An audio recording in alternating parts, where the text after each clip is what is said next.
to a live broadcast coming to you live from the Wintu Country Club. This is the Bank of Namibia's 21st Annual Symposium under the theme Positioning Namibia to Reap the Benefits of the African Continental Free Trade Area. The program is about to commence in the next 30 minutes or so.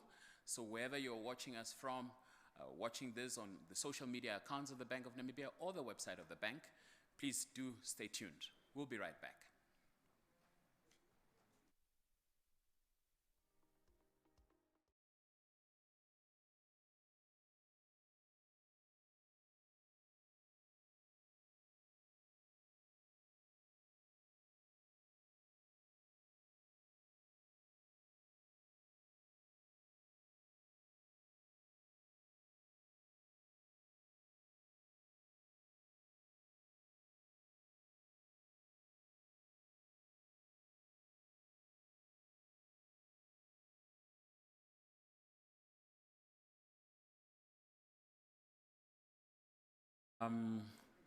The confusion of you getting yourself into this room, we will just be slightly delayed by 15 minutes or so. If I could kindly ask the rest of us that are at the back of the room to occupy the seats that are in front so that those that come a bit later can then occupy those seats. Thank you so much.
What we do here is go back.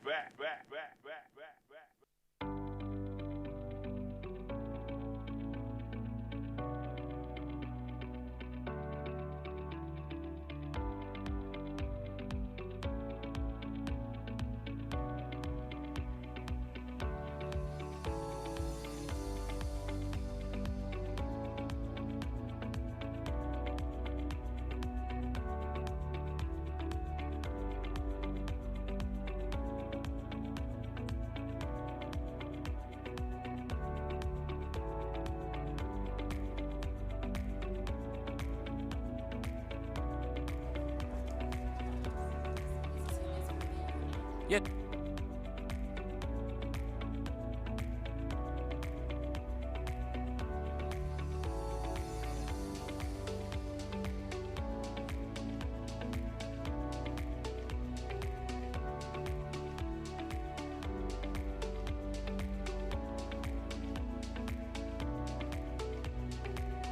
Sure.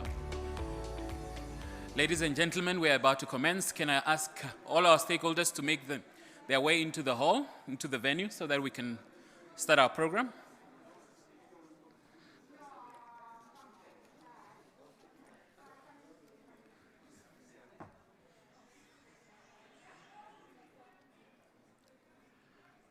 Ushers, can you make sure that our stakeholders have made their way into the venue, please?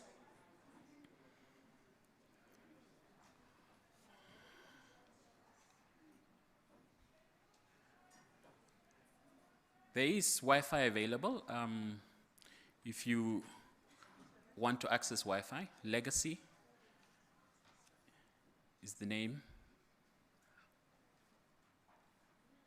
And then you can register. Thank you.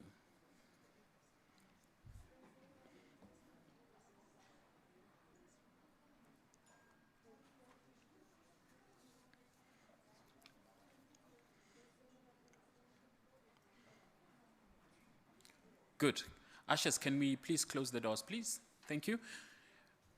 Can we please rise for the singing of the anthems?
Be seated.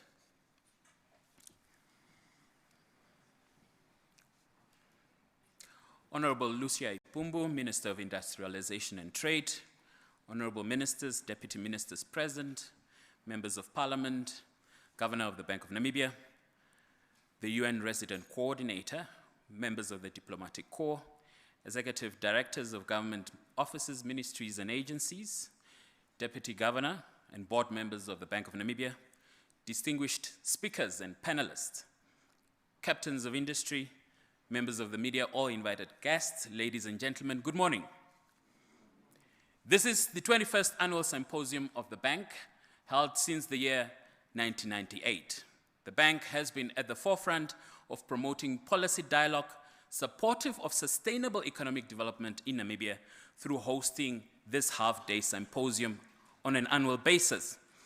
The symposium brings together experts, international and local policymakers, academics, and relevant stakeholders to engage and make recommendations on various areas pertaining to the Namibian economy. This year, the theme is positioning Namibia to reap the benefits of the African Continental Free Trade Area. And the free trade area, as we know, is a welcome injection into the continental economy, obviously reeling from the effects of COVID-19. What awaits us is a market of 1.2 billion people, an economy of $2.5 trillion across 55 African countries. So how does a small economy such as Namibia prepare itself to participate meaningfully in this lucrative market? How does Namibia pull above its weight in the negotiations to secure favorable opportunities for its private sector? What is the wish list of the private sector as all of this plays out? These questions and more will be up for discussion at the 21st Annual Symposium. My name is Kadembire Mbruka, and I'm a Deputy Director responsible for corporate communications at the Bank of Namibia. A hearty warm welcome to those watching proceedings live on the Bank of Namibia's website and the Facebook page. We invite you to participate by sending your comments and any questions you may have, and we'll ensure that our distinguished panel attends to them throughout the day. For the rest of us in this conference room, we have set up a mechanism for you to post comments as the various speakers present, as well as any questions that you may have. We have an easy-to-use Q&A and polling platform called Slido. Please go to the link that will be provided on the screen for you to make use of that online platform. So first things first, to provide a context to this engagement today and to set the scene, let me invite the Governor of the Bank of Namibia, Mr. Johannes Kavachap, to provide an overview of the symposium and to set the expectations for the day. Ladies and gentlemen, help me welcome the Governor of the Bank of Namibia.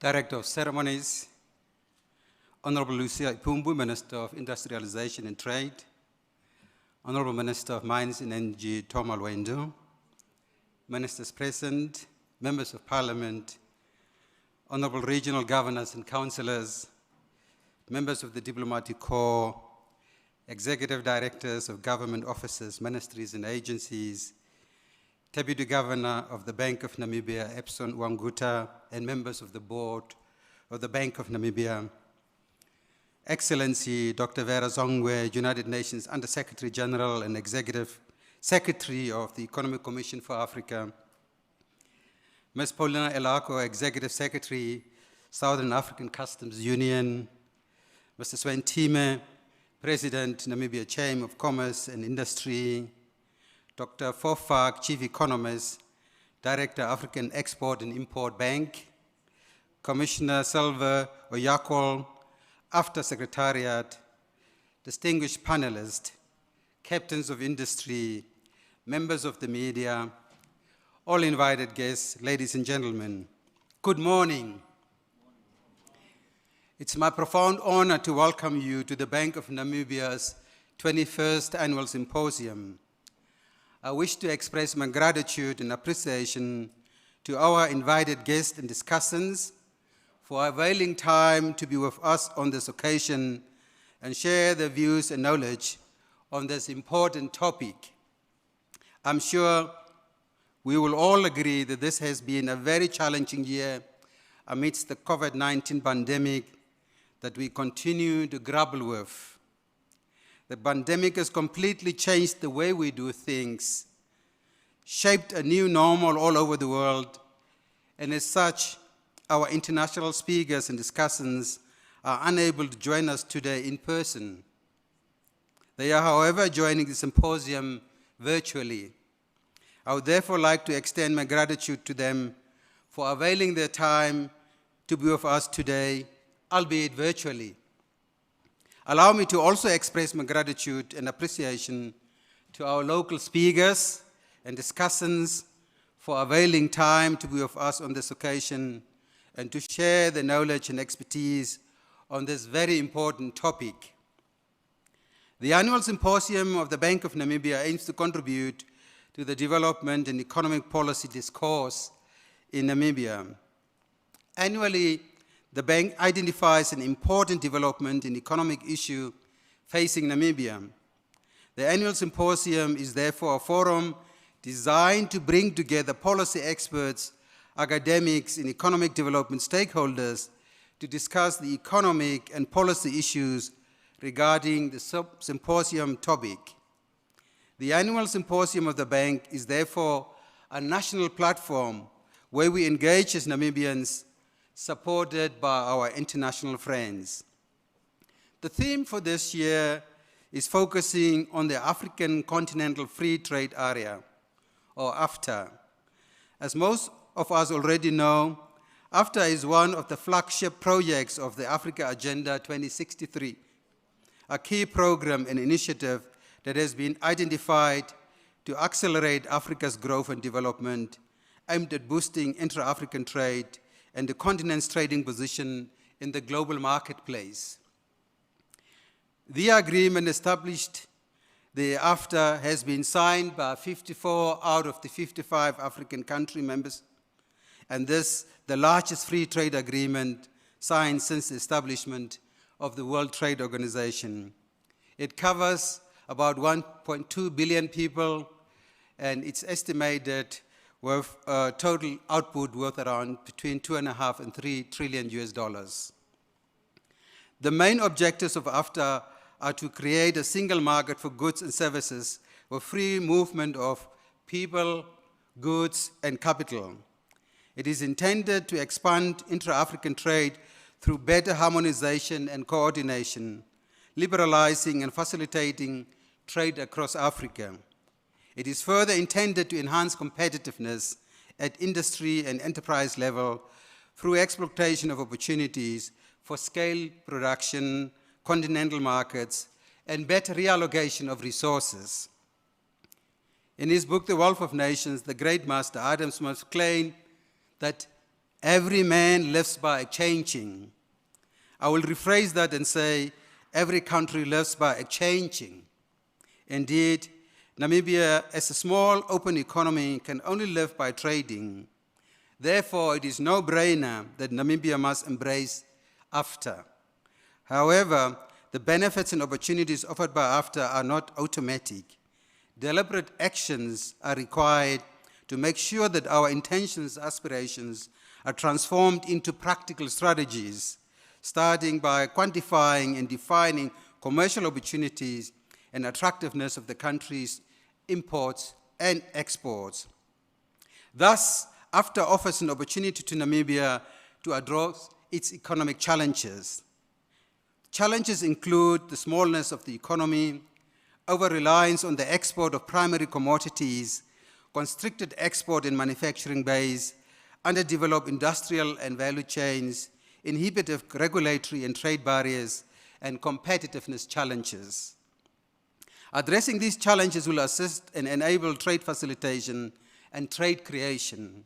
It therefore entails that we modernize simplify and harmonize our export and import procedures, and ensure a friendly business environment and address bottlenecks that hinder trade. Trade facilitation entails the simplification, modernization, and harmonization of import and export procedures. Therefore, reducing bureaucracy and border delays, ensuring straightforward trade regulations, smooth cross-border payments, and harmonized customs processes are critical for enhancing the country's competitiveness. Issues that increase the cost and time of doing business, such as bureaucratic delays, red tape, and inefficiencies at borders, must be addressed. The African Development Bank recently reported that trade costs are falling everywhere, but more slowly for Africa. Given the catch-up that Africa and Namibia must do, we have to reduce trade costs the fastest. We must expediently create an investor-friendly environment and facilitate trade through actions such as fast-tracking the implementation of the one-stop border and single window initiatives, and by enhancing electronic and digital funds transfers.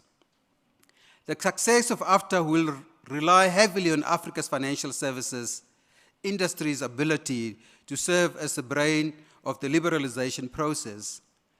As indicated by the World Trade Organization, the IMF, and other international economic organizations, the financial services sector should take a lead role in providing the manual tools necessary to implement robust trade agreements. The role of banks is essential, as finance is a critical lubricant in the trade facilitation process. In this regard, the Bank of Namibia is ready to play its part in ensuring that cross-border transactions are done in a safe and efficient way. Our engagements with our stakeholders in this regard revealed that the speed and efficiency of which payments by traders are reconciled and cleared in the customs and payment clearing interface system need to be improved, as it impacts the turnaround time for businesses. These are some of the shortcomings that we need to urgently find solutions to. Regional initiatives such as the SADC real-time gross settlement system, in line with the SADC Finance and Investment Protocol, could be consolidated and replicated at a continental level. Furthermore, banks must play an active role in the trade facilitation process through trade finance. In this regard, banks are not only expected to mobilize savings and allocate capital required to finance productive investments, they need to step up their participation in trade finance. Innovation and development in trade finance must be undertaken in Namibia if Namibia is to take advantage of the opportunities offered by AfTA. Ladies and gentlemen, we are also aware that the regional integration process does have some unintended consequences, but the overall and long-term benefits appear to outweigh the immediate cost. Alternative import sources in Africa is likely to be associated with lower tariffs and therefore lower revenue collection for some. Similarly, the removal of trade taxes may increase imports into Namibia and result in the displacement of Namibian industries by more well-established and efficient continental producers. While the switch may reduce the cost of living, it has implications for macroeconomic stability. This can be through the worsening of the balance of payments, and more directly by putting pressure on the international reserves of the country and an increase in the already high unemployment rate. Therefore, this requires that we are all prepared to mitigate against the unintended consequences through exploiting opportunities of AfTA ahead of time.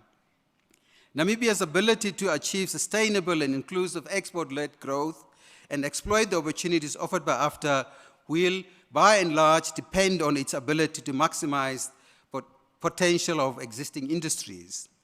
This basically entails that international trade boosts a country's development, particularly when that country can produce high-value products. Notwithstanding this, we should also not be afraid to try out new things, adopt new business models, building on Namibia's existing know-how and capabilities, and abandon those that have not served us well in the past. The important question, therefore, revolves around how we, as a country, move away from our current low-value-added, low-complexity exports. To diversify Namibia's export basket and avoid over-reliance on exporting raw natural resources, Namibia needs to acquire the knowledge and find new niches in areas of manufacturing and services.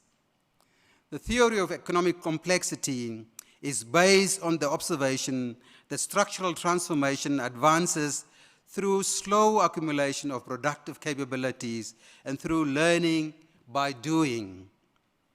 One way to operationalize this is by using different measures of technological proximity between pairs of products.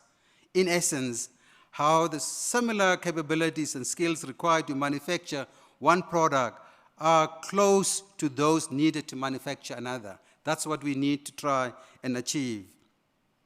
The process of transforming a country's structure to produce high-value products may be easy or difficult depending on what products the country used to produce. The aim of the symposium then becomes crucial in bringing together relevant stakeholders from international and regional institutions, the private and public sectors in Namibia, to discuss measures and strategies that are aimed at empowering the private sector to harness the benefits associated with AfTA. It is critical that the private sector entrepreneurs that produce and drive trade are fully aware of AfTA so that they use it to guide the production decisions.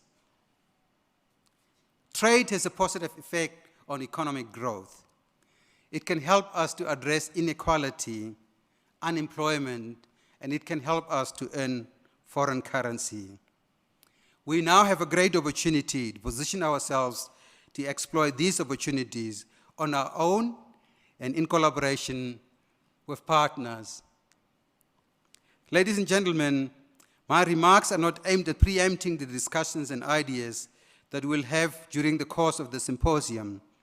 They are not to create an impression that we know all and have all the solutions with regard to AfTA and how Namibia can exploit the opportunities fully. However, I believe as a bank, central to the macroeconomic development of our country, we have a duty to spearhead these discussions and coordinate policy solutions.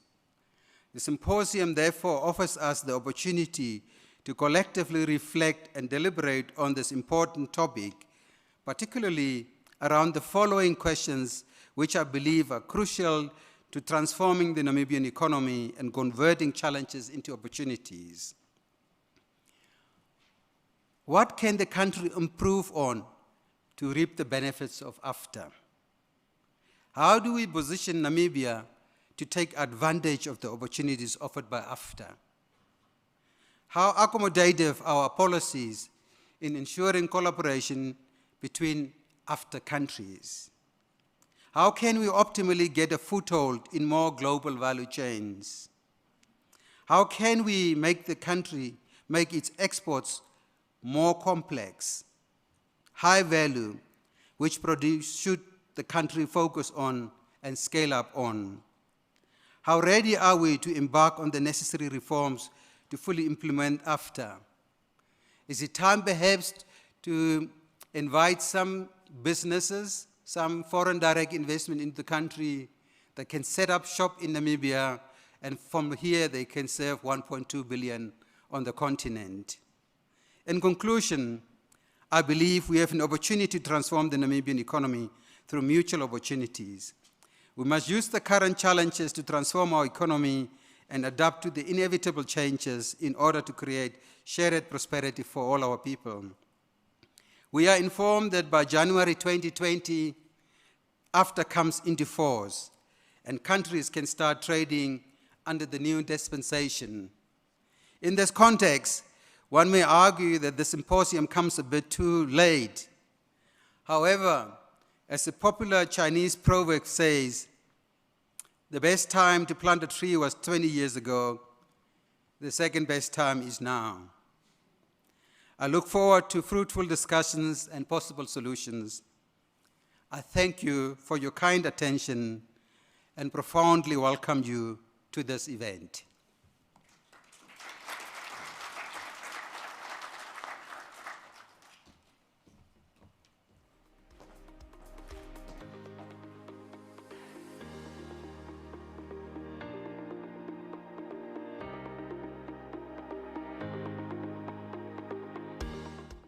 Another round of applause for the governor, please. Well, Namibia signed up to the Continental Free Trade Area Agreement in 2018 after the initial group of countries did so in Rwanda. Leading negotiations on that front is the Ministry of Industrialization and Trade, and we are delighted this morning to have the Minister in our midst. Honorable Minister, allow me to invite you to deliver the keynote address and officially open our symposium. Ladies and gentlemen, please welcome the Minister of Industrialization and Trade.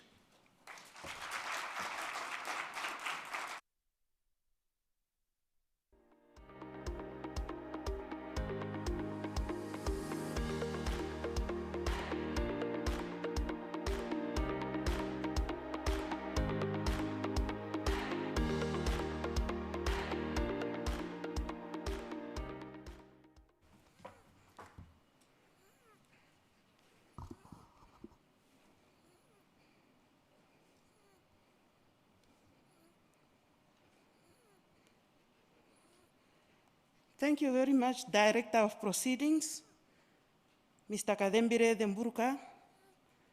First and foremost, allow me to acknowledge Honorable Tom Alwendo, the Minister of Mines and Energy, who is also the former Governor of the Bank of Namibia.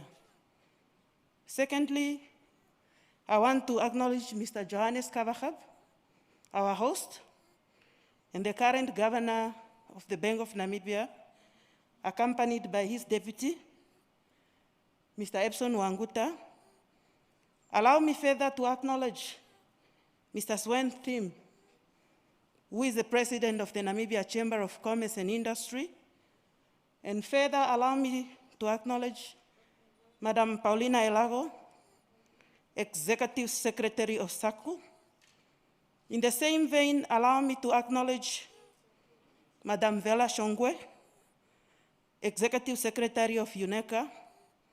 And further, allow me to acknowledge Mr. Sempong, who is the UN Resident Coordinator, also accompanied by Madam Alka Bashir, who is the UNDP Resident Coordinator. I further want to acknowledge various representatives from both the private and the public sector, invited guests, ladies and gentlemen, good morning. I am glad to be back here at the Symposium of the Bank of Namibia, as I was here in 2016, officiating on behalf of the then my minister, Honorable Tom Alwendo, under the theme of manufacturing and tourism as the key sectors of the then NDP4. I am therefore familiar with the activities that are expected for the day, and it's my privilege to be here today and to address you on behalf of the Ministry of Industrialization and Trade, which is positioned to lead the negotiations and the discussions, as well as the implementation of the Africa Continental Free Trade Area Agreement on behalf of Namibia. I am aware of the theme of this symposium, which talks to the need for us to position ourselves to reap the benefits from this agreement. On that note, I want to acknowledge duly the invitation received from the Bank of Namibia on behalf of the ministry. Ladies and gentlemen, the Central Bank holds annual symposium that brings both international and local experts in the field of economics to exchange views on issues pertaining to the Namibian economy. Hence, we are gathered here today to share views and discuss how we position Namibia in order to reap the benefits presented by the African Continental Free Trade Area Agreement. At the same time, let me congratulate the bank, the entire team, for efforts made for organizing this very important event, And I also want to duly acknowledge the various stakeholders who took part in the preparation of this event. As we related earlier on, the theme for this year speaks to our own aspirations so that we take full advantage of market access and opportunities that the agreement offers. This discussion comes timely, and there is no better opportunity than now to assess the challenges and opportunities offered by the agreement. The pandemic has brought with it the sense of urgency to have collective self-sufficiency as a continent. It is projected by the IMF that the continent will see a contraction of about 3%, and we believe that the agreement will greatly assist in the economic recovery of the continent. In alignment with our own vision 2030, as well as with the Agenda 2030 for Sustainable Development and the African Union Agenda 2063 that speak to the Africa we want. This agreement is therefore an engine for economic growth and industrialization, for sustainable development on the continent. The CFTA agreement brings about a coherence of 55 African countries with a combined population of 1.3 billion who are to meet in one single market that is worth $2.5 trillion US. It aims to significantly boost intra-Africa trade through harmonization and coordination of industrialization and trade liberalization.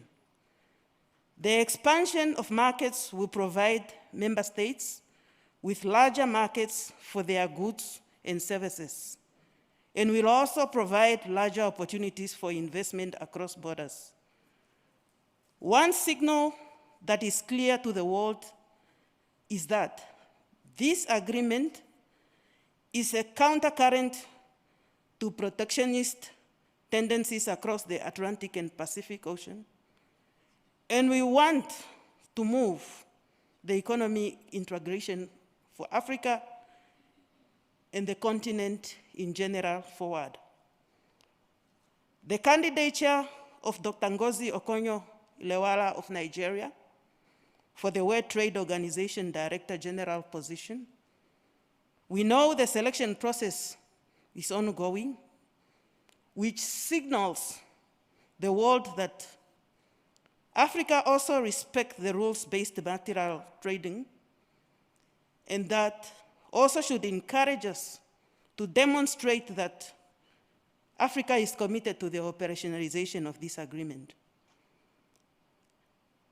Dear participants, the consultations and negotiations for establishing the agreement commenced in June 2015 during the 26th ordinary session of the African Union, which was attended by heads of states and government in Johannesburg, South Africa. The negotiations are divided in two phases, which phase one covers the agreement on trade in goods and trade in services, whereas phase two covers the competition policy, investment, and intellectual property rights. The negotiations on phase one started in February 2016, but following several rounds of negotiations, the agreement was signed in March 21st in the year 2018, during the 18th extraordinary session of the Assembly of the AU Heads of States and Government in Kigali, Rwanda. Article 23 of that agreement made provisions for the agreement to enter into force after 22 instruments of ratification have been deposited.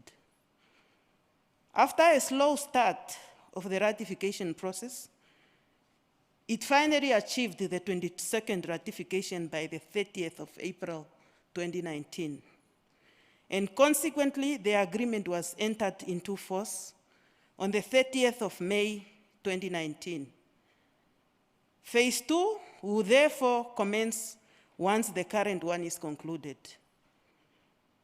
Ladies and gentlemen, this agreement is envisaged to promote continental integration, which will make Africa competitive by promoting productivity and enhancing competitiveness. This will be done through continental value chains, Africa-wide business networks, and the exploitation of opportunities which will benefit member states through enhanced trade, employment creation, and poverty reduction. The CFTA offers Africa an opportunity to confront the significant trade and economic development challenges.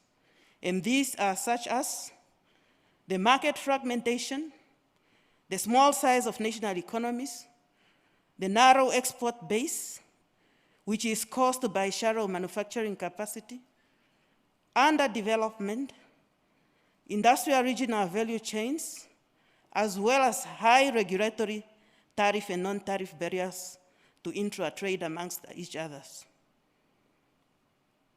It also focuses on intra-regional trade on the African continent, represented just by 20% of the total African trade as per the statistics of 2016. This compares with the 62% in the European Union and 23% in the Association of Southeast Asian Nations. Namibia was ranked 8th in intra-African trade by a study commissioned by TARAC in 2018.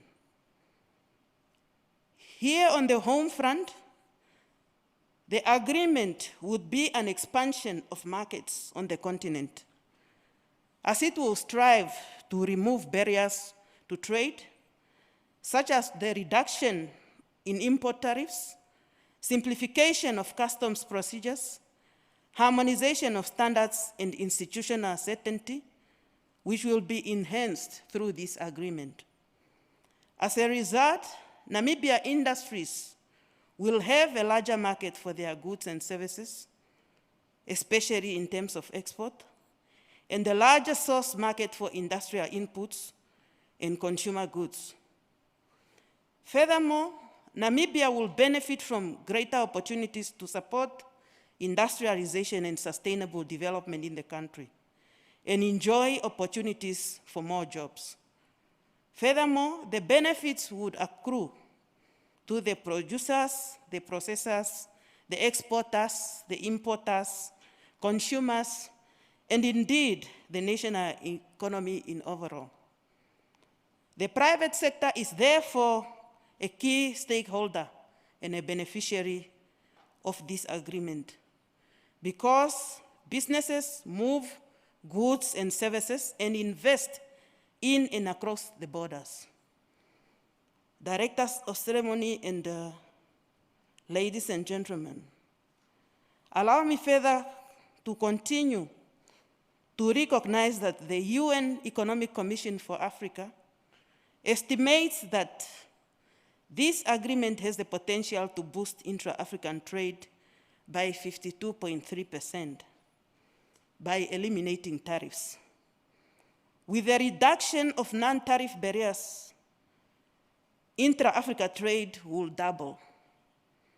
It is estimated that all African countries will experience welfare gains, provided they bring in their part. The forecast is that the agreement will benefit particularly industrial and value-added exports. These sectors create more jobs for Africa's burgeoning youth population and opportunities for MSMEs. This is contrary to Africa's trade with the rest of the world, which is primarily on fuels and minerals. A caveat should be borne in mind that liberalization of trade must be coordinated with domestic reform, just like the governor have referred to, so that we will be able to improve the ease of doing business. The pursuit of sound fiscal and monetary and exchange rate policies, and the rule of law, amongst all others, in order for the development efforts to be realized and eventually be sustained. The agreement's negotiations began before the conclusion of the tripartite of the COMESA EA's SADC Free Trade Agreement.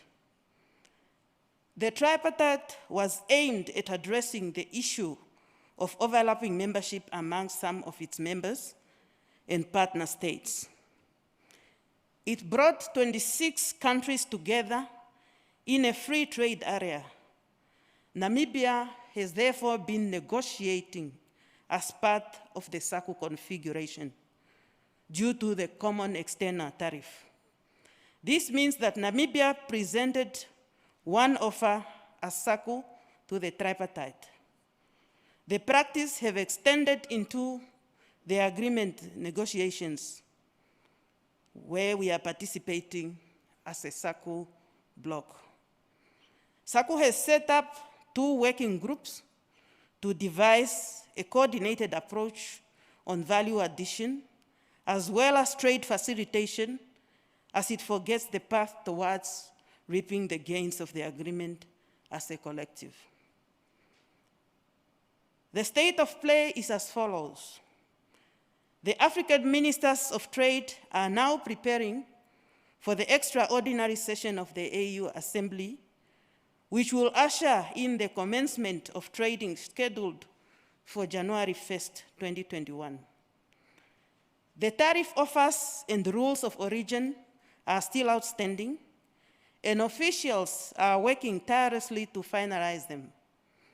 As you are aware, this agreement aims at liberalization of 90% of trade amongst its partners. Currently, there is a substantive number of product lines where there has been agreed rules of origin. Inappropriately designed rules of origin have the potential to negate the benefits of the trade agreements. Rules of origin that are restrictive and complex will prevent imports of intermediate inputs from third parties. However, very flexible rules will lead to transshipment from the third parties. Namibia's position is very clearly defined on this regard.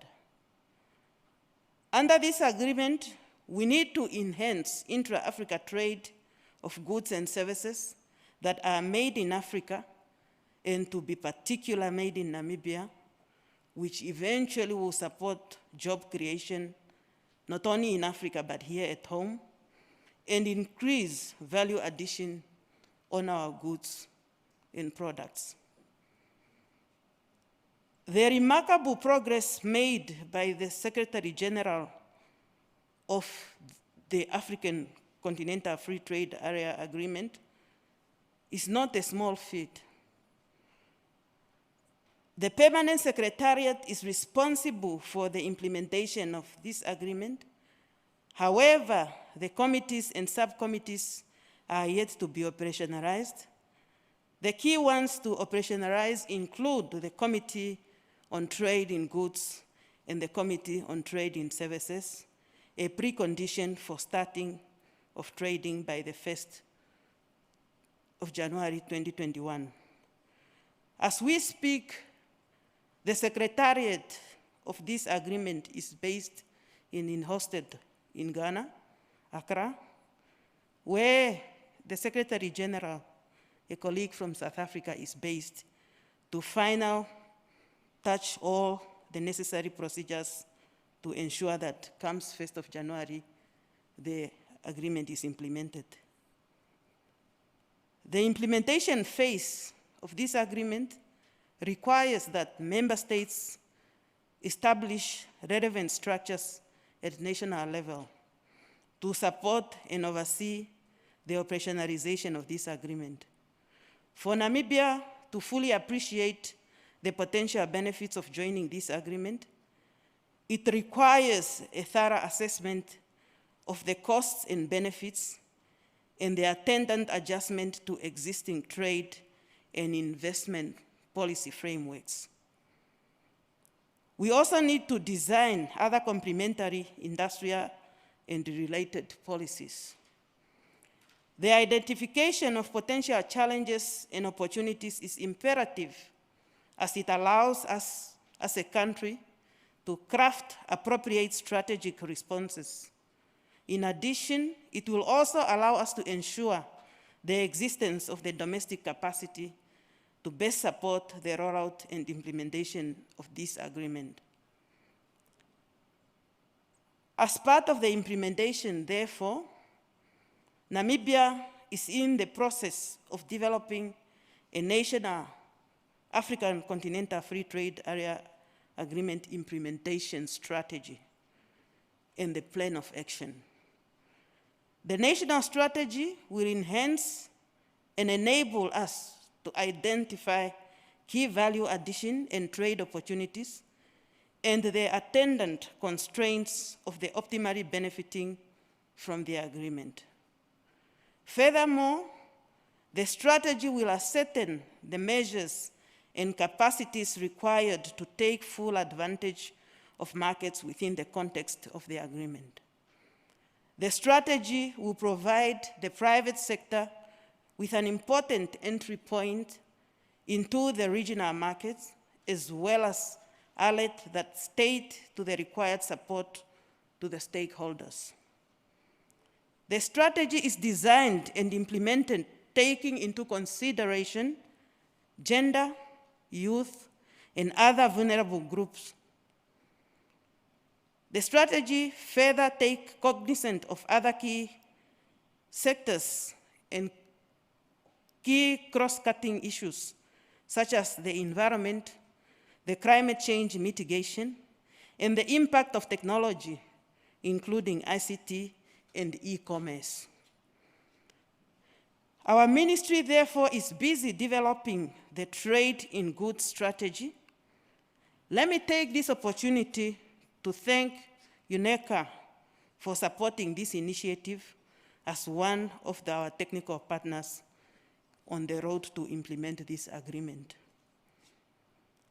As we deliberate on the 3 papers today, which are subheaded Overview of the National Trade with African Economies, How to Position Namibia to Reap the Benefit of the African Continental Free Trade Area, and Gearing the Namibian Private Sector for the Opportunities Offered by this agreement, I would like to urge you all colleagues representing both the private and the public sector to deliberate and contribute effectively and ensure that a coordinated strategy is formulated.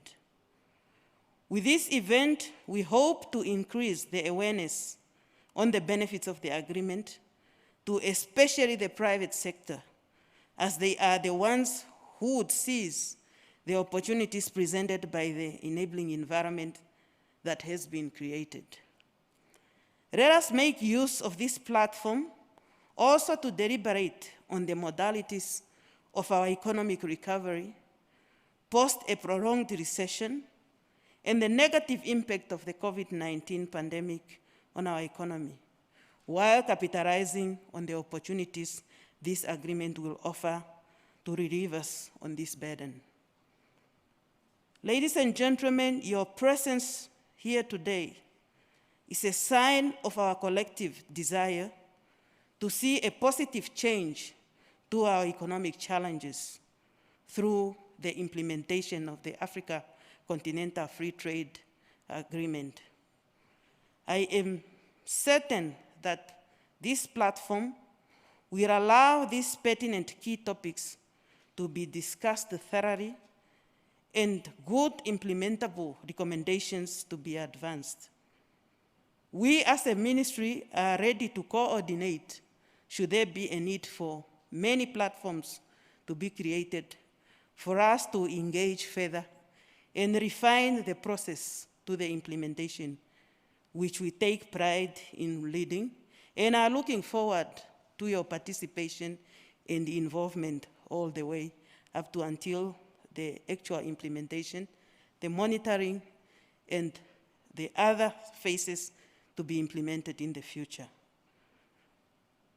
Ladies and gentlemen, with these remarks, I now declare the Bank of Namibia 21st Annual Symposium officially open, while I want to thank you and wish you fruitful deliberations as we come out with the outcome that will be beneficial not only to us as individuals, not only to us as Namibia, but to Africa in general.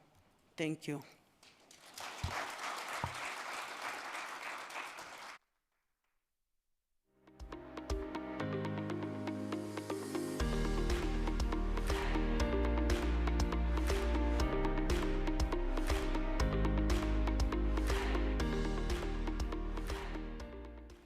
Another big round of applause to our Minister. Minister, we look forward to further engagements on this platform and other forums as the country gears itself up for the timelines that you have highlighted this morning. Thank you once again. Invited guests, let's now turn our attention to some of the papers that will be presented at the symposium. Our first paper this morning is what we call an overview paper, which provides a context to the African Continental Free Trade Area Agreement and Namibia's trade policies to date. The overview paper is available on the Bank of Namibia's website, authored by our colleagues in the research department of the bank, and they are Dr. Benny Dharuka, Charlotte Sheriko, and Mukela Mabakeng. The paper is presented by Ms. Florette Nakusera, the Director of Research and Financial Stability and Chief Economist of the Bank of Namibia.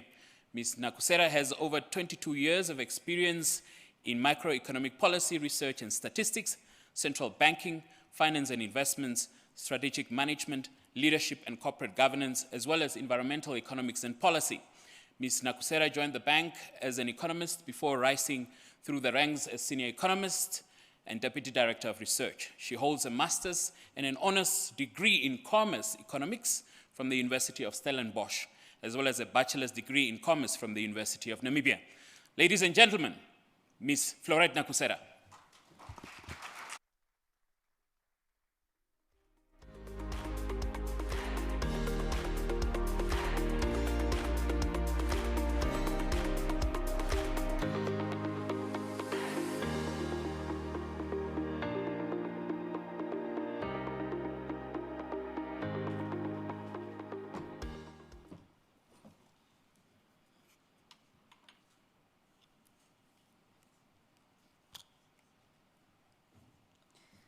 Good morning, ladies and gentlemen.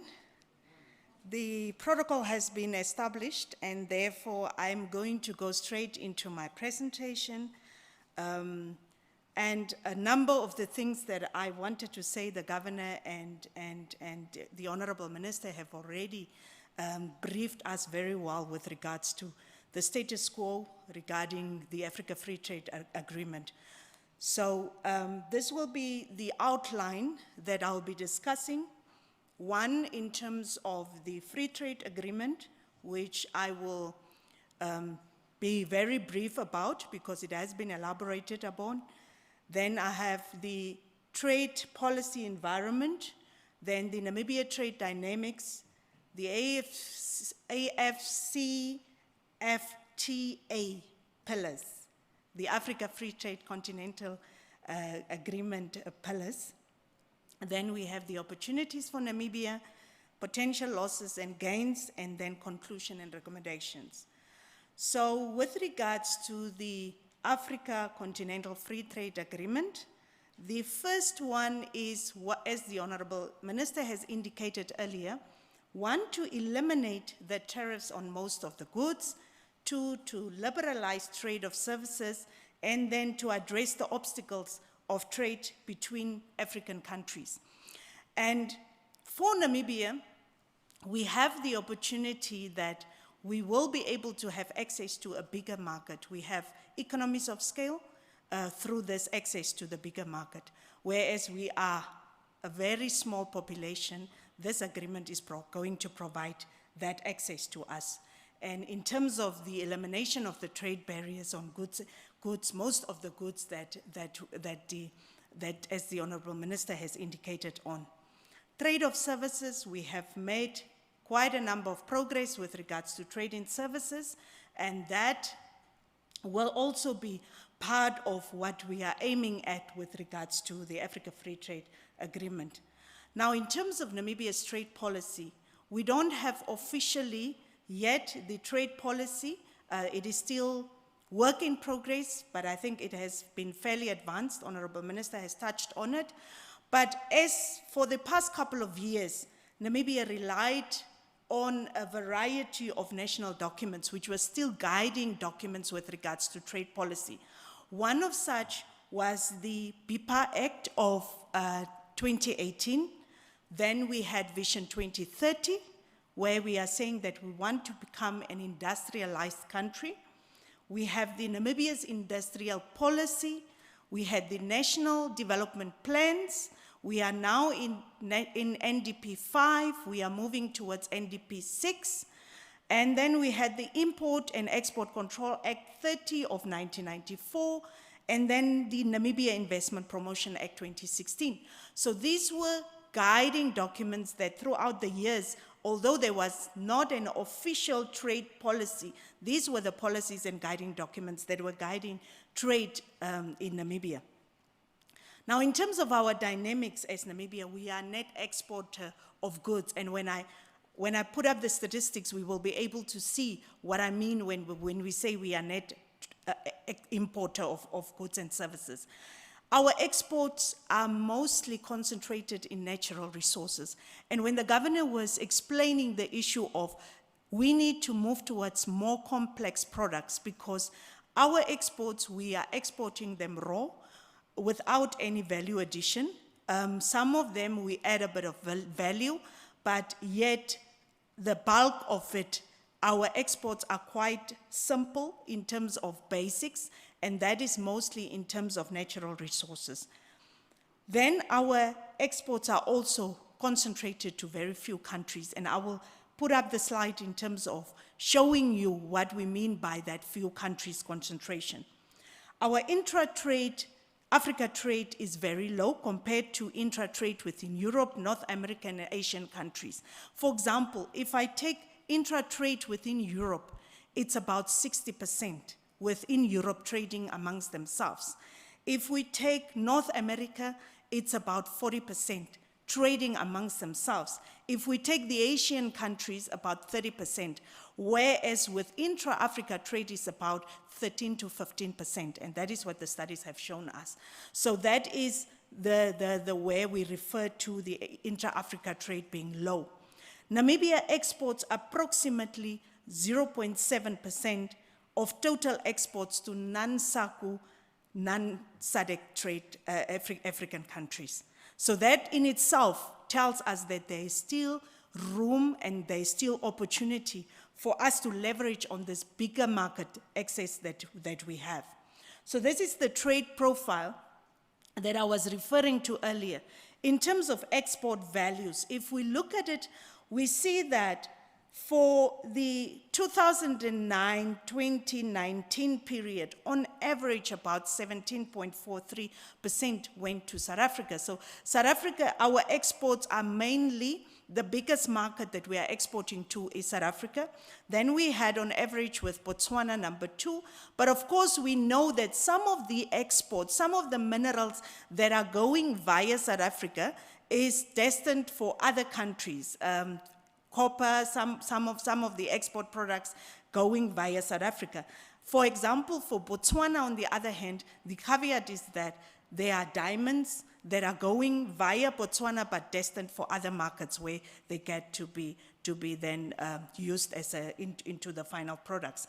So here we see that if we look at the top 10 countries, those top 10 countries were approximately, for that average of 10 years, more than 80% of the exports were then destined for those top 10 countries. So very concentrated to very few countries. So still a lot of room to this bigger African market.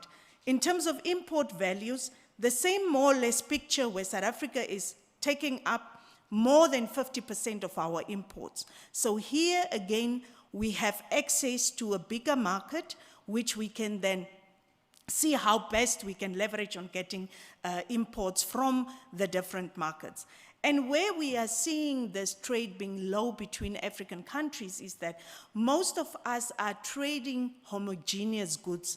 If we look at the minerals, many of us in Africa or these countries that we are trading with, minerals, fish, beef, and so looking at that natural resources, and therefore it is difficult for us then to take our exports to ourselves, because that's where these raw materials are destined to other countries outside of Africa. So we need to look at how can our products then merge, and how can we leverage on each one of us producing something that the other one needs. And that is where we need to diversify in terms of our trade profile. So if we look at the AFCFTA pillars, one is market integration. In terms of market integration, Namibia is highly integrated with the South African market, and understandably so. We are in the SACU arrangement, we are in the CMA agreement, we are in the SADC agreement, and South Africa probably is one at the centerpiece of it all. And we are less integrated with other African countries. So there again is an opportunity for us to become more integrated with other African countries. Then we have got the industrial development. So industrial development, for example, we have the policies that I've referred to earlier in terms of the 2012 industrial policy. We have the growth at home. We have the NIDA that has been established as an institution also to support industrial development. So there we can look at those policies and see how best can we leverage and feed into this Continental Free Trade Agreement. Then the infrastructure development. In terms of road infrastructure, Namibia, we are being ranked amongst the best in terms of road infrastructure. And therefore, we can actually, as the goods are being produced, we can then use this road infrastructure and improve on our rail infrastructure to then get the goods out of Namibia. So we have got a dry port at Goldfish Bay. The trade is increasing. We have the logistics hub. We have the Walvis Bay Corridor Group.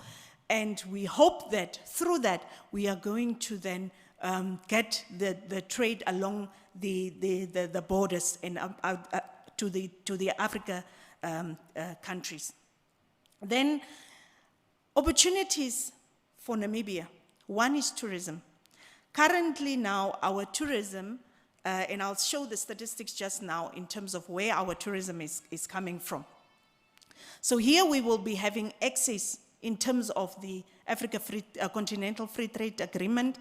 We can have access to a wider group of tourists, and not just those concentrated in the few African countries that we will see on the chart.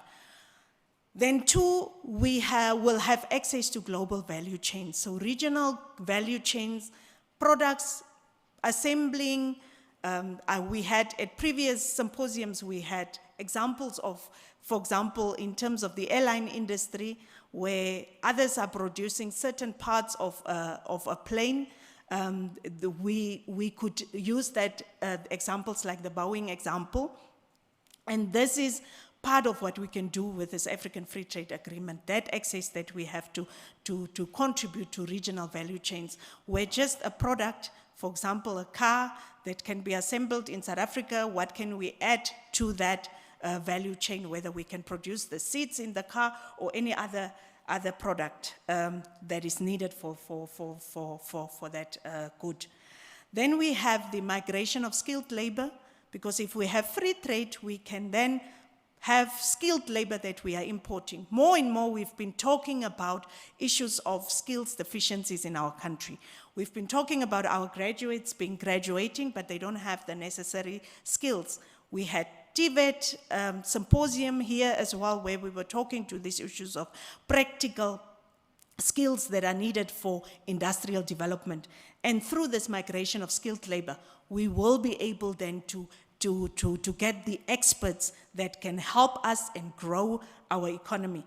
Then, of course, we have got the issue of investments, that we have there, that there will be opportunities for others to then come and set up in terms of investments, in terms of if we can then improve on getting access to electricity, cheaper water, that will be able to then attract the investments in the country. Now, this is what I was talking to when I said I will show you the statistics. So on the left-hand side, you see that we have got the tourism. And the tourism, we see it is Angola, South Africa, and Zambia that are the biggest. Now, if we look at those countries and the type of tourists that are coming in, it is mostly people coming, visiting friends, family, coming for short businesses.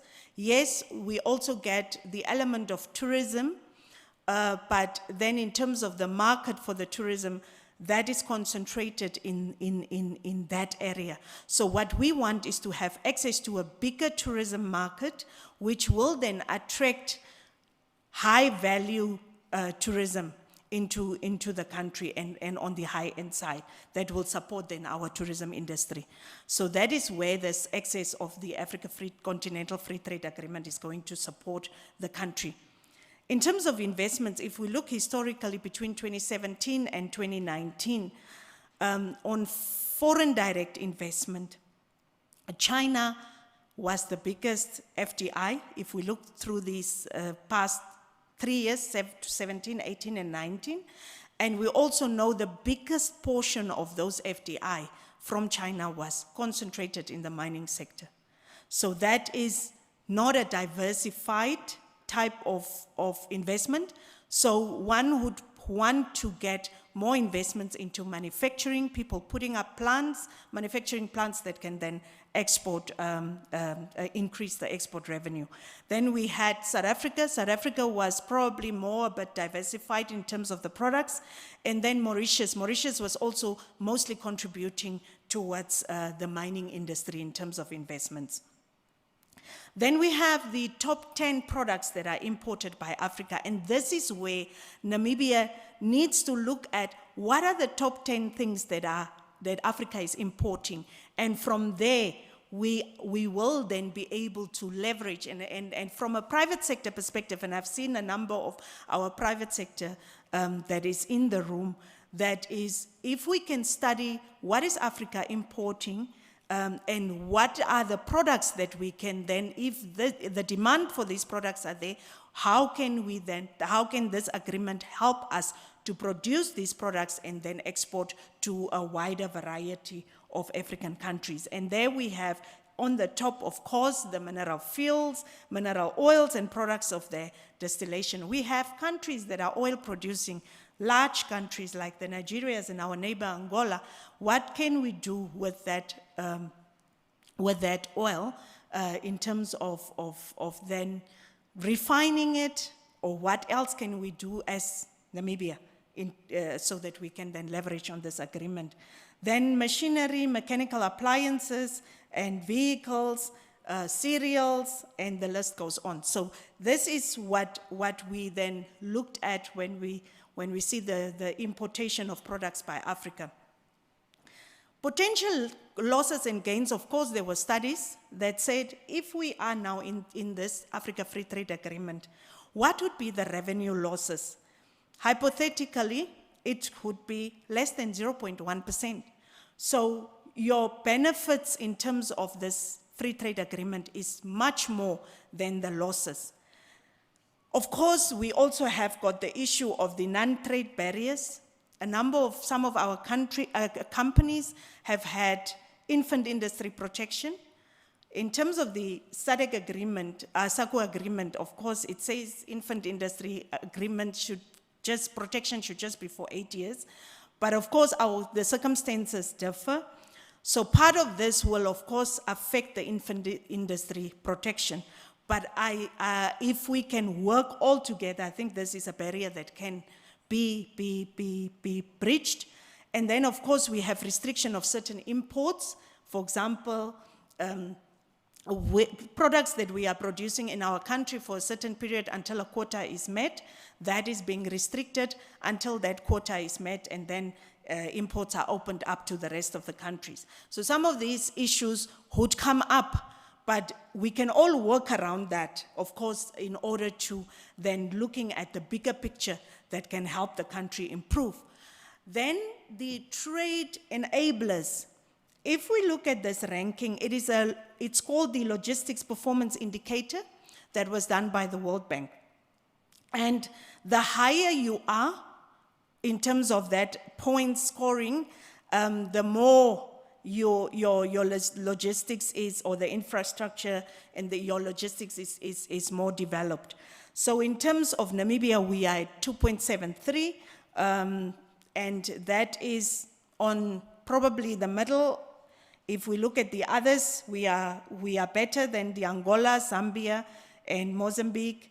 But then, of course, if we look at countries like Rwanda and South Africa and Tanzania, they are higher than us. So here again, what we can do is, if we look at the right-hand side, that is not the Namibian road. It is on the other side of the Namibian border, somewhere in one of our neighboring countries. And this, if we can support each other in terms of this infrastructure development, that the products that are coming from the ports are then being supported as it goes into the other countries, that will help us actually also to improve our logistics. We have got a very good logistical hub that if we can develop it, if we can get the trade going between our countries, that would be very supportive of this. But of course, we then need to still work on our rail infrastructure, because that is the crucial element, because currently now the pressure is a lot on the road infrastructure. Now, having said all this, which I have indicated earlier, in terms of what we are recommending, and these are preliminary recommendations, because we are still going to have the experts in the room that will tell us much more about the free trade agreement. We are then recommending that Namibian government, and I'm happy that our cabinet ministers are also here, our government should invest in the provision of electricity and water supply to reduce the cost of production and enhance the productive capacities of the country. There is one of the first and foremost issues that many of the investors are putting forth is this issue of electricity cost and water cost. And as Swain is here, he will be talking from the private sector perspective. He has got experience in that regard. Then the second one is that we need to expedite the completion of the logistics hub center to improve the regional infrastructure, which links SADC and other countries and provide cheaper services. And this is what I was alluding to earlier when I was talking to the rail and the road and the SADC logistics hub. The country should expedite the adoption of the trade policy and ensure that it is responsive to the dynamic needs of the country in relation to the AFCFTA. So now it's an opportune time, now that we are going to implement as from January. It is important that as we are finalizing the trade policy, that this is done in terms of the dynamic needs of the country in relation to the AFCFTA. Then we should encourage the specific industries that produce goods demanded by other countries. Perhaps some of these industries can then be set up at the border post. And the last one then, to review the current industrial policies to ensure that we have more outward-looking policies and not just the inward-looking policies. So these are preliminary, our thoughts with regards to the policy recommendations that is emanating from this overview. So with that, Director of Ceremonies, this is it from my side. Thank you.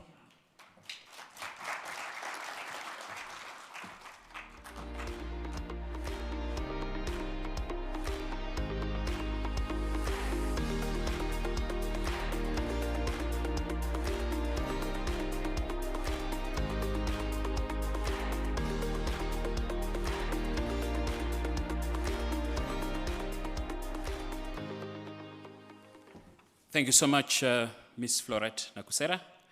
On your program, ladies and gentlemen, next is the Undersecretary, the United Nations Undersecretary General and Executive Secretary of the Economic Commission for Africa. We are at this point in time securing her because she's joining us virtually. But in the meantime, let's invite our next speaker, who is a renowned thought leader. Mr. Sven Tim is the Executive Chairperson of the Old Harvard List group of companies. He completed his articles with Deloitte and Touche, where he also qualified as a chartered accountant. Sven became an audit manager at Deloitte and Touche, Luxembourg, before he joined the Old Harvard List group of companies in 1998, where he has worked in senior roles. He also sits on several supervisory boards of subsidiaries. In 2004, he was part of the team that established the Development Bank of Namibia. Since 2014, he serves as the president of the Namibia Chamber of Commerce and Industry. He's considered as one of the most influential Namibians. Ladies and gentlemen, Sven will present on gearing the Namibian private sector for the opportunities offered by the AFCTA, public-private collaboration. Ladies and gentlemen, Mr. Sven Tim.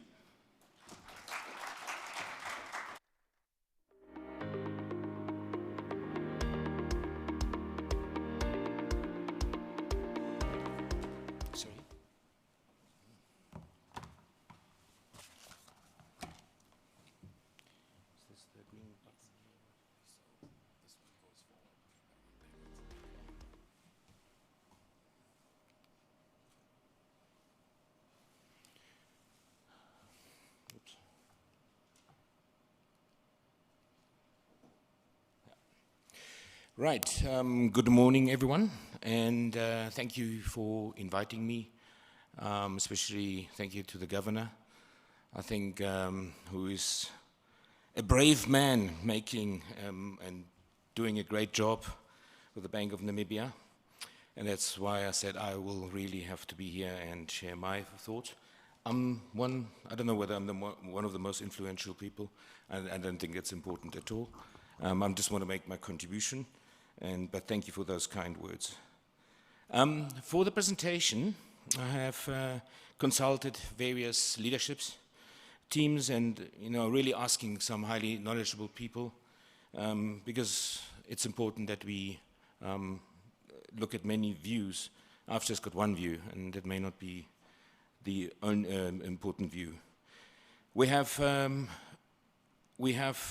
discussed a number of things this morning. And I was just looking at all the points, and somehow we seem to agree on most already. So I have many of those points being raised this morning in my presentation. And I was wondering, one of the things which is probably important is that we need to reflect and see what is it that we need to do differently to what we've done so far. And one thing that is that has brought me a lot, and what was a sad discovery, but yet a discovery which is very, very what gives them a lot of optimism, is that common sense is not common. We think, we see and hear the same thing, but we don't. Common sense is not common, but the opportunity is maybe to find a common view. And I think if we, and there's the African proverb, it says, alone we walk fast, together we walk far. And I think that's one of the key changes we need to make. We need to find ways of really working together as being at the private sector, the public sector, or anyone in Namibia. And if I look further, that if you look at the global leadership, and how we've dealt with the coronavirus, it's shocking. We don't have a strong global leadership. We have really problems.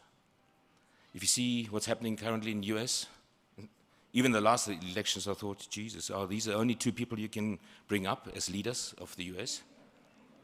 Surely there should be more options. But that's the same for Europe or anywhere else the leadership is just weak globally. And I think that is one of the areas which is a major opportunity for us to realize that we have to shape up, we have to pull up our socks, we have to do and become strong leaders.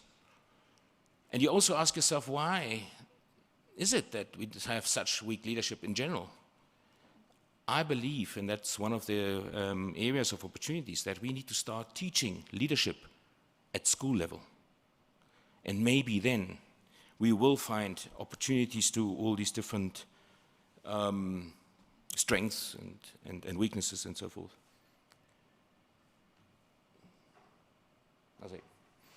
Firstly, one of the strengths is our political stability. There's no two ways about it. We can be extremely proud the political stability that we have to be able to get ready for the African Free Trade Agreement. Yet, we need to be mindful that the political stability is not a given thing. And today, with strong social media, we need to be mindful that what we as leaders say, because it has an impact. Anything we say, we sometimes even get informed back from Europe or anywhere else. So fast travels the news.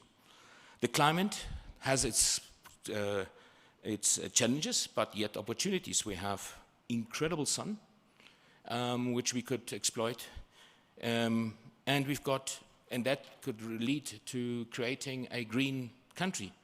These are the opportunities in terms of producing cost-efficient electricity, and also we have. Through that, we could have plenty of water, because the country with the most fresh water per capita is Israel, which is basically in the desert. Why not we? And so we could become a strong partner on the African continent. And we've got the rivers in the north, which we could use. We have plenty of natural resources, we all know. How we harvest it is what we need to talk about. Trading infrastructure, we can be very proud of what we have in terms of our trading infrastructure, our roads, and so forth. And we heard just now that, we all know that we've got one of the best road infrastructures. Yet, is a question around that too. Because if we look at the roads that leads to Sossusvlei, they're the biggest disaster of Africa, probably. People drive next to the road. I don't know whether you've seen it. The road is safe for, I don't know, but the next people drive next to it. We have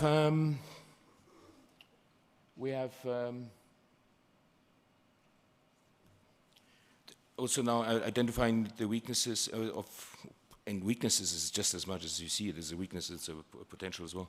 Population size, we are a small country, yet as the governor earlier said, 1.2 billion is the possibility, or 300 million around the corner from us.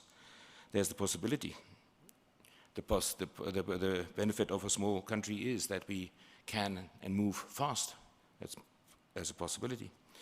The aridity and the fertile land is obviously on the other side as a weakness. We have drought periods, which then really hamper farmers to really produce sustainably. As we saw now, we've got the locusts in the north, we've got floods, sandstorms, and these different things which we all need to work around and work with. Our unemployment is an issue. Lots needs to be done to see how we can address unemployment, because only a healthy and nation can really be productive and competitive in the African context. Urbanization through the dairy and beef industry really shrinking. It's a concern that we have urbanization and then obviously the consequences of it. We have a fairly weak education systems. Yeah, we have pockets of where we have hope, but yet it's not strong enough. But again, post-COVID, the opportunity is obviously use technology, and I think the technology that is available is to get to every kid, and I'm not the chairman of NBC anymore, but NBC could be a avenue to get into everybody's household and the children. And again, so with very smart working, and we could be improving our weak education system, in fact getting access to the best professors or something in the world through digital. Our lack of skilled labor, it's a fact that we have issue with skills, but yet I'm also thinking it's too often too quickly used as an excuse when we have to do something in addressing that, focusing, and it's just a matter of focus. It's so easy to say, well, we've got unskilled labor. Well, what are we doing about it? It's a fact. Well, if that's the fact, let's do something about it. We have got a decrease in foreign investors, that's for sure. The current situation is not helping, that's for sure. Options are available, and I think we as Namibians need to realize Namibia is not the only country in the world. There are many other people that work hard too, and they will fight for investors, so that's what it's very important. Health system, again, I think we have on the one side, one of the strongest health systems, but yet on the other side, one of the weakest. If you look at the state hospital, some of the state hospital conditions. Our airline, we're not, as we all know, we're not in a great space. But is there a possibility? Of course it is. A PPP can do it, and I've done personally some calculations possible. Railway, great infrastructure, but ailing. Again, it could contribute significantly to being ready for that trade agreement. Exploitation of natural resources and obviously by foreigners here, it's a problem. That we are not more taking leading an active role and keeping it to ourselves. In the last 2 years ago, I was in Canada. Even street vendors have to be the Namibian, has to be a Canadian citizen, and a good Canadian citizen for 5 to 10 years. And even there we have competition for our own people. And then often the unwelcome attitude towards skilled immigrants is not helping. Skilled immigrants are in demand worldwide, so those you have to treat with care. Then the lack, of course, the challenges on the, and Florid said it as well, the lack of protection on the local manufacturing industry, and I think it's a very delicate topic. It's how we address it. If I look at sometimes what are the unfair advantages of other companies, there could be a reason for some need to be protected forever. And we as nationals need to be prepared to maybe pay a little bit more for the benefit of other people having a job. Like if we convert our thinking about that, if I purchase local, I employ a family with children, and maybe I think differently. And I think that's just everybody's has to do something, or needs to be challenged. And then, of course, the competitive challenges for the competitive production, technology investments, the skilled labor force, planning, law, security. Often, we as in the private sector, we're not sure and we're waiting for certain things. Also, government interference in many things often does worry one. You don't know if it's done today, what's happened tomorrow.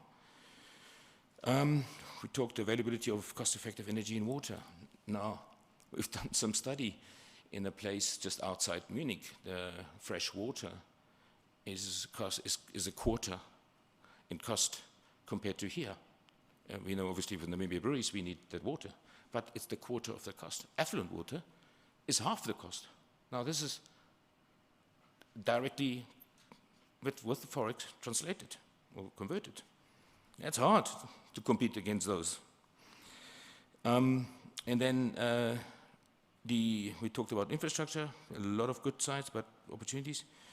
And then the challenges on the corruption, which also adds to the competitive production. And then obviously then, with the states subsidies.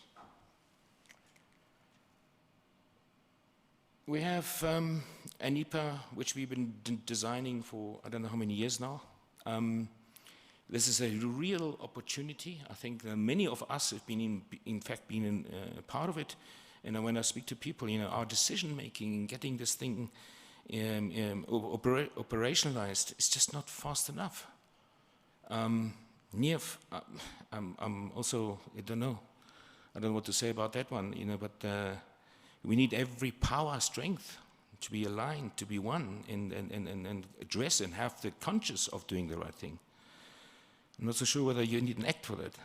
Labor laws are limiting still, and obviously the government interference, as I mentioned just now, with the fishing quotas and mining rights and so forth. I think we're doing good progress, it seems now, but it costs a lot of people's lives for people that don't have an income.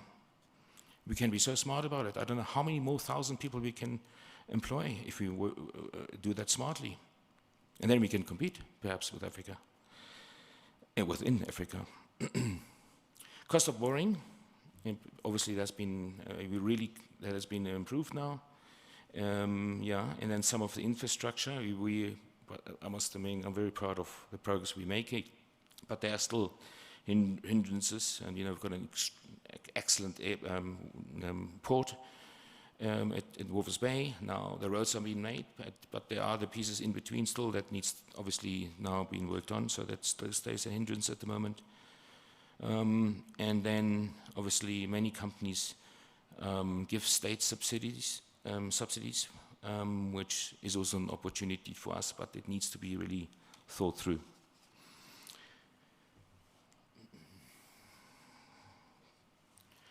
The question is, what could be done to increase production capacities for export and so forth, to play a better role in such a trade agreement? It is, as I mentioned, the enticing, incentivizing exports, finding tax breaks, subsidizing logistical costs, bilateral negotiations with certain countries to guarantee offtake. For capital-intensive industries, to see how we can get cost-effective funding, offtake agreements, and then we mentioned the rules of origin as well, which needs to be very carefully looked at if we want to play a meaningful partner in the trade agreement. The potential winners in such agreement could be, of course, the local Namibian industry having access to other products or more efficient, cost-effective products. Yet, it could be at the expense of employment. Tourism industry could be gaining from it. Obviously, natural energy, but that's, I think, without the trade agreement. And on the one side is agriculture. There is huge opportunity, and I believe if I think about where's the future for us as Namibia lying, or maybe the world, is food. Food is a very, very important opportunity for Namibia, for the world, in fact. The potential losers could be the mining industry, where we have competition. I mean, if you can see at the moment, oil. People will go there where you treat it the best. So it may be we have other countries that offer more than we do. So we need to be mindful of that. Agriculture may also be challenged, as I said, by products being flooded into the country. Manufacturing could be challenged because if we don't protect and we don't have the economies of scale, or so easily in Namibia, we have the 2.5 million people. But there is and we need to find a way whether the 8 years is right or not. That's something one needs to judge on an individual case-by-case thing. But we need to find a way how we migrate from the 2.5 million to the 300 million and maybe the 1.2 billion. It must be something sustainable, but there's a lot of help needed in the beginning. And then other local value-adding industries in Namibia. I mean, if you look at the berries we are now producing in North, I never thought we could, because everybody tells you can't grow them here. And now somebody has shown you they can. So I don't know what else is that we don't know that's out there.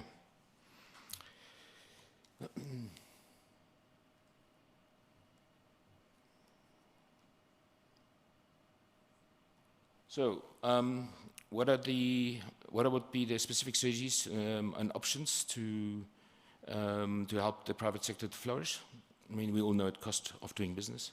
Again, it's a topic we're talking for long and too long. Nationalizing the nationalized assets to be set free. Privatizing companies that offer utilities, waters, air, rail, land, IT, a lot of potential. Maybe also there's the heavy, the government cost. The government is extremely expensive with the number of employees and so forth. These are opportunities, and we need to think how can we convert government employees into private sector employees, and thereby helping and not creating further unemployment. And I think if you put your mind to it, we can find a way. Labor laws. Allow foreign expertise, foreigners to come in. We have worked on many things, such allowing retirees to come into the country with money, of course, to benefit from that. Re-energize a proper SME act or bank or whatever that is really making a difference. BIPA needs to be strengthened again. Sometimes some things take extremely long, and which is not just not acceptable. And then digital innovation and rollout. There is the opportunity, first time for us, to play in a different world through digital.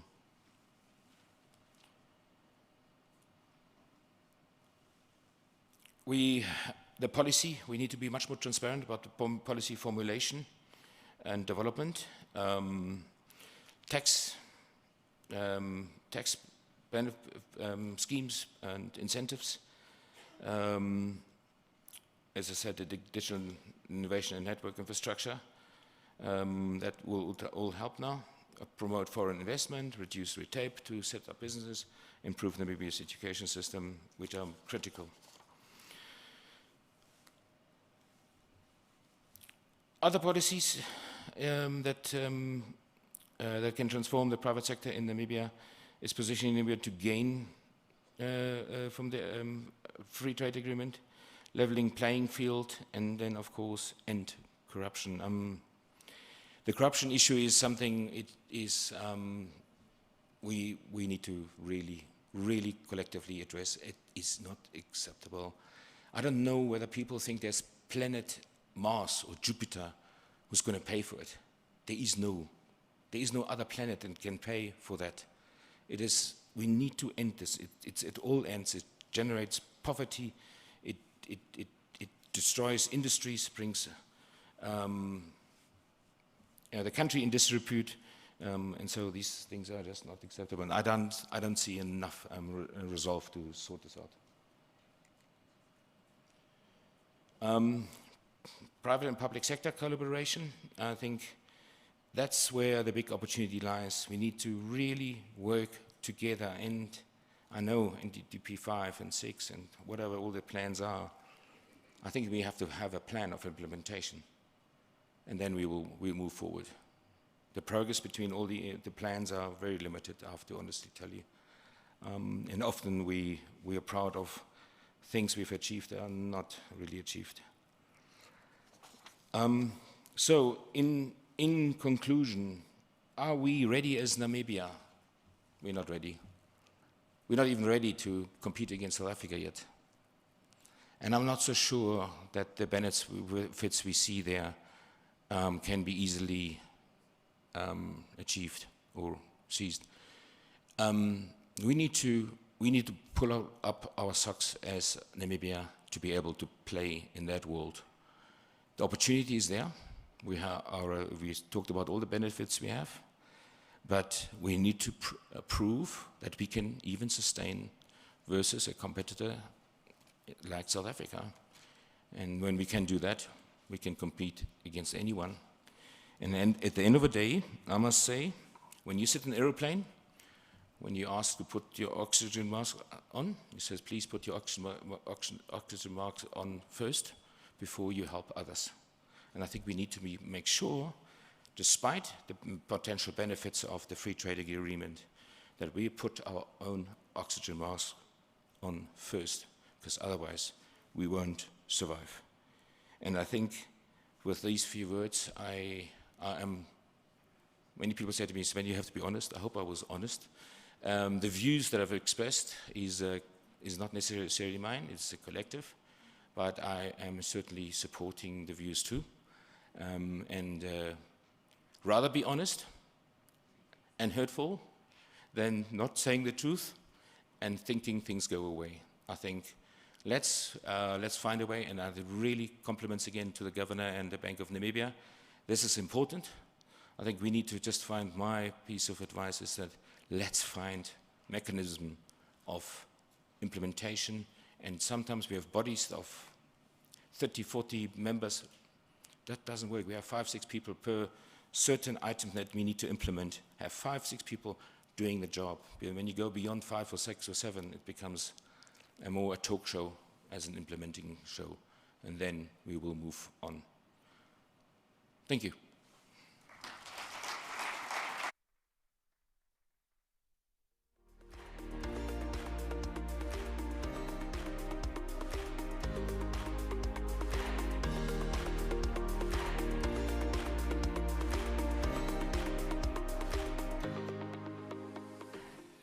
Thank you so much, Sven. Some sobering words there that obviously will provide some food for thought as we continue to engage this topic a little later on as well. As promised, we are really delighted this morning to have Her Excellency, Madame Vera Songwe, who is the Under-Secretary General of the UN and Executive Secretary of the Economic Commission for Africa on the line. We're just establishing her connection so that she can address us this morning. In the meantime, to come and introduce her to this audience, let me now invite the United Nations Resident Coordinator, His Excellency Sen Pank, to introduce our speaker. Your Excellency, the floor is yours.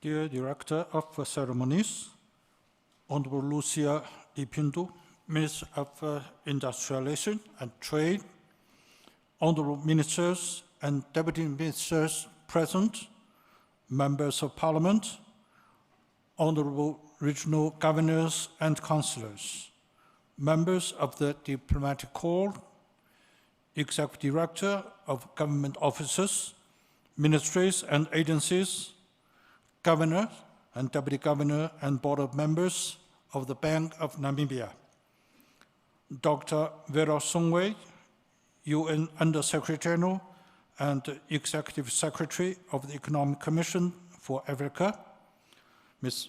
Paulina Elago, Executive Secretary of Southern African Customs Union, Mr. Sven Thiem, President of Namibia Chamber of Commerce and Industry, Dr. Hippolyte Forfak, Chief Economist, Director of our African Export and Import Bank, members of media, dear colleagues from the United Nations country team in Namibia, Commissioner Silver Ojakol, EFTA Secretariat, distinguished panelists, captains of industry, members of the media, it gives me much pleasure to speak on behalf of the United Nations in Namibia to introduce the next speaker at the 21st Symposium.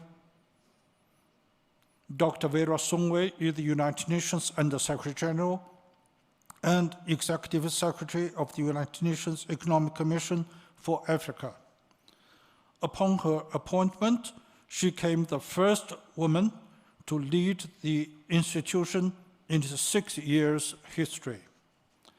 As Executive Secretary, Dr. Songwe's reforms have focused on ideas for a prosperous Africa and have brought to the fore critical issues of macroeconomic stability, development finance, private sector growth, poverty and inequality, the digital transformation, trade and competitiveness.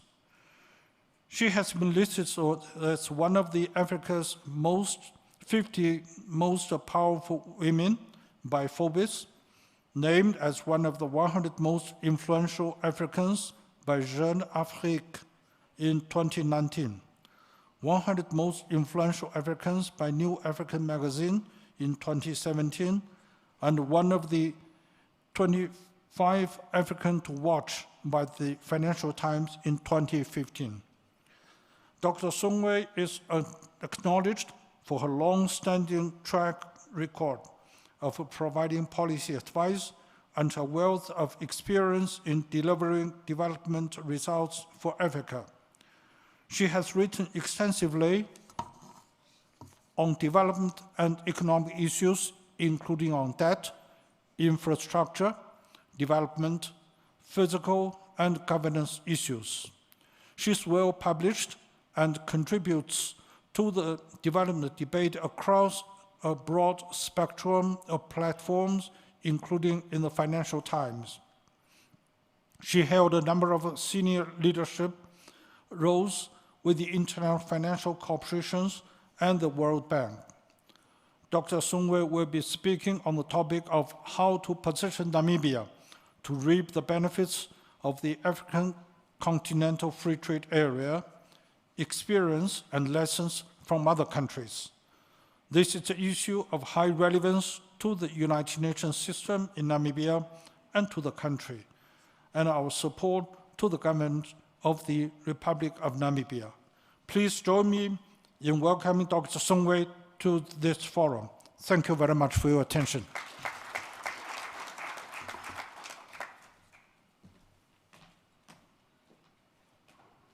RC for Namibia.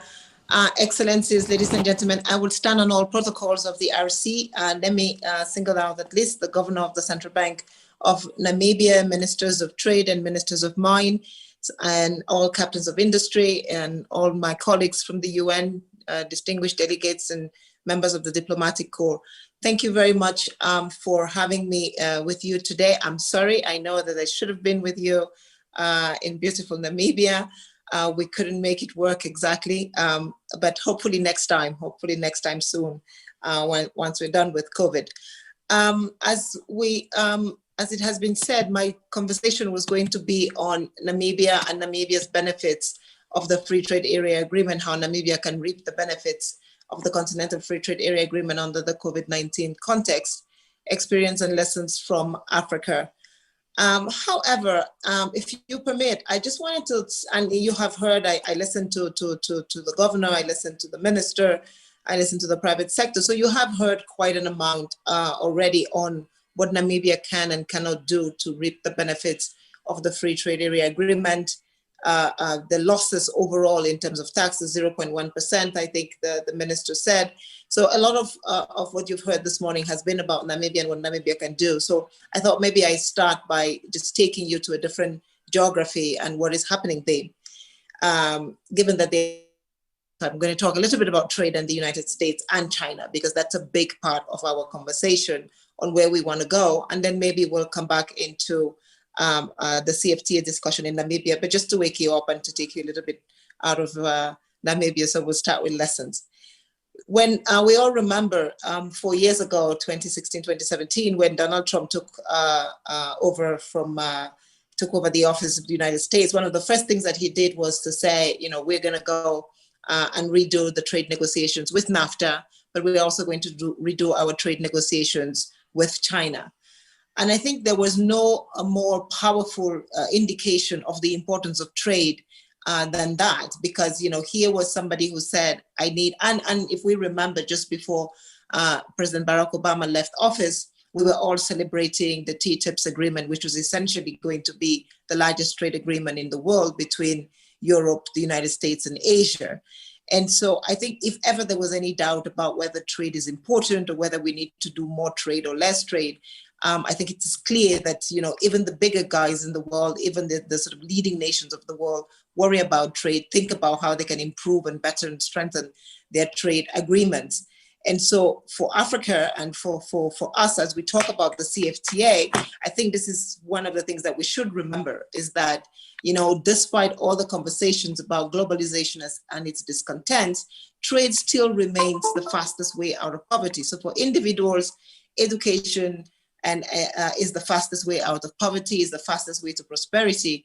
But for nations and for economies, trade remains the fastest way to grow your economy. So I think therein lies the thesis that our leaders decided to put forward 20 years ago when we started talking about intra-regional trade on the continent.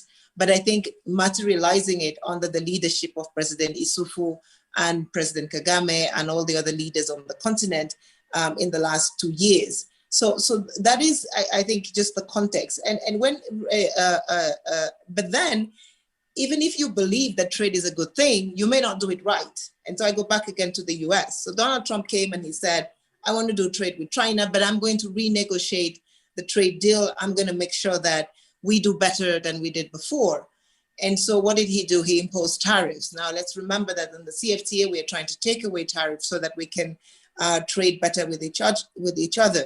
By imposing tariffs, some of the sanctions that he put on the US economy with China, you know, created even more conflict than they created room for trade. And so at the end of the day, what happened was the annual bill for taxes in the United States went up by $350 billion.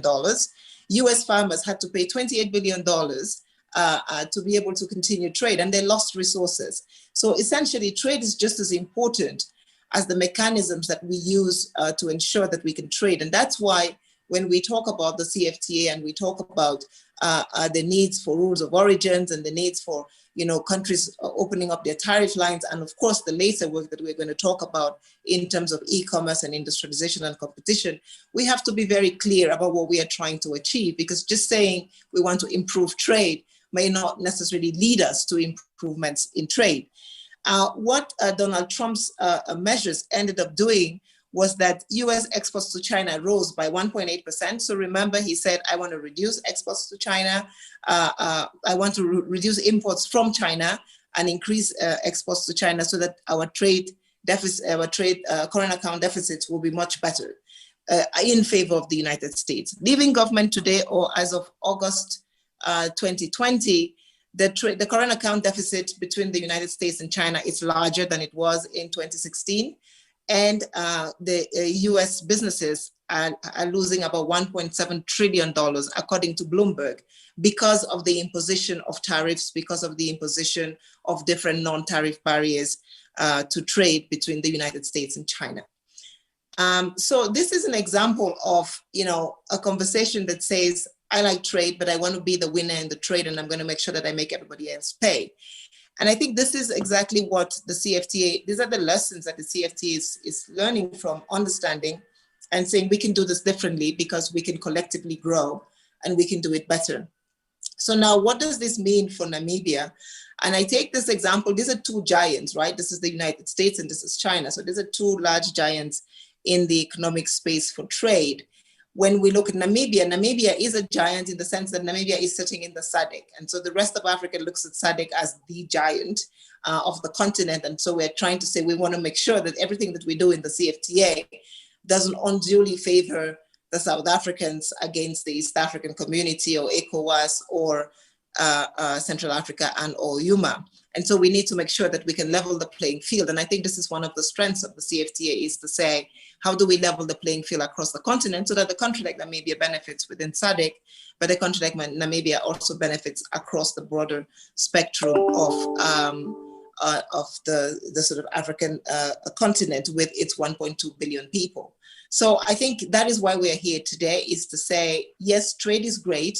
It gets better if we do it well, and it can become quite painful if we don't do it very well. I have a couple of slides, but I know you have all morning, spend all of your morning looking at slides. So I'm going to go very quickly through the slides to now, focus maybe a little bit on how Namibia can reap some benefits of the African Continental Free Trade Area Agreement. But I think always remembering that we want to put ourselves in this context of saying we want to level the playing field. We don't want to create more distortions in the markets. We don't want to see whether we favor more groups or less groups. The other example, as the slides go on, and I don't know if they're on, somebody will tell me if they're on, I can't see. The other example that I would like to give is another example by Donald Trump when he came to government, and people are thinking, why does she keep going there? But I think as I was preparing this conversation, it allows us for some good examples, again, experiences and lessons from Africa and the rest of the world. When Donald Trump came to power, he said, I don't like NAFTA, I want to renegotiate NAFTA. And there was a lot of pushback from that position. However, I think as Africans, I embraced that position. And why did we do that, or why did I do that? Simply because one of the things that NAFTA did not do well enough was negotiate the trade in services agreement well, and particularly the whole area of internet commerce. And so I think that he had a point there to say, we need to reopen this and we need to relook at, when NAFTA was done and NAFTA created all the gains that it created, it had its some drawbacks, but most of all, I think it led to one of the longest periods of growth in the United States, Mexico, and Canada. So it was very positive, but it had left out a big piece of the economy. Of course, when NAFTA was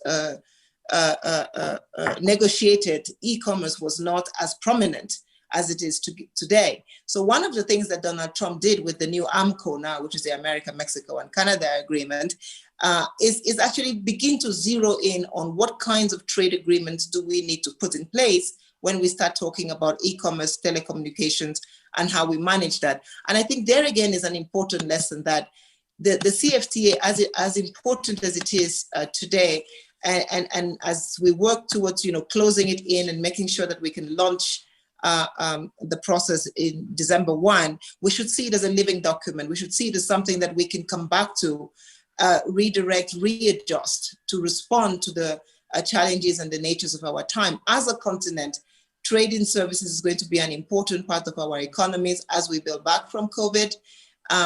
If we had our slides up, you would see that Africa's GDP, we were growing at 3.2% before the crisis.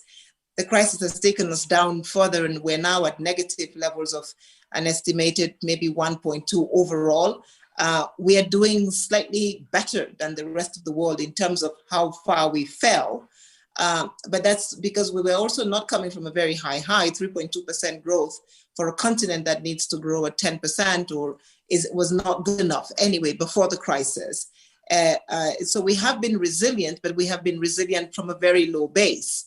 And so we need to then see how we can come back stronger, how we can come back firmer, how we can come back better. And I think that is the challenge for Namibia, for SADC, and as it is for the rest of the continent. ECA has worked very hard and is working with the government of Namibia, and I want to thank the governor and the Minister of Mines, the Minister of Finance, who's not in the room, and of course the Minister of Trade, who has been the one spearheading the conversations on the CFTA. We've worked to find some evidence about what to support the African countries in their negotiation process and to inform the implementation of the different phases. Indeed, the financial support from the European Union that we got has really allowed us to see whether we can, put up some tables and understand and support countries as they go down. The last but one presentation that you showed had a breakdown of your different sectors and what you're doing. And I think that's what we've tried to do, is see whether we can do some simulations to ensure that we come up with what indeed are going to be the complementary gains that you will get as we move towards liberalization of the work that is being done in Namibia. Evidence indicates, of course, that Namibia will benefit from the AFCFTA. You've heard that from many of the speakers that came this morning. Of course, when we look at it and we unpack what is happening around the protocol on the trade in goods, protocol on trade in services, the dispute settlement system, I think that's the most important for economies like yours that are more open. How is it, we need to ensure that as we do the CFTA, we don't do anything that hurts your economies. We don't do anything that brings your economies backwards, because you've already had quite an advancement as Namibia, but also in the SADC region in terms of reforms in transparency of service regulation, in progressive liberalization of your service sectors, and how we can work together in the provision of general security expectations. Namibia's GDP is foreseen to increase as we get out of this crisis by about 4.1%, but I speak under the control of the governor of the central bank, who is doing this, I think, every day and looking at the numbers. Hopefully, the numbers will continue to grow as we do this. But what we have shown is with simulation work that has been done at the ECA is that Namibia exports could increase anywhere between 2.8%, which is about $640 million, to a little bit more, to $664 million. I think that as we look at what are the benefits, and so this is the short-term benefits and increases, but then of course we can translate those increases in exports to what does it mean for jobs? Because at the end of the day, that's what we're trying to do, is increase prosperity, create more jobs, and ensure that we leave no one behind as we implement the Continental Free Trade Area Agreement. And I think that's where then the policy space becomes important. I think the last speaker was talking about governance transparency, and the speaker before talked about the need for the complementing services such as energy that we can bring together to ensure that this happens.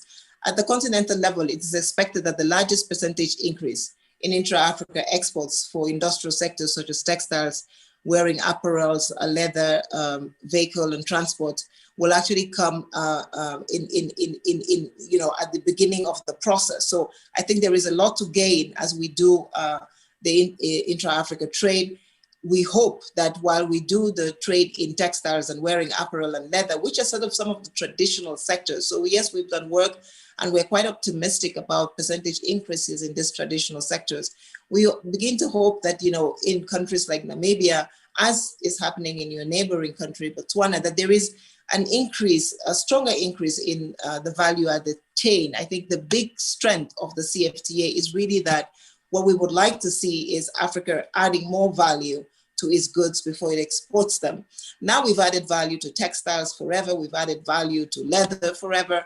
And so while there is a positive in thinking that yes, there is going to be a huge increase in apparel trade and leather trade and paper, my sense is that we need to be more ambitious. And the question that we need to ask ourselves is, do we, leather, apparel trade and wood and paper is where Morocco was 20, 30 years ago.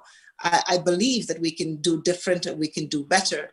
And of course, as we add more value to what we're trading, we get to prosperity much faster. So the question then becomes for Namibia, but also for SADC. And I think this is important that every time Namibia thinks of itself, because we want to create this regional supply chains, because we have, as the Economic Commission for Africa, worked together with you to create an industrialization strategy that is a SADC strategy, which is quite ambitious and which leaves, the trade apparel and textiles sector and begins to look at, can we do better in automobiles? There is a huge SADC strategy around the automotive industry. What part of that automotive industry strategy can Namibia fit into? Where can Namibia find a comparative advantage in one of those segments that is going to allow it to become even more competitive? I think those are the kinds of questions that we need to start asking ourselves, and that Namibia should be asking itself as well. Is yes, we have what we will call les acquis, which is the things we have already. It's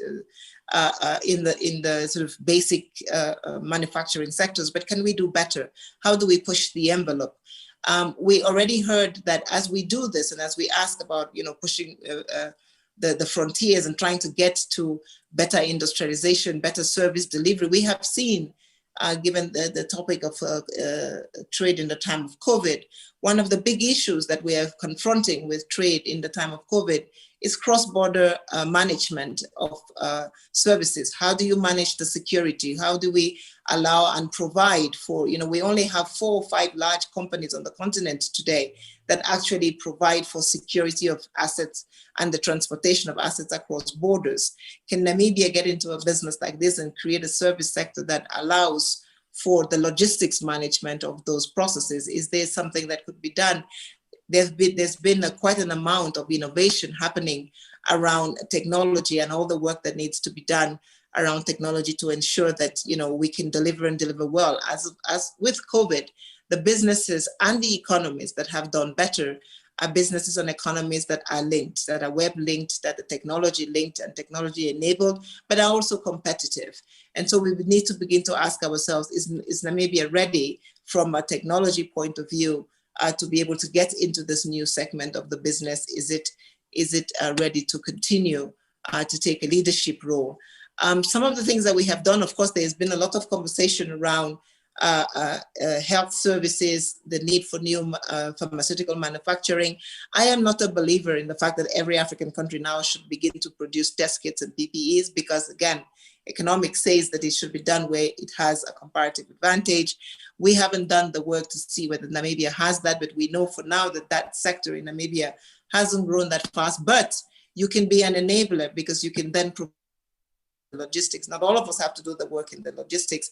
And, you know, I think that we know when we take, for example, the agriculture sector on our continent is probably the most important sector in terms of creating jobs. But it is our processing and trading companies, which are not African, by the way, because they are international companies, that actually make the most gains from Africa's agriculture sector, because we have left the whole segment of the trading of our commodities to an external client.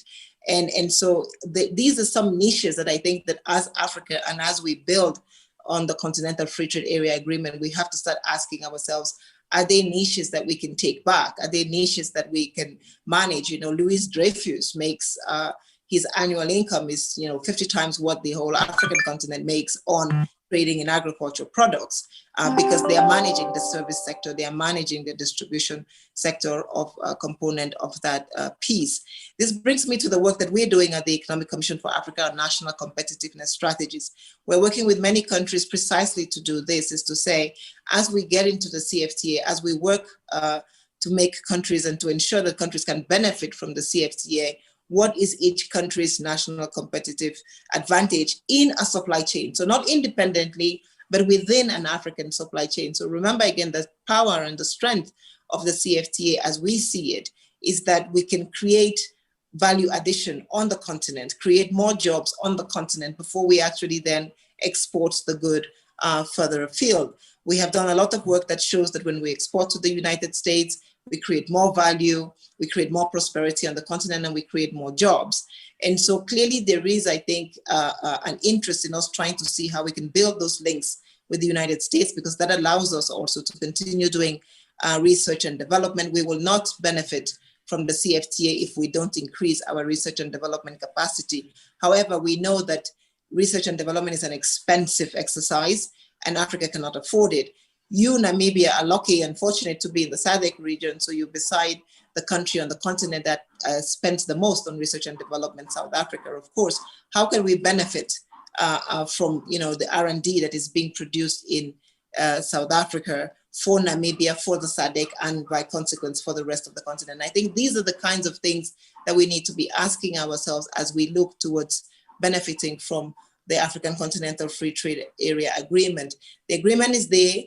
The ambition is clear and it's stated, but I think how we now organize ourselves as institutions, as SADC, and I want to thank the leadership of SADC and all the team in SADC for working very closely with us and allowing us to work with them on their AFCFTA industrialization strategy. It's really by doing that that we begin to see in a more granular fashion, what does this mean for each country? What does this mean for each sub-region? And I think that's the next piece of work that we have to do. When we think about the AFCFTA, there is also a tendency to get very quickly discouraged because we may not see the results happening very quickly. But remember, it has taken Europe the time it's taken to get to where it is. Today, they are at over close to 70% of intra-European trade. But that has taken a long time. And I think we can get there probably faster because of technology. But I think to do that, we have to be clear about what the goal is. We have to ensure that we understand how we want to get there. I always say to the team at the ECA that the CFTA will only begin to make sense when we have one whole community of the African Union trading with another one. We're not there yet. We have COMESA, which is doing quite well. but we don't have ECOWAS trading well with SADC, or not all of ECOWAS and not all of SADC have signed the CFTA. So we still are not seeing fully the benefits of the CFTA. And I think that having your voice also as the government of Namibia, that the fact that you've taken the time to organize the session means you begin to see the benefits, you see the advantages, but maybe you can also become advocates so that the rest of the neighbors can sign the CFTA, and we actually get to, today we're at 30 countries that have ratified. We hope that we can get to at least 40 before it's fully launched, and hopefully that we have a lot more that will ratify by the time we get to the middle of next year. Again, as I said, for Namibia, you're already doing a lot in the textiles, you're doing a lot in food and agro-industry sectors. But really the challenge with the CFTA will be to see, can you push the envelope? Can we do more? As we work, of course, one of the big conversations with the CFTA, and I think it has been raised in one or two of the other segments, is that even as we open our borders intra-African to agriculture trade, there is going to be, I think, an important part of the sort of standards and phytosanitary standards that we'll need to meet to be able to export out of the continent. There again, we need champions that can do it well, that can do it better. Namibia is already a leader in this segment. Is there more that Namibia can do to provide the services that are needed for phytosanitary standards to help standardization? So as you see, I'm talking about trading the goods, but I'm also talking about opening for Namibia a business sector that helps to facilitate the CFTA in the goods trade. So we look at it as, you know, today we know that the returns on the service sector are much higher. And so Namibia needs to begin to look at that. Yes, continue to do your cereals and vegetables, fruits and nuts, but can you, as you do that process, and given that you have perfected some of the phytosanitary standards and you understand them and you're exporting out of the continent, is it possible that you become a service provider for countries that you're already trading with, Cameroon, Kenya, Rwanda, Tunisia, and Zimbabwe, to provide them with the secondary service and create a different industry in Namibia, which then becomes a phytosanitary standards industry that helps you grow your business and ensure that it can get better. Only trading on your goods today, the increase in welfare is about 4%, given the work that we're doing. My belief is that if you combine the trade in goods with the development of a service sector in the phytosanitary side, because you have the competitive advantage, you will probably be able to increase welfare even more. And so I leave you with that challenge to say, be comfortable where you are, improve and do better, because there are big benefits from the CFTA that you can reap. But then looking into what does it mean for in 10 years for Namibia, what service sectors can you get into building your industry and manufacturing sector will be a good idea. And I close with a final example of world trade, which is of course, I don't know if it's actually happening because there was news yesterday in the papers, but as you know, one of the biggest companies in the world today is the Alibaba company. They don't produce anything. They're not an industry. They're not a manufacturing company. They're a service company.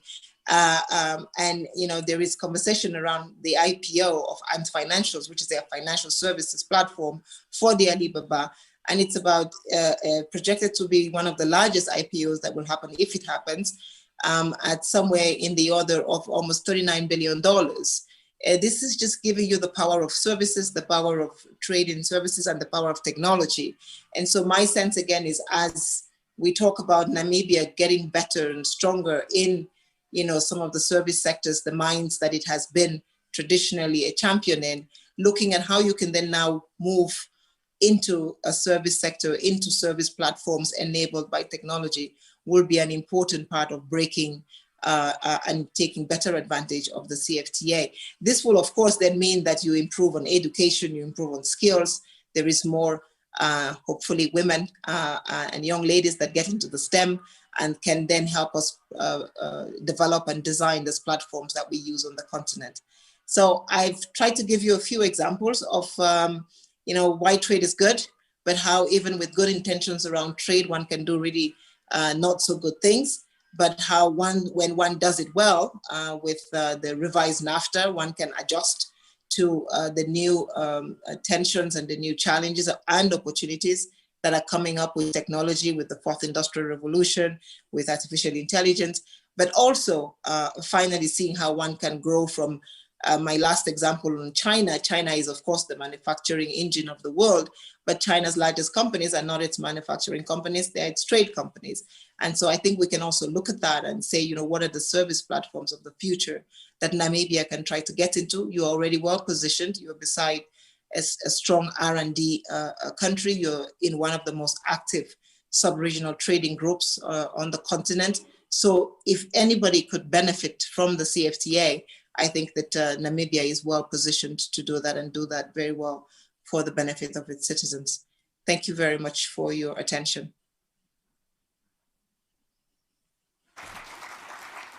Thank you so much, Doctor.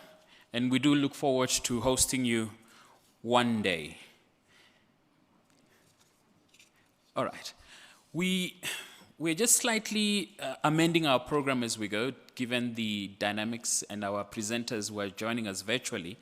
But we now want to take a 10-minute break with your indulgence so that we can continue soon thereafter with the other presentations. We also want to take time to acknowledge our Minister of ICT who has joined us, and I'm sure the topics that were addressed earlier on by our previous speakers around this sector are also very insightful for you. Thank you so much for joining us. We'll take a 10-minute, 15-minute break, and then we'll get back. Thank you.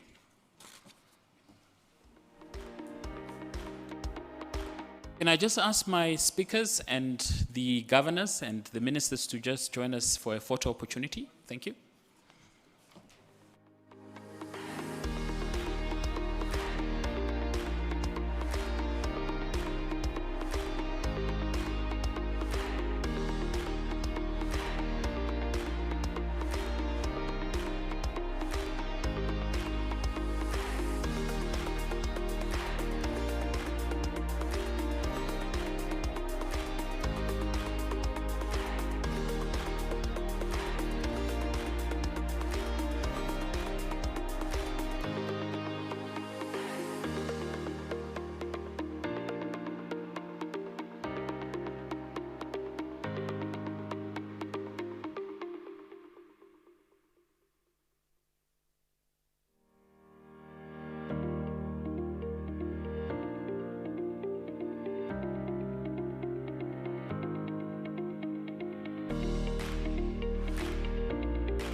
All right, can we resume with our program? Can our invited guests please make their way into the hall? Thank you.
Can the ushers please help to get our guests back into the venue?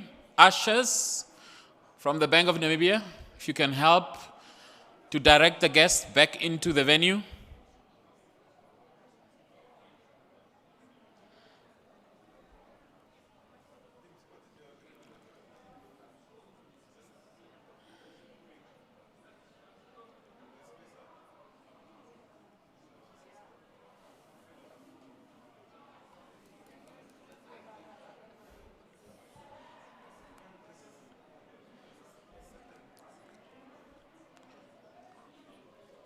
Ushers, can you please direct our guests back into the venue?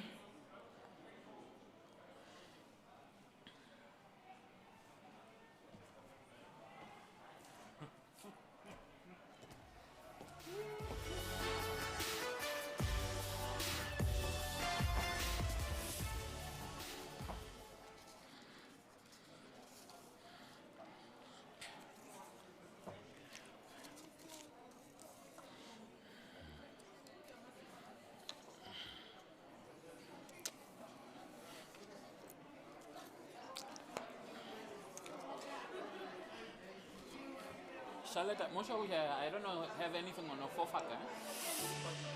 So who's first? Is it? So, but if we do it now and I have nothing, or should we take maybe Belako first? Otherwise, I'll just.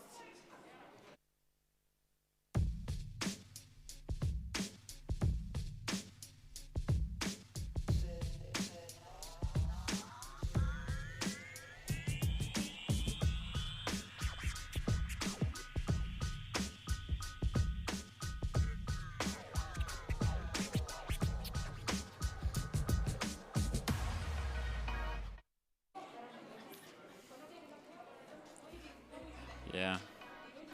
Ladies and gentlemen, if we can take our seats, please.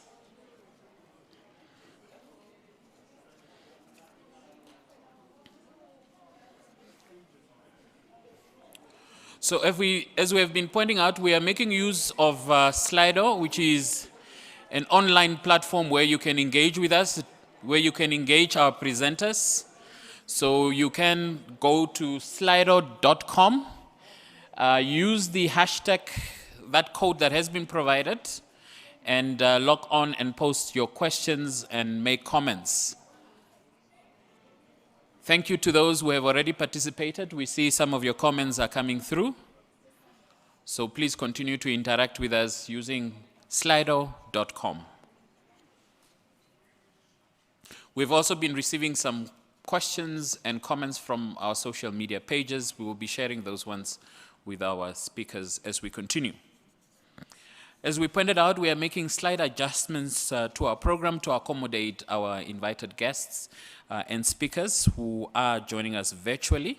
One such a speaker who was originally slated to join us for our panel discussion is now going to deliver some remarks. He's from the African Export and Import Bank. He is Dr. Hippolyte Fofak, the Chief Economist and Director there. And he will be speaking on the topic of trade financing and infrastructure development as we gear up for the African Continental Free Trade Area. So if Dr. Fofak is ready, we can join him now. Hello, can you hear me? Yes, Doctor, we can hear you loud and clear. Excellent. And first of all, I think I would like to sincerely thank you for organizing such an important and timely event, the Bank of Namibia and the leadership of that beautiful country for organizing such a timely event and really for associating the African Export-Import Bank.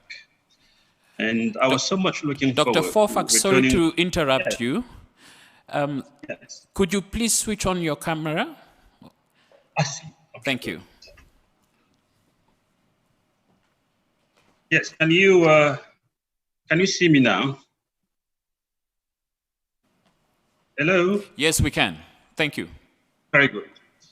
Yes, I was so much looking forward to really returning back to that beautiful country of yours called Namibia after almost 15 years, the last time I was there. And definitely will strive to do just that post-COVID-19. And Doctor, frankly, sorry for the interruption. This is the last interruption, I'm sure. Can you tilt your camera downwards, please, so that we can see? There you go. There you are. Thank you so much. Just slightly tilt it upwards so that yes. Beautiful. Thank you. You may go ahead. Okay, excellent. Thank you very much. I'm sorry for the distractions. I think the event main theme, position Namibia to reap the benefits of the AFCFTA, is actually one of the most timely and suitable for the occasions. It's fair to say that trading under the AFCFTA is right around the corner in 2 months' time, if not less, and preparing the business community and your country in general to reap the full benefit of that potential great opportunity in the horizon is definitely the right thing to do. And we should be thanking the leadership of Bank of Namibia for creating such a condition for a win-win outcome under the AFCFTA. These strategic moves are not only timely, in my view, they are preparing the country and the continent to enhance the implementation of the Continental Free Trade Reform, which has been labeled as the most important development in Africa of the last few decades, and some have actually said since independence 60 years ago. They are probably right because by defragmenting Africa to create a single market, the AFCFTA is setting the continent on the path of effectively transcending the artificial yet real barrier erected by the colonial power during the Berlin Conference almost 135 years ago. Simply remarkable how sticky this barrier have, how long it took us to actually contemplate the options of getting rid of them. In this regard, the AFCFTA is very important, not only for political reasons, but more importantly, and more so for economic reason and the potential that it has for transforming African economies. I know previous speakers actually elaborated on the potential benefits of the AFCFTA and about how they will boost intra-African trade, which currently remain very low and has been really a source of global volatility, exposing the region to global volatilities. I would also like to emphasize that the AFCFTA has a potential to significantly boost GDP's numbers across the continent. I know Excellency Vera talked about GDP growth being very low across the continent. Yes, it's justifiable given the structure of African economies and the exposure to global volatilities, given that Africa growth is highly correlated with commodity price cycle. And as they move around up and down, you see that long-term growth in Africa has essentially been very anemic and almost stable. So resilience has been there, but the constraint has been that source of diversifications, which has been a major constraint.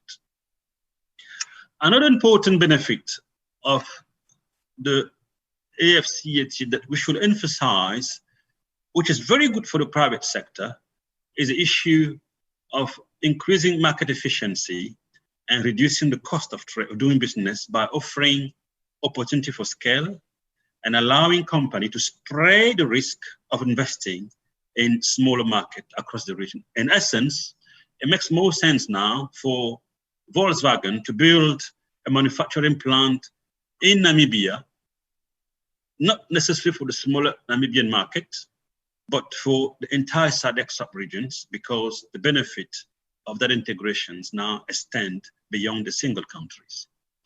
It also makes sense to consider large infrastructure project, power project, the Inga Dam, for instance, because we could actually export that energy to energy deficient regions in a way that will actually reassure and ensure higher return on investment, on long-term investment for that matter.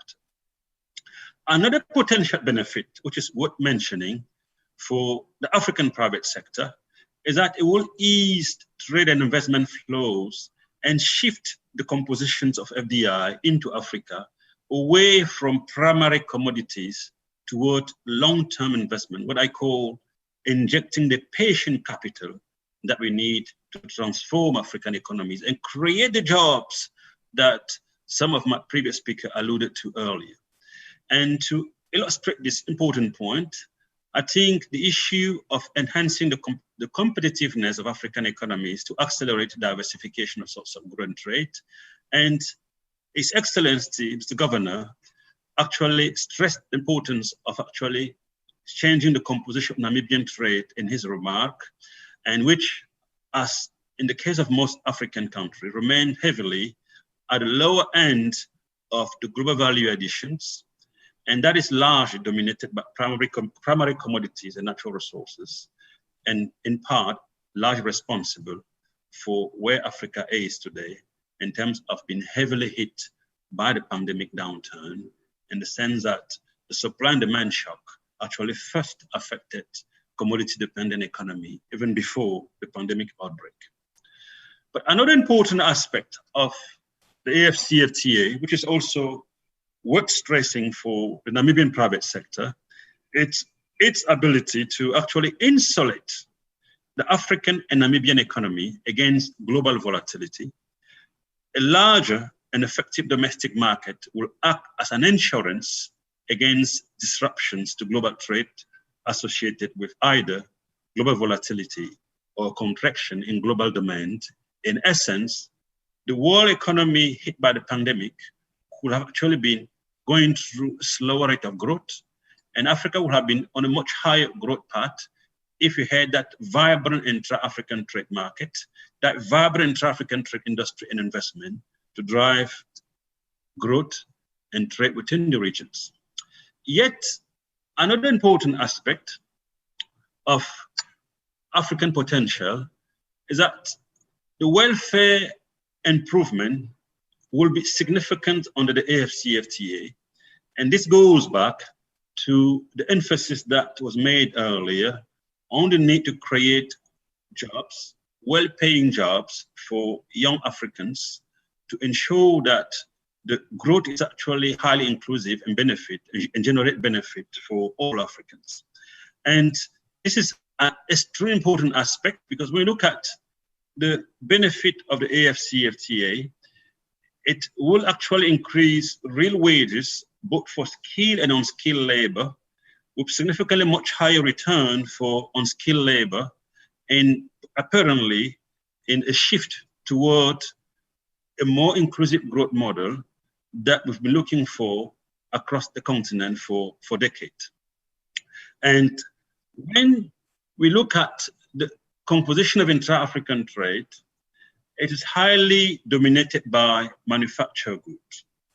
So if the Namibians want to actually reap the full benefit of this tremendous continental reform, the first thing to do is essentially to move to in the space where they diversify the source of growth, invest more into industry and manufacturing to actually capture most of that benefit.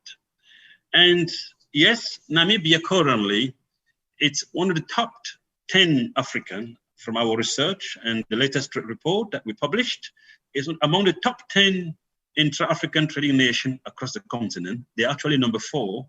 They were number 4 in 2018, number 4 in 2019, and of course, the first top country on intra-African trade is South Africa, for reason that we know, given the structure of the economy and the complexity. But Namibia is actually nonetheless number 4, which is a very important rank given the size of the countries.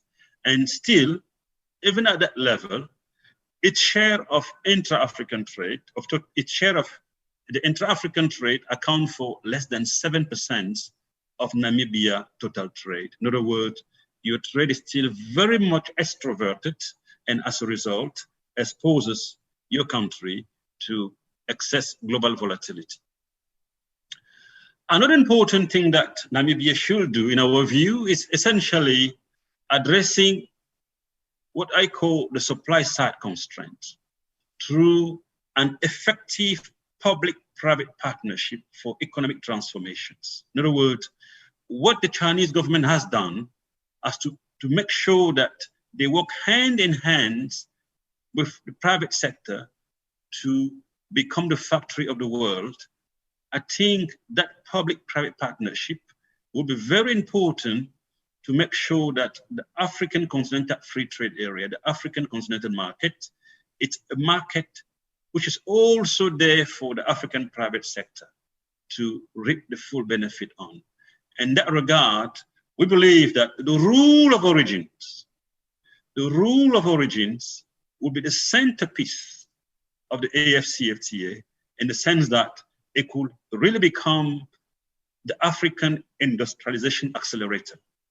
And we should actually make good use of that rule to protect nascent industry if necessary, definitely to make sure that the African private sector thrive and take full benefit of that market, tremendous potential associated with the AFCFTA. Another important aspect that I think we should emphasize is what I call changing the mindset of both public and private sector, of both government official and private sector leaders, to become more proactive by embracing what I call the globalizer mindset, which means to become more globally competitive. To illustrate this point, let's take the COVID-19 vaccine. Yes, COVID-19 has been a great national security threat. The human costs have been significant. But COVID-19 is also an opportunity, a business opportunity. Those who are working on the vaccine for that disease will actually reap billions of dollars. And one can attempt to manufacture a vaccine and fail. He will have tried, she will have tried. But in this space, we've not even tried before failing. And hopefully there will be lessons to be learned here by changing that mindset of being at the receiving end of what is produced in the rest of the world to become more proactive, the globalizer's mindset, where African leaders not only work the private sector, but also harnessed the potential of the African youth, their creativity, and create the condition for them to invest in their creativity through research labs to provide homemade solutions to emerging challenge facing the African continent. And the COVID-19 is one of such challenge, but definitely not the last, and make sure that when the next pandemic hit, Africa is actually ready for a self-sustainable response to the challenge. Another important aspect that I would like to mention to highlight and further emphasize the need for export diversifications and industrializations is the research that we carry in this bank looking at estimate of export potential in intra-African trade. I think that estimate essentially identifies products for which specific sub-regions have already proven to be internationally competitive, and that good prospect for export success in other African markets are actually very strong. And when we look at that estimate for 2019, and the product with the greatest export potential, intra-African trade potential, are motor vehicle and part, mineral product, fertilizers. Fertilizer makes sense. I think the African continent is currently spending more than $90 billion every year to import fertilizers and ferrous metal. And these products, which are high export potential, also interestingly have very high untapped potential, essentially meaning that by investing in this area, specific sector, the African private sector will not only reap tremendous return on investment, but also help narrow the Africans' balance of payment deficit, current account deficit, which has been a major challenge for African central bankers in the sense of volatility of foreign reserve. And what are the sub-regions with the greatest intra-African trade export potential, and why? I think the sub-region which are the greatest are essentially Southern Africa, and why will be the South Africa effect, the complexity of South Africa referred to earlier. And the second sub-regions, which actually well positioned to take advantage of high export potential of the regions, is North Africa. And surprise, surprise, the complexity of the Egyptian economy is a very important factor into that. In other words, this is another reason why the Namibian private sector should definitely take a major role in boosting that change in the structural transformation and patterns of Namibian economies. Then another important aspect, which I would like to emphasize, is really addressing, I think, Her Excellency Vera Sangwe alluded to this, addressing the issue of skills gap and technological deficit by pushing the boundary and frontier of research within this continent. It is very important looking at addressing the research infrastructure. Then there are other aspects more on the financing side, and the trade financing gap, the infrastructure financing gap. I think this gap are extremely important and will act as major constraint. And the good news is that at African Export-Import Bank, we've actually been, under the current strategy, actively financing and increasing our financing of intra-African trade. And we've actually put on the revolving basis $25 billion to achieve that. So we are working also with trade finance intermediary across the continent to make sure there is enough resources to actually cover that important part. We are also, within the context of the AFCFTA, developing what we call the Pan-African Payment and Settlement Systems, which is a digital payment system, which will essentially reduce the foreign currency content of intra-African trade And as you know, and issue liquidity constraints, access to currency, hard currency, has been a major constraint, not only to the financing of extra-African trade, but also intra-African trade. We believe that through PAX, the Pan-African Payment Settlement System, will significantly reduce the dollar and euro content of intra-African trade, and in the process, significantly boost intra-African trade finance.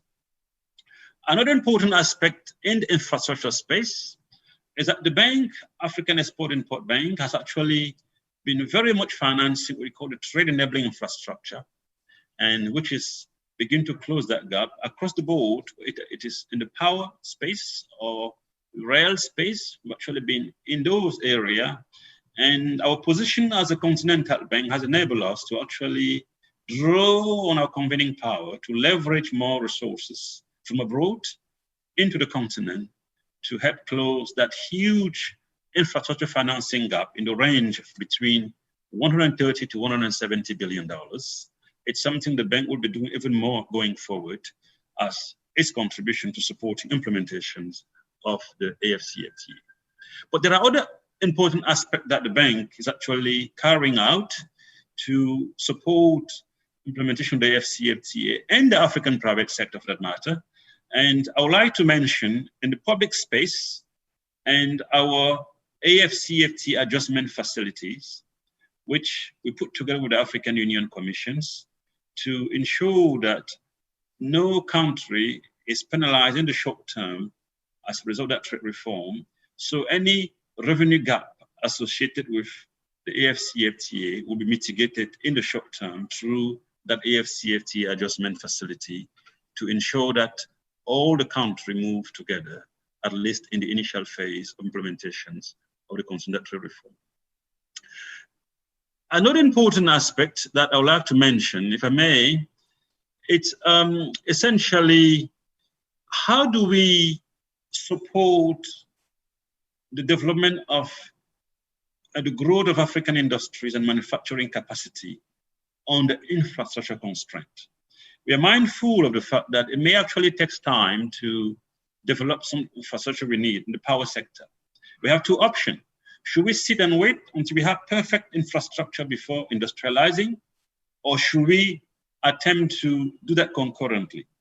We've chosen the latter approach, which enables us to identify enclave, what we call industrial park and special economic zone, which will have the needed infrastructure to support economic development, industrializations.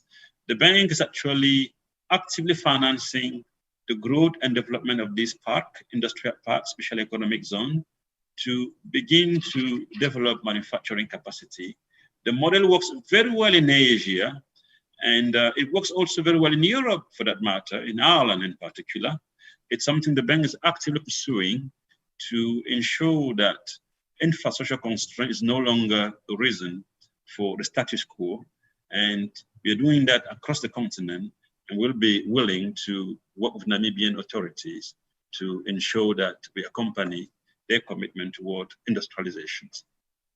Another important aspect that I should mention, it's in the area of quality assurance and certifications.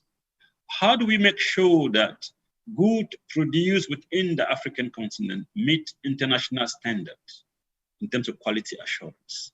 And through our AQUAC, the African Quality Assurance Certification Center, the bank is actually helping African countries to make sure that they have goods which are competitive, of high quality within the African market, and in the process will enhance the transition from the African market into the global market after using African as real pilot testing.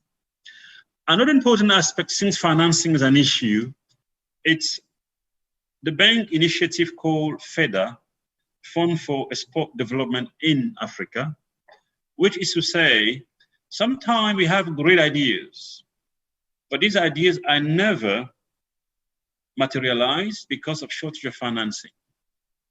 And through our Fund for Export Development, we are providing seed funding for startups so that all young African entrepreneurs have good ideas.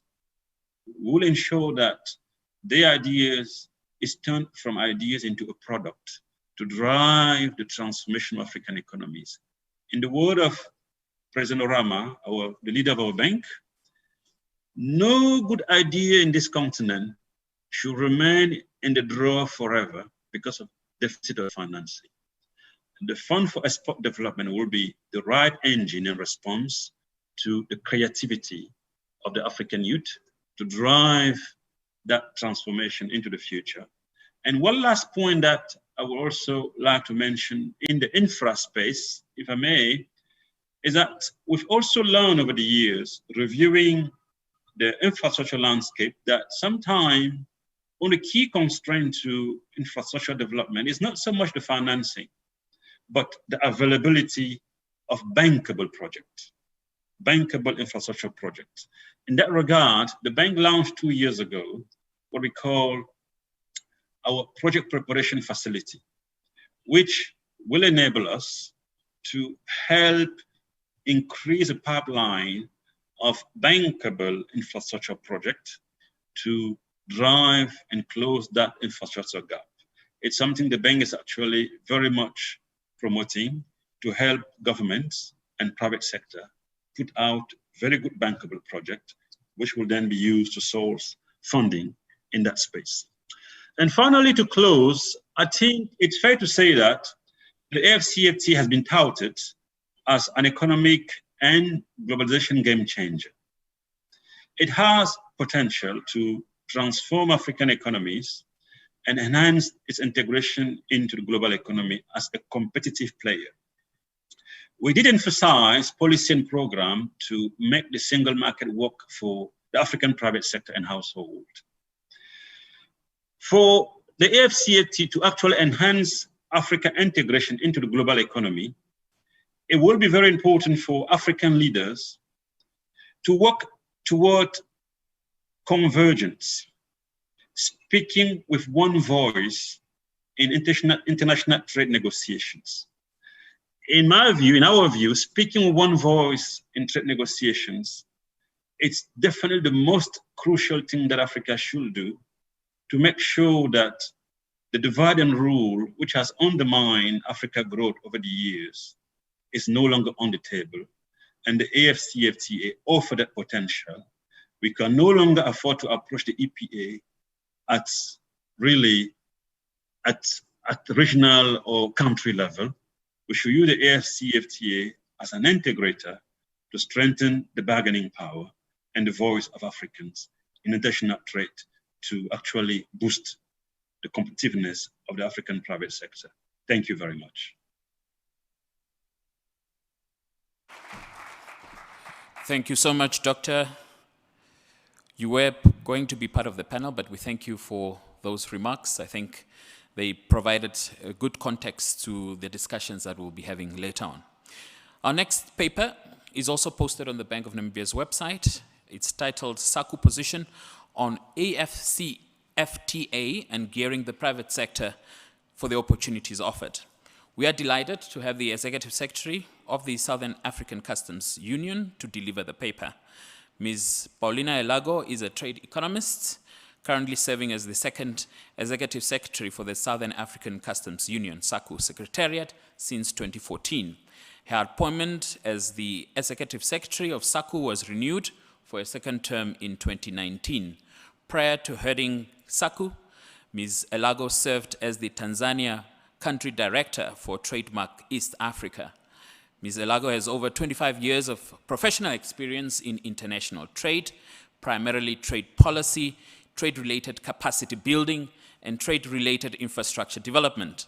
Additionally, she boasts 10 years of experience in managing and delivering multi-donor, multi-country, and multi-year development programs to support regional integration and trade competitiveness, primarily in Africa, Caribbean, and Pacific ACP states, including institutional support to regional integration organizations across the ACP region.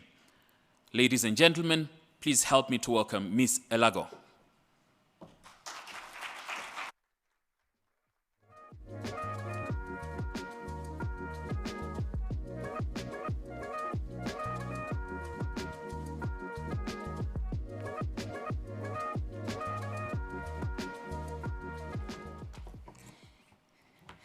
Thank you, Director of Ceremonies, and still good morning. Good morning. Let me stand by the protocol that has been established, but specifically I wish to recognize the Minister of Trade and Industry, and also to thank the Governor of the Central Bank for organizing this event and to congratulate you. I think policy dialogue is very critical in any setting, and more specifically in Namibia, where now we are facing and preparing ourselves to implement the Continental Free Trade Area. So I'm delighted to be part of this, and I also just want to thank those who facilitated our participation. I know there's always a team of people who are working hard to make such an event of this nature possible, and so I want to just acknowledge them. Having said that, Director of Ceremonies, distinguished guests, ladies and gentlemen, okay, I need to make sure that I get things right.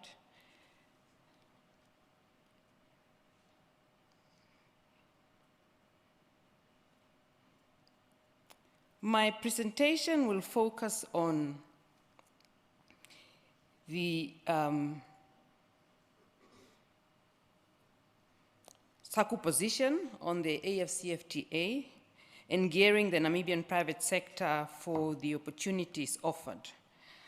It's outlined, is highlighted on the screen, and I'll be looking at the scope of the AFCFTA liberalization modalities for trade in goods and services, the importance of the AFCFTA to SACU, and the support and approach to negotiations by the Southern African Customs Union, as well as the intervention to support the AFCFTA process, and then the status of ratification, as well as policy recommendations for Namibia. It's obviously important when we talk about the Continental FTA to put things in context. For those of you who do not know what SACU is, it's a customs union of 5 member states, and you see the map on the screen. Why is it important for SACU to be part of this important undertaking on the African continent? As a customs union, we underline, and for us, integration is quite important because we see regional integration as a stepping stone to global integration, but more so also our integration within the larger continent. And therefore, for us in the customs union, we see ourselves as established to serve as an engine for regional integration and development, industrial and economic diversification, expansion of intra-regional trade and investment, and global competitiveness. That is really our vision. And we believe that the vision of SACU is well aligned with the Continental Free Trade Area because of what it seeks to achieve in terms of industrialization, in terms of integration. What kind of landscape are we looking at in the current African context? I would find myself repeating some of the issues that have been addressed, and that's always a risk of coming towards the end of the presentation. Everybody has said what needed to be said, but I will still highlight some of these issues. Now, we're looking at a landscape that is characterized by intra-Africa trade of about 18 to 20%. And of course, also, when you look at Africa's trade with the rest of the world, it amounts to 50%. And so Africa trades more with the world as it trades with itself. That highlights that there is little trade, and certainly there is scope for expansion. There's lack of market integration, And if you again look at the current setup on the continent, really integration happens at the regional level, within the regional economic communities, whether it's SACU, SADC, ECOWAS, EAC. So therefore, we see the AFCFTA as a timely policy imperative if we need to reverse the current levels of intra-Africa trade of about 20%. And so when we look at the AFCFTA itself, it is structured in two phases. We have now almost, well, completed or are working towards completing the first phase, and the first phase is really that looks at trade in goods as well as trade in services, and then also dispute settlement. You would note that those three protocols are quite important, and you've heard from previous speakers also who spoke about the importance of not only trade in goods, but also trade in services.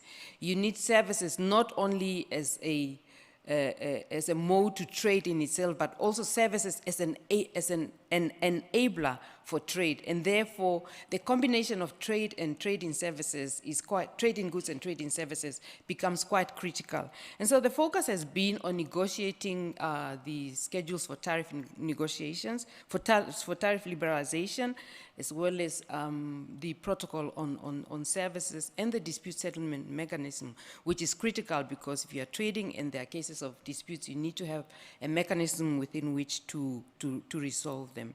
On the other hand, phase 2 will be looking at, again, policy enabling protocols, your competition policy, investment, intellectual properties, as well as e-commerce.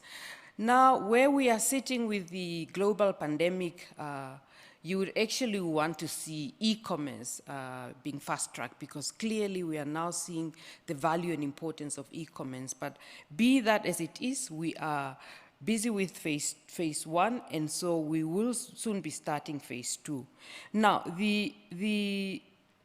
there are modalities for negotiations, and in terms of goods, the continent has actually set some very high ambitions in terms of this protocol, and we are looking at liberalization of 90% of tariff lines within a 5-year period, which means from 1st of January 2021, by 2026, we would have liberalized 90% of tariff lines. And that is quite significant and ambitious. But that's what we need if we want this undertaking to work. It requires that level of commitment, but it also requires actual implementation of that.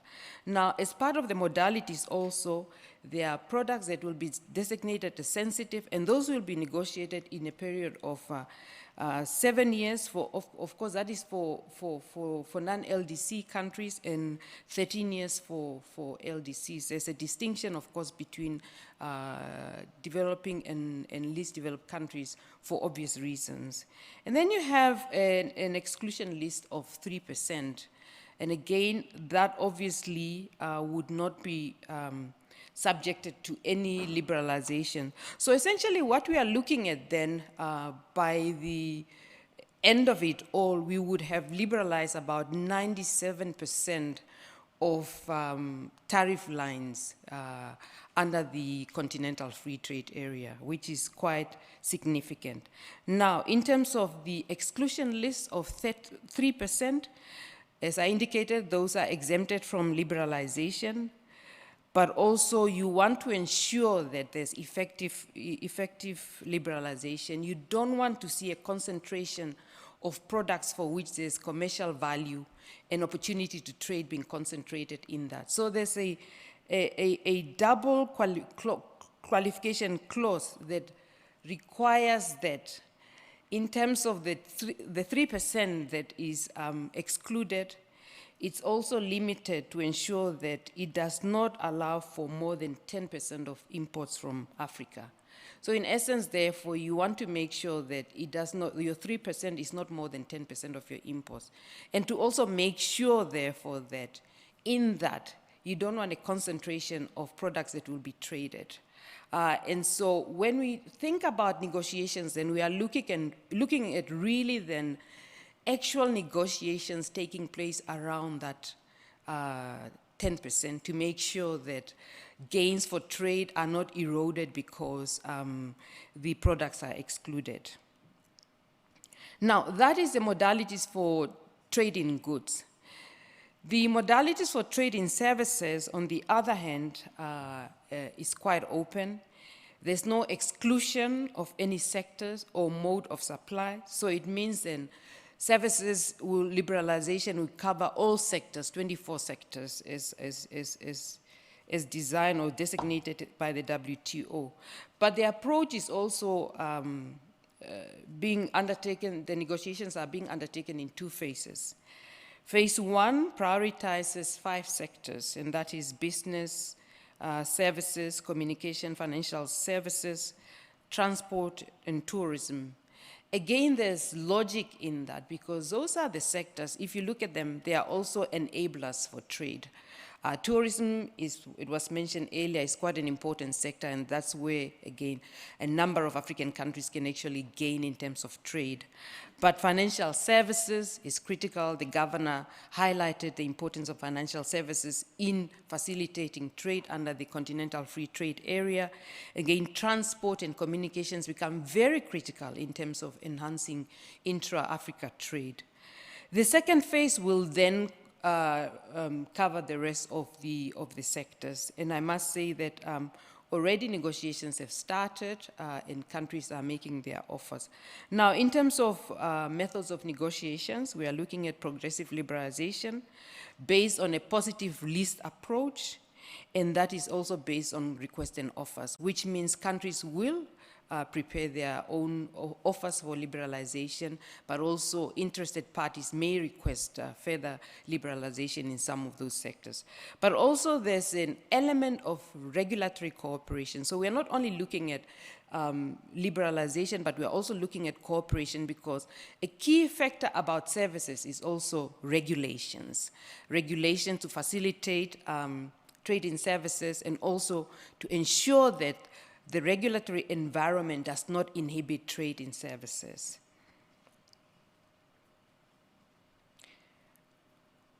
Now, what does that mean? What does the AFCFTA means for SACU? Of course, for SACU, we consider this a high priority. In fact, our ministers had a retreat in September where agreement was reached on 3 priorities. The Continental FTA is a top priority for us. Industrialization is also another priority, as well as trade facilitation. And again, there's a natural linkage between these priorities. So why is the Continental Free Trade Area a priority for us? Of course, we see opportunities that are presented by the market of 1.3 billion consumers, and a 3.4 trillion GDP, as highlighted earlier. We also see it having a clear alignment to our own objectives of deepening regional integration, as I highlighted earlier, as embedded in our vision as a customs union, but also enhancing trade and investment. There are opportunities, and again, the Minister, Honorable Minister of Trade and the Governor highlighted those in their remarks. And most importantly, I think, is the productive capacity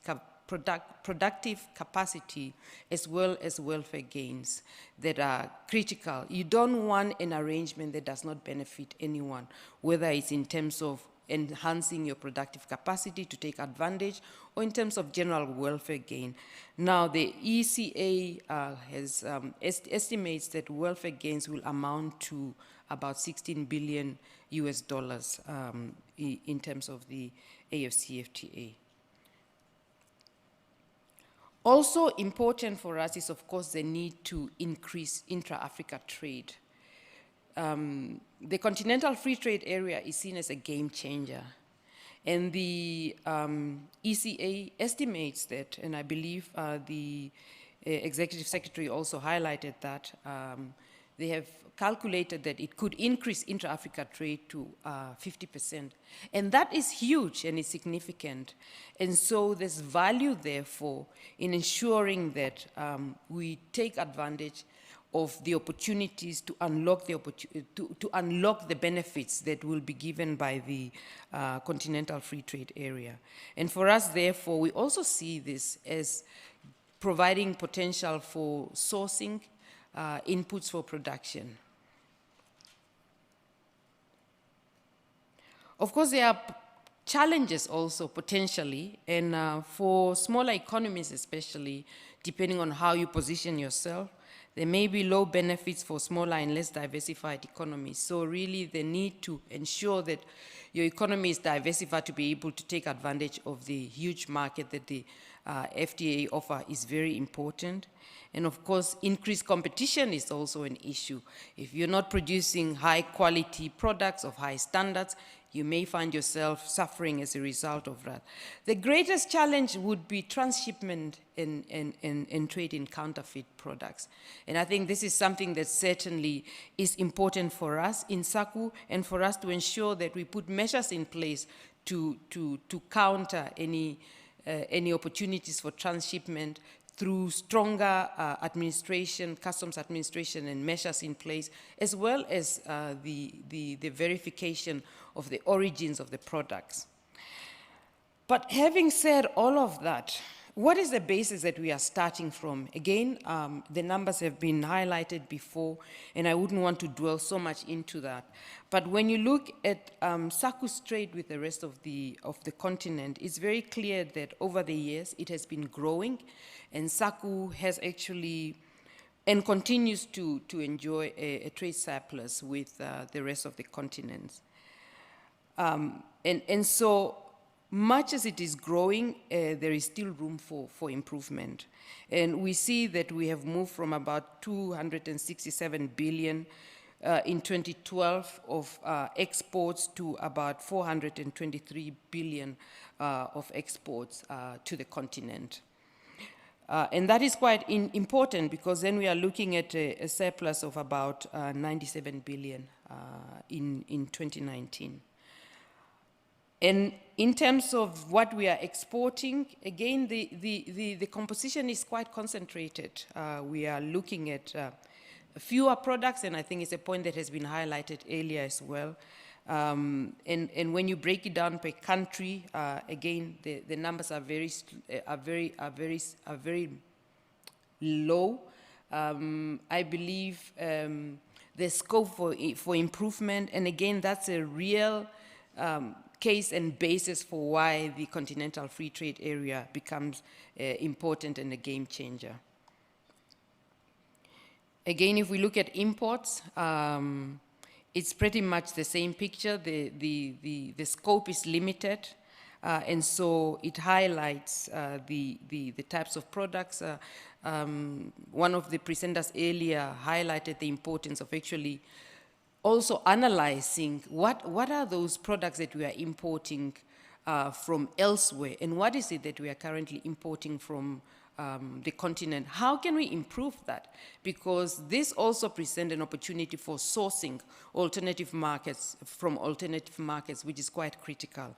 And so an analysis of that becomes very important. But if we look again at the picture of SACU's export to the continent, and vis-a-vis to the rest of the world, it's a huge difference. And again, it marks the opportunities that there are for us to really take advantage of the Continental FTA.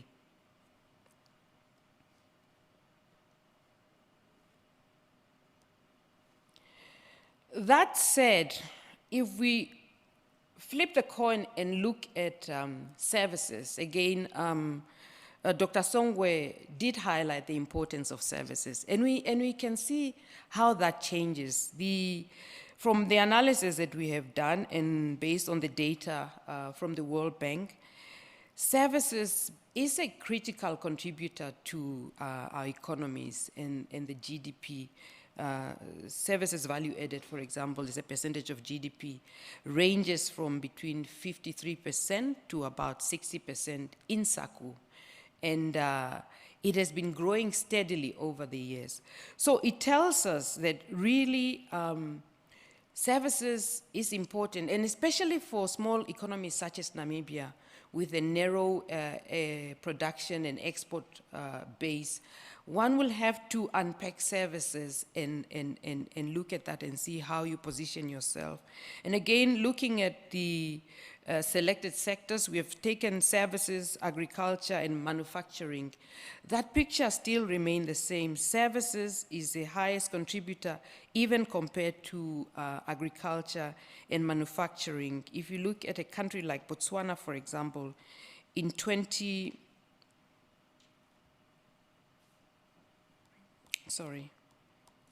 a country like Botswana, for example, 59% of its contribution to GDP is services, whereas agriculture is about, in 2018 that is about 2% and manufacturing 5%. And so it goes. The contribution is in the 50s. South Africa is, of course, the highest for obvious reasons, 61%. But there is a case to be made, and attention needs to be paid to the services sectors. So we obviously understand now the status of our economies, the current basis where we are departing from in terms of trade in goods and services. But it's important for us to ensure that the agreement is enforced for us to be able to take advantage of it. And so in terms of where we stand in SACU, we have all members that have signed the agreement. 2 more are to ratify the agreement. They are in the process of doing so. What is important to highlight for SACU is that we need all members to have ratified the agreement for the agreement to come into effect, because of the common external tariff, and we are a customs union. So it becomes important, therefore, to ensure that before the 1st of January next year, when the agreement comes into force, the Continental Free Trade Area is operationalized, that actually all members have ratified. And we are confident that that will happen because, as I indicated earlier, for us, the Continental Free Trade Area is a very important undertaking, and therefore one that we prioritize. Having said that, therefore, what is the approach of SACU towards the Continental Free Trade Area? First of all, as a customs union, we negotiate all our agreements with third parties, guided by the common negotiating mechanism, which is provided for in Article 31 of the SACU agreement. So we negotiate as an entity, and so that means, therefore, coordination first amongst ourselves before we can then engage with third parties, and that is quite a process. It's one that is intense and challenging often, because you would have large economy and smaller and medium-sized economies trying to find common grounds to actually come up with a common negotiating position. But it can be done. We have done it for quite a number of negotiations, the Continental Free Trade Agreement being the biggest and largest and most important for us to date. So we have obviously, as we stand now, concluded the initial offer, which is based on the approved rules of origin. And so I'm happy to also say that based on the rules of origin that have been agreed now, the SACU offers, tariff concessions offer stands at 68%. Remember, we are supposed to have 90% of tariff lines. We're at 68%, and we're at 68% because those are the rules of origin that have been agreed to. We have actually tabled that offer, and we're very pleased to say that, but also we are looking at improving that offer by working to accommodate the additional rules of origin that were agreed to recently by ministers of trade at the African continental level. And so we are looking at an additional possibly 400 plus tariff lines, which would easily then bring the offer to about 80%.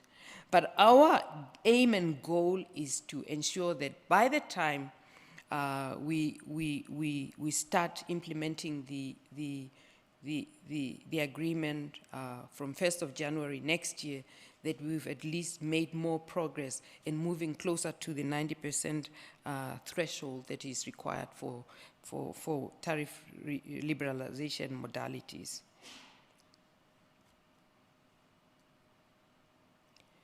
We believe that there are gains from this agreement, and certainly the Continental Free Trade Area offers significant gains, and of course to ensure that rules of origin promote industrialization and value addition for us to be able to develop industries and also to take advantage of the agreement.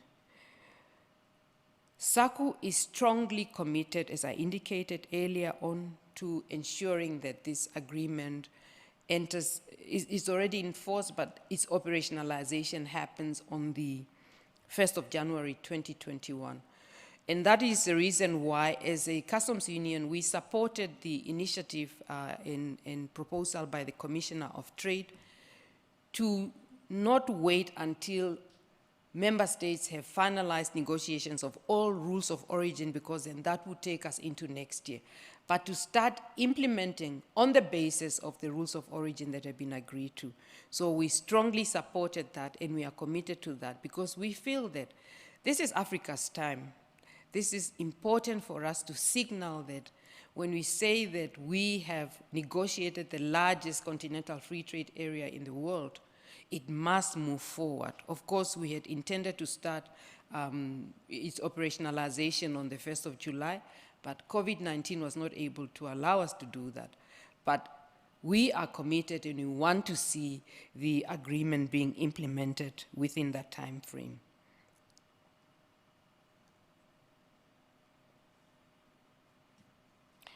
But we also believe that trade liberalization in itself is not sufficient to maximize gains from trade. I think what is critical is really ensuring that you are able to produce, you have products to trade, and I believe Sven highlighted that point earlier on in a number of speakers that spoke before me. It's absolutely critical that the capacity for production is enhanced for one to be able to take advantage of the agreement. And so for us, we have adopted industrialization as an overarching objective, but also link that to the Continental FTA. And so we therefore see the need for a systematic deepening of the region's industrialization base and leveraging on the opportunities that are offered by the Continental FTA. To that end, the SACU Ministers Council has established two task teams, two committees of senior officials, and the minister alluded to those. And why has this been put in place? We want to now move to a more focused approach to industrialization, looking at the development of regional value chains, and so using that as a basis not only to enhance integration, industrialization within SACU, but also towards a continental free trade area. And so we are looking at, therefore, working to identify key sectors that needs to be developed and promoted. We are working not only with policymakers, but private sector has been brought on board. We are working with development finance institutes to actually, institutions to ensure that the necessary expertise are in one room when you talk about industrialization and what needs to be done. And so ultimately, within the next 6 months, starting from last month, we are expecting that these teams will then put together a plan that will be implemented going forward. So we are looking at at some point hosting investor roundtable to actually ensure that we engage private sector in the specific priority sector that has been identified, and also then look at how we move ahead in terms of the development of regional value chains. To that effect, we have already agreed on principles and public policy interventions and tools that will guide us in the development of regional value chains. We've also identified what could be the initial priority sectors, including agro-processing, automotive sectors, mineral beneficiation, pharmaceuticals and chemicals, textiles and clothing, and services. Again, COVID-19 has highlighted the need for us to prioritize the pharmaceutical and medical production of medical supplies in the region.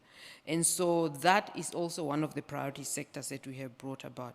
Trade facilitation, again, we are aligning our trade facilitation agenda to support industrialization. But at the same time, we also have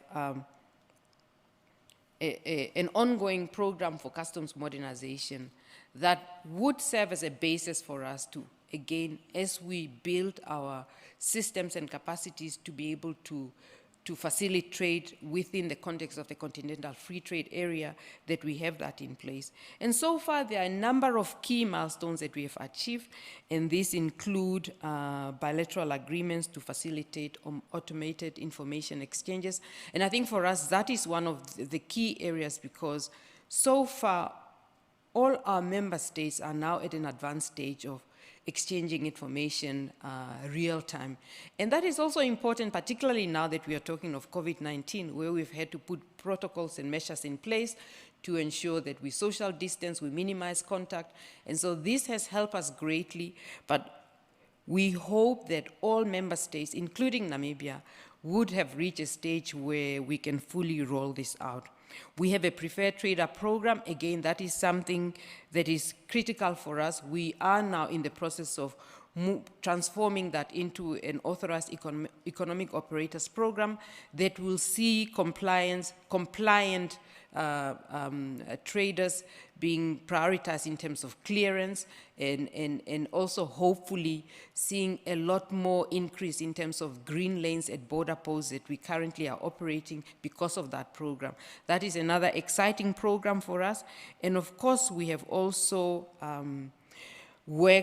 been working in terms of risk management and to ensure that we identify high-risk products where there is trade in illicit trade in some of those products, and minimize that through a joint enforcement operation that we have been undertaking. We have done so in textile, clothing, alcohol, and cigarettes. And we have actually, through that, attained a number of successes in terms of revenue prejudice, but also arresting of illegal supplies in some of those products. So we have set the base, but we believe that there's still a lot that needs to be done in terms of trade facilitation to ensure that we are ready to implement the continental free trade areas. Now, I had highlighted earlier on some of the challenges, but in terms of the SACU context, what do we see as challenges, and what are some of the remedies that we are looking at?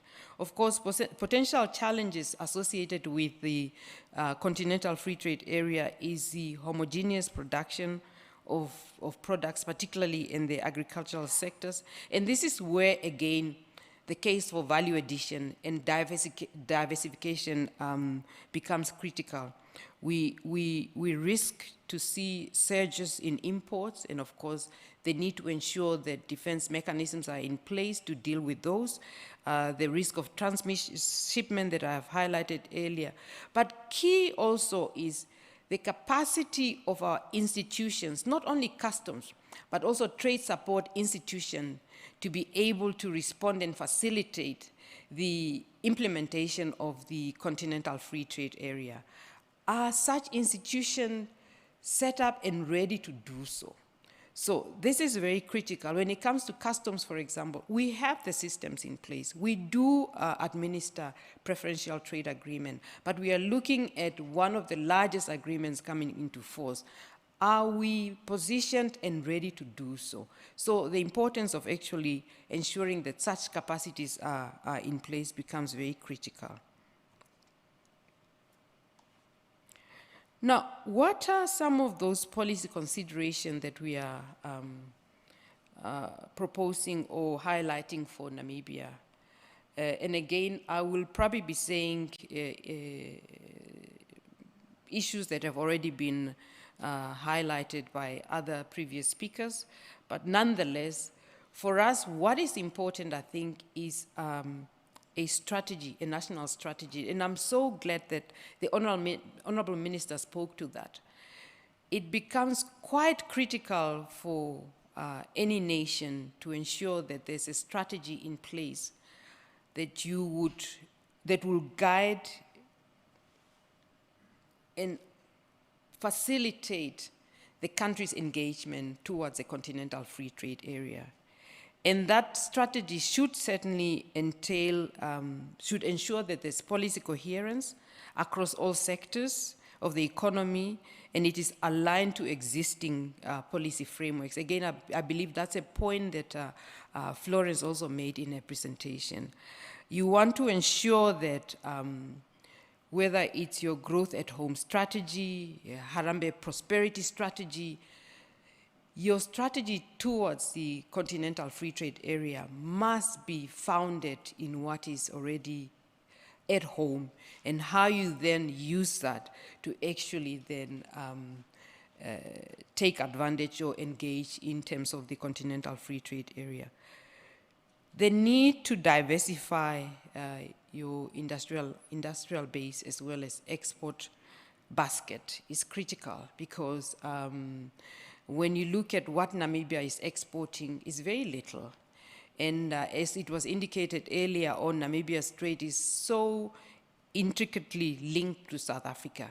Now, when you have that market of 1.3 billion opening up, how do you actually then engage in that market? And what is it that you'll be selling? Is it still the same products? And I believe Sven also highlighted that. We need to look at what are those new products that we'll be producing or coming up with. Supply side constraints are critical, again, in ensuring that the country is able to produce sufficiently to supply that market. And then the trade in services negotiations. We have seen within SACU the contribution of trade in services to GDP. So there are some comparative advantages in Namibia. And so unlocking that services trade to position the country within the context of trade in services, and not only in good. But also there are two elements to that. There's trade in services in terms of just trading, but there's also trade in services as an enabler for trade. And I believe this is where Namibia as a logistic hub becomes important. How would Namibia position herself as a logistic hub to take full advantage and support and facilitate the movement of goods, the expected increase in volumes of trade within the context of that trade logistics hub? Is absolutely critical that a clear strategy, again, is in place, being a country that can service landlocked countries in the region, but also as a gateway to the rest of the continent. It becomes important that this is addressed and the necessary measures are put in place to fully leverage on the continental free trade areas. There is also the need to ensure that there are measures put in place to support SMMEs. And I'm also glad that the minister spoke to that.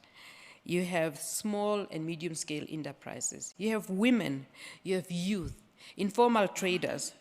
what is it that will be put in place to ensure that they are also benefiting and participating to derive benefits from the Continental Free Trade Area?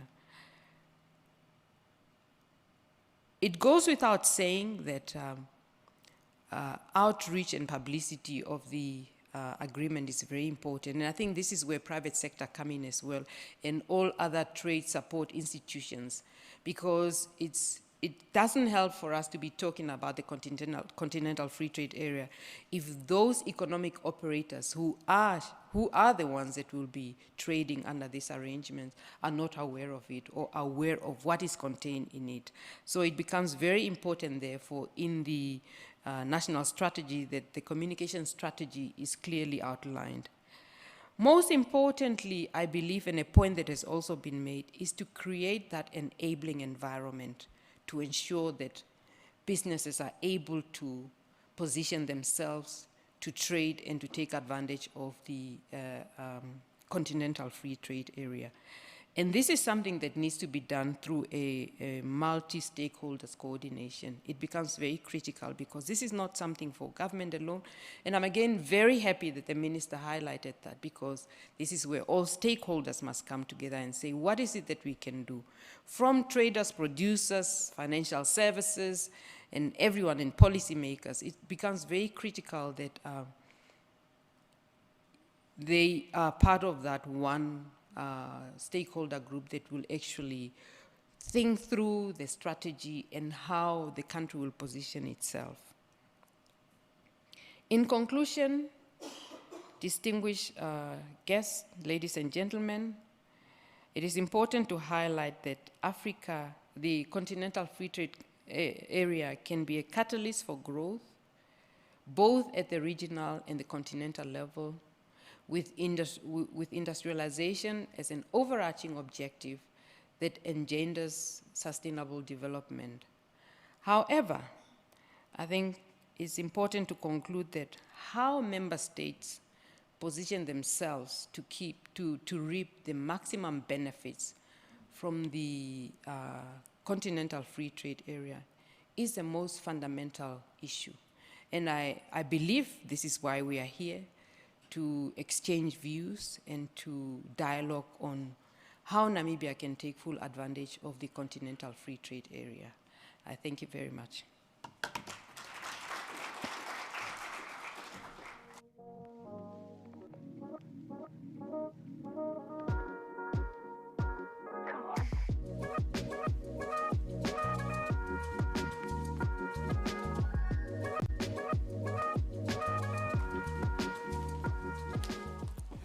Thank you so much, Ms. Elago. We have one more speaker, and we have heard how the sub-region is dealing with the negotiations, but we want to know how the continent is dealing with the negotiations, and our next speaker is addressing this particular issue, moving from negotiations to implementation of the free trade area. We are delighted to have Dr. Francis Mangeni. He's the head of trade promotion and programs at the African Continental Free Trade Area Secretariat and has held various professional positions in his career spanning over 20 years. He's an advocate of the High Court of Uganda and has taught law at Makerere University and Law Development Center on the bar course, as well as the Faculty of Technology at Makerere University and the Management Training Institute and the Police Training School in Uganda. He taught law at the London School of Economics and Political Science in the UK.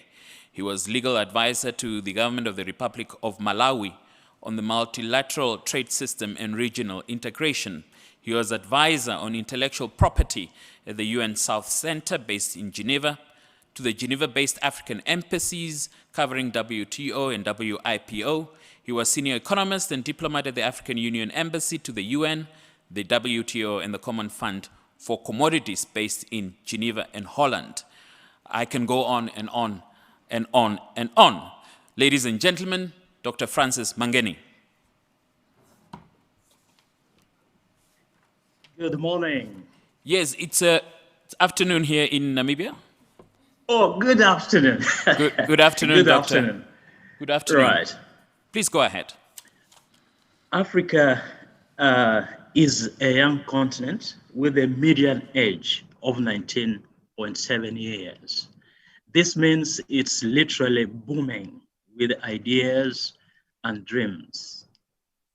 The business and consumer spending is estimated at $5 trillion annually.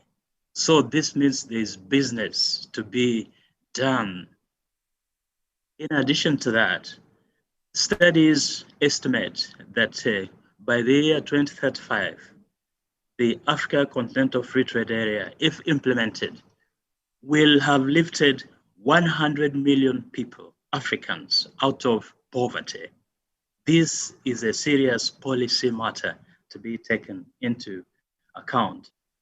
The African Continental Free Trade Area is therefore a people's movement. It must be inclusive. It must not leave anybody behind. So we need to focus on some groups such as women, youth, and of course, SMEs in order to make sure that the African Continental Free Trade Area is inclusive. We therefore need policy and institutional readiness at the national level to take into to benefit from the African Continental Free Trade Area.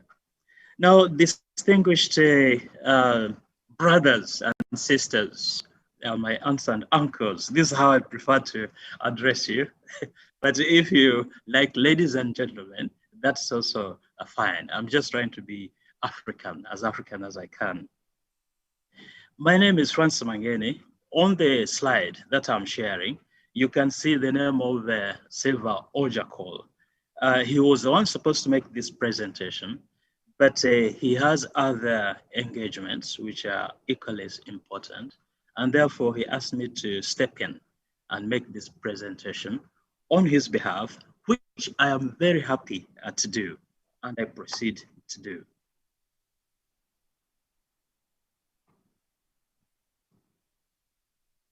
So the basic data about the African Continental Free Trade Area, a total of 55 member states. And at the moment, we have 30 state parties. Those are the countries that have ratified the African Continental Free Trade Area and are therefore bona fide members. Current population, over 1.3 billion and counting, of which 60% are youth. Projected to reach 2.5 billion by the year 2050. A GDP of 3.4 trillion. And please remember that I've just said consumer and business spending is quite high. Vast arable land, 874 million hectares, of which only 274 million hectares are under cultivation or underutilized.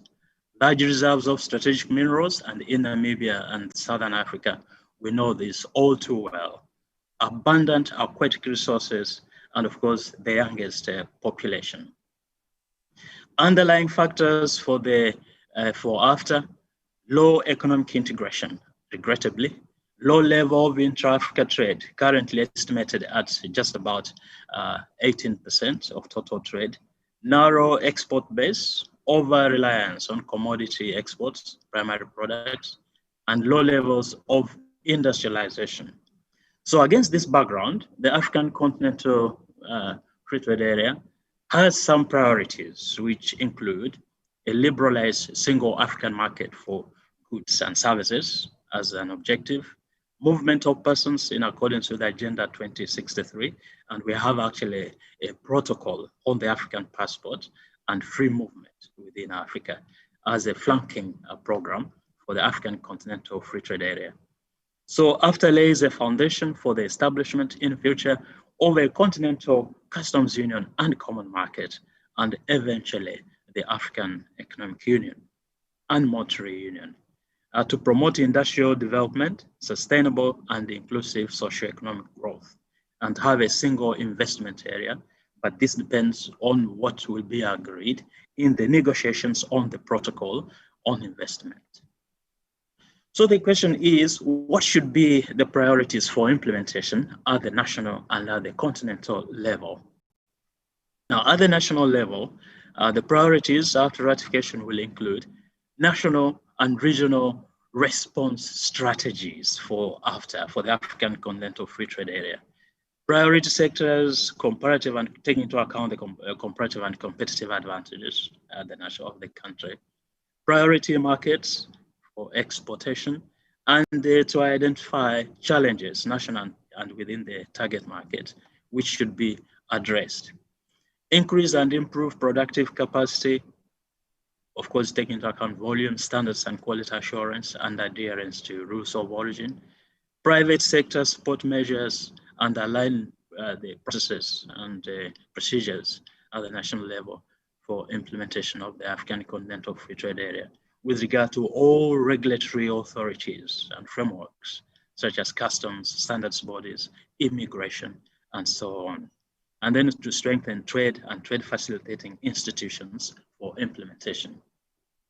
Now, at the continental level, the priorities include harmonization of customs operations and border agencies, cooperation among them, harmonization of standards measures, health, technical, and conformity assessment frameworks, capacity building in trade policy, including in rules of origin, trade remedies, dispute settlement, and trade facilitation, coordinate the establishment of a vibrant Pan-African private sector as the apex body, the African Business Council, coordinate the monitoring and elimination of non-tariff barriers to trade, support small to medium enterprises, mainly operated by women and youth, in cross-border trade, and support the state parties in implementation of their commitments.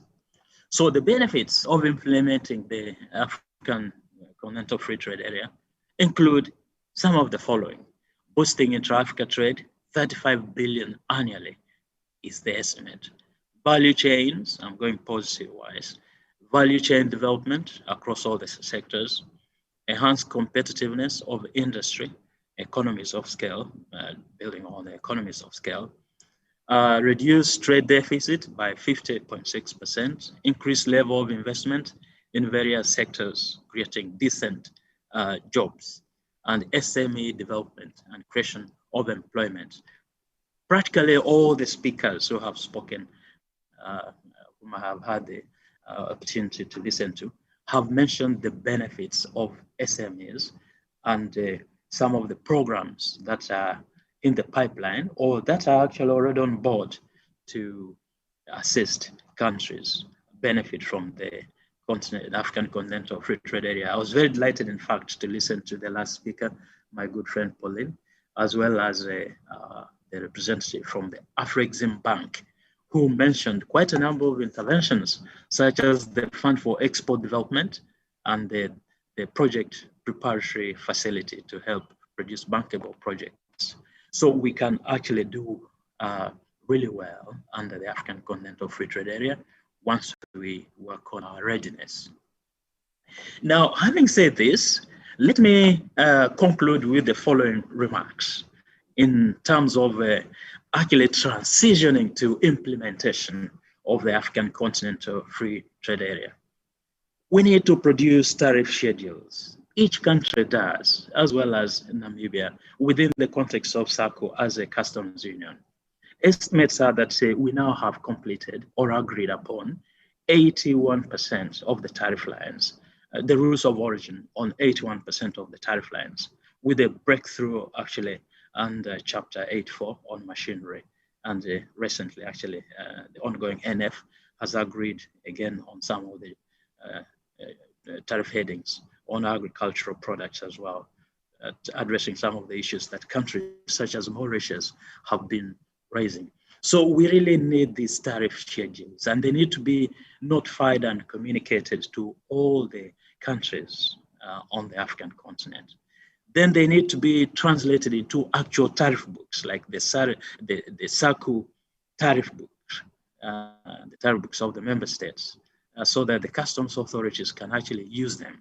And then to continuously train both the regulatory authorities, customs authorities, as well as the users, these are producers, the logistics industry, on how to operate or administer the rules of origin. Then secondly, we need trade documents. So Namibia, other SADC countries need to produce the trade documents that will accompany consignments moving out of Namibia and also into Namibia. This includes after the AFCFTA certificate of origin. This needs to be produced and made available to users to use. And then the single administrative document with a procedure for products imported from other African Continental Free Trade Area state parties. So among the universal documents which are used for trade, these two are critical as well if the FTA regime is in anything at all for users. And then we need to actually concretely be ready for starting off trading on the 1st of January 2021. So this means being creative should there still be outstanding issues come 1st January 2021. For instance, if we will not have agreed on the rules of origin, all countries will have opened up, produced their tariff offers, tariff schedules, opened up certain tariff lines, but the operative mechanisms are not yet in place for not charging customs duties or charging the reduced duties. We need to have maybe a credit system, like the system that SADC entered into or agreed upon with the Latin American counterparts when you negotiated the FTA, a credit system or a refund system where duties can be paid, but on the understanding that the payers will be credited or refunded in due course once everything is in line. So we need to actually be ready to start trading on the 1st of January 2021. And then next, we need national institutions to oversee the African Continental Free Trade Area regimes. These national institutions can be at various pecking orders. We can have at the high level interministerial committees, maybe drawn from the ministries of trade, foreign affairs, agriculture, all the relevant ministries to give policy guidance to resolve any issues at the national level, which need to be looked into in order to ensure that the system functions well. And then below that, you can have the Senior Officials Coordination Committee, which is a high-level technical committee. And then below that, you can have the technical working groups dealing with thematic areas, probably best around the action plan for boosting intra-Africa trade, famously called BEAT, which includes things like, the clusters include things like infrastructure development, payment systems, market information systems, non-tariff barriers. And for each of these technical working groups, of course, there can be an action plan which is developed at the national level, which is overseen by the technical working group continuously, with, of course, a built-in system for monitoring and evaluation, which looks at continuously improving the functioning of the action plan. And then we need public-private sector academia partnerships, standing platforms under which government, the various involved departments, ministries, the private sector organizations, including grassroots organizations, civil society organizations, as well as academia, our universities, think tanks, research institutions, a standing platform that brings together all these stakeholders to provide input and feedback on how the African Continental Free Trade Area is functioning and how the country is benefiting or how it could do better. These standing platforms for dialogue are very critical for making sure that the various countries actually are on board as the African Continental Free Trade Area goes into implementation. And then finally, let me talk about the critical importance of innovation. Economies grow when new industries are continuously brought on board to expand the economy, to break out of the cycle, the productive cycles that obtain at the moment. Now, I said earlier that Africa is full of young people booming with ideas, with dreams, who are inventing things that just need to be commercialized. So innovation is critical so that beyond the existing products or market potential for products that we are already trading in, we can continuously bring onto the market new products that Namibia and other countries can begin to export to other countries. This is how to break the middle income trap, which countries such as China have already run into and have had to find a way around. So, but we don't need to hit this trap before we do innovation. We know that without innovation, we can actually not achieve socioeconomic transformation. Over the years, from the discovery of fire and tools, socioeconomic transformation has been shaped by technological innovation. And we are now in the fourth industrial revolution. As the executive secretary of the Economic Commission for Africa, Dr. Vera Songwe, informed us and reminded us. So I wanted to end on this note to really underscore that we need to have in place a complete ecosystem for innovation. And some of the measures to be considered could include having an entrepreneurial approach to teaching in our universities, where our kids already begin developing business ideas when they do their dissertations or coursework, so that they graduate not with just a piece of paper, a diploma or a certificate, but with a business idea, a bankable project, as the colleague from the Afro-Exim Bank informed us, ready to actually get cracking into business. I've seen this for myself, for universities that have already adopted this approach. I've seen actually our young people progressing within 4 years. I can mention one, to the Africa Forbes list within just 4 years of beginning business. But then also universities will need to enter partnerships with the industry for attachments during a holiday or immediately after school for students. And these could be university students or students in technical institutions or even vocational institutions. So partnerships with industry for mentoring as well and for networking. And then partnerships with banks. So you need this combination or this partnership between academia, industry, and banks in order to have the entrepreneurial system up and running. And then, of course, an enabling regulatory framework that provides credit for startups, affordable credit for startups, in order to encourage them to survive and prosper. So this is what I wanted to say. And please remember the Chinese secret.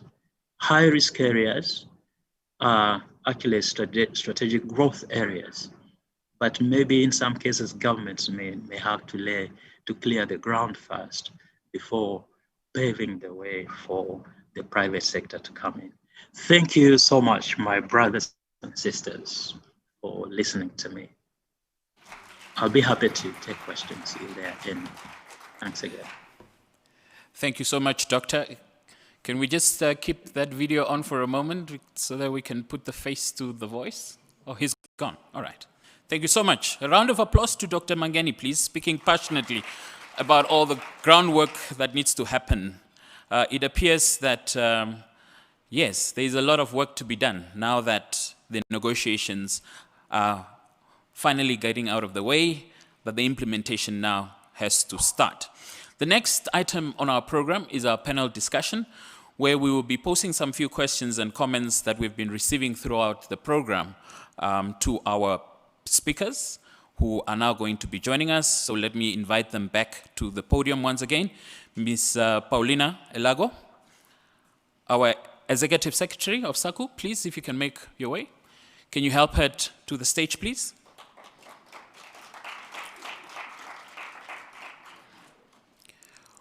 Ms. Florette Nakusera, Chief Economist, Director of Research and Financial Stability.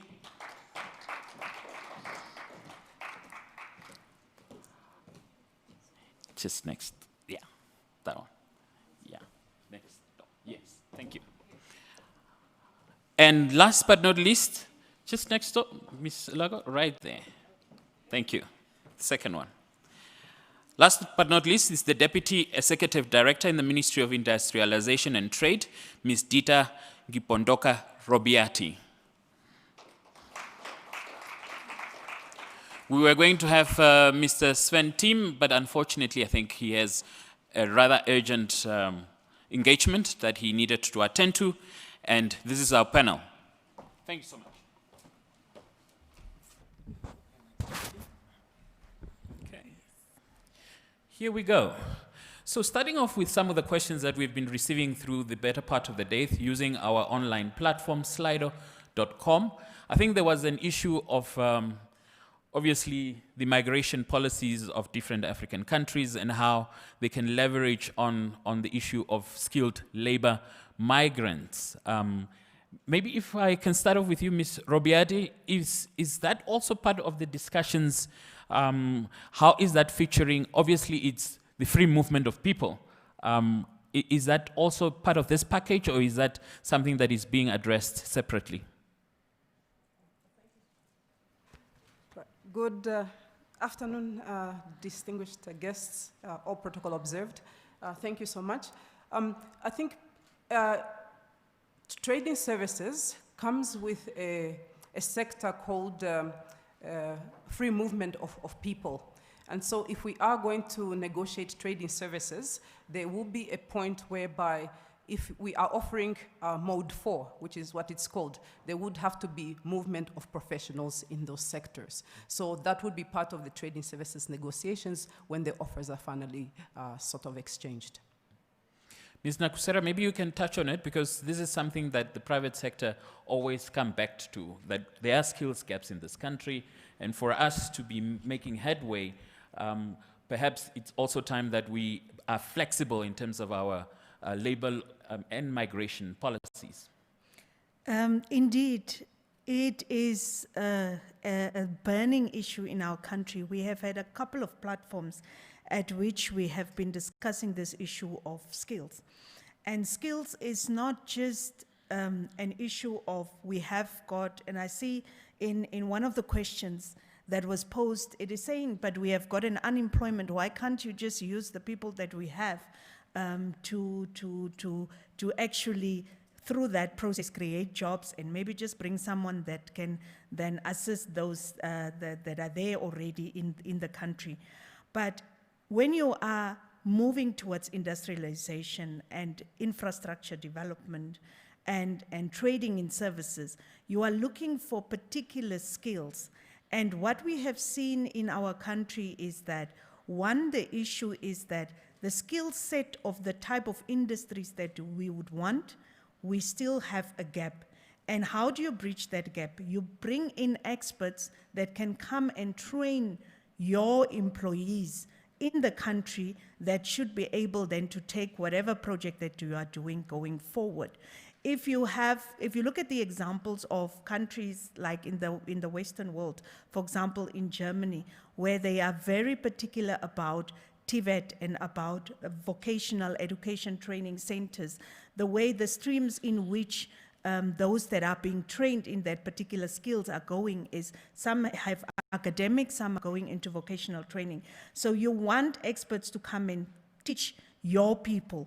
But similarly to that, one of the other elements that many, and the outcry from the private sector was the issue of skills being very expensive in Namibia. That our labor law is also something that we probably need to look at when these outcries are coming. And it is to say that if there are migrant workers, and it's part of this Africa Free Trade that we will be exposed into, is that the price of our labor is also an element that we need to look at, because that brings in that aspects of the supply constraints that we have. So I think the government is busy now looking at the migration policy through all the platforms, both from the private sector side and also from the employee side and from the worker side. But all in all, I think the Namibian labor law has been pro-employees. So this is an element that we should look into as a country. All right. We welcome interactions. Obviously, if you want to pose a question to our panel, there are two stationary marks that are put at the back of the room there. Please just raise your hand, go to the mic. We are doing it because of COVID-19, obviously, so that we don't have a roaming mic and expose ourselves unnecessarily. Mr. Mahongoro Kavihuha, I recognize you simply because you come from the trade union space and you have been raising your hand up. Please go ahead. Thank you very much. I think that let me thank the Bank of Namibia for organizing this event and also selecting best speakers and presenters, although most of them, or all of them, they have been too materialistic. I found no one spoke about from social angle how the society will benefit from the trade, except billion and trillions and what. How can that be trickled down to the society? The areas of interest to us is the jobs, the creation, preservance, and decency. Have you looked at those things? The second component is the income. We have seen that Namibia is one of the very high income society in the world, and the exchange rates affect the issues of living standard of workers across the continent. How is that being dealt with? We haven't dealt it. The issue of the other question is the issues of tariff liberalizations, especially the last, the 1073. Is SACU want to handle this as a unit, or it will be handled as an individual country? The other component is the displacement of big companies, displacement of the smaller ones by big companies within the continent. If you take an example of our dairy factory, compared to dairy factories in Kenya, they can easily displace the one of Time, although he left. The other component is the... Can we just keep the remarks brief? Yeah, and the I'm trying to do pointed? that. I'm trying to do that. The Thank issues you. of movement of people is very crucial. That's why we, in the next positium, have all three sectors, please. Government, employers, and employees, or we can make our comments, because these are very close to our heart. The free movement of people. I think that all the speakers, these have just come as bypassing issue through the questions raised. And we have seen that even in SACU, we have difficulties of free movement of people. How do we ensure that when we open the continent, that issues will be addressed? If you hardly even see any invitations coming from, any person from the Ministry of Migration here, or even Ministry of Labor. The other component is the portabilities of accrued benefits for the workers, the rule of origin, especially on the issues of the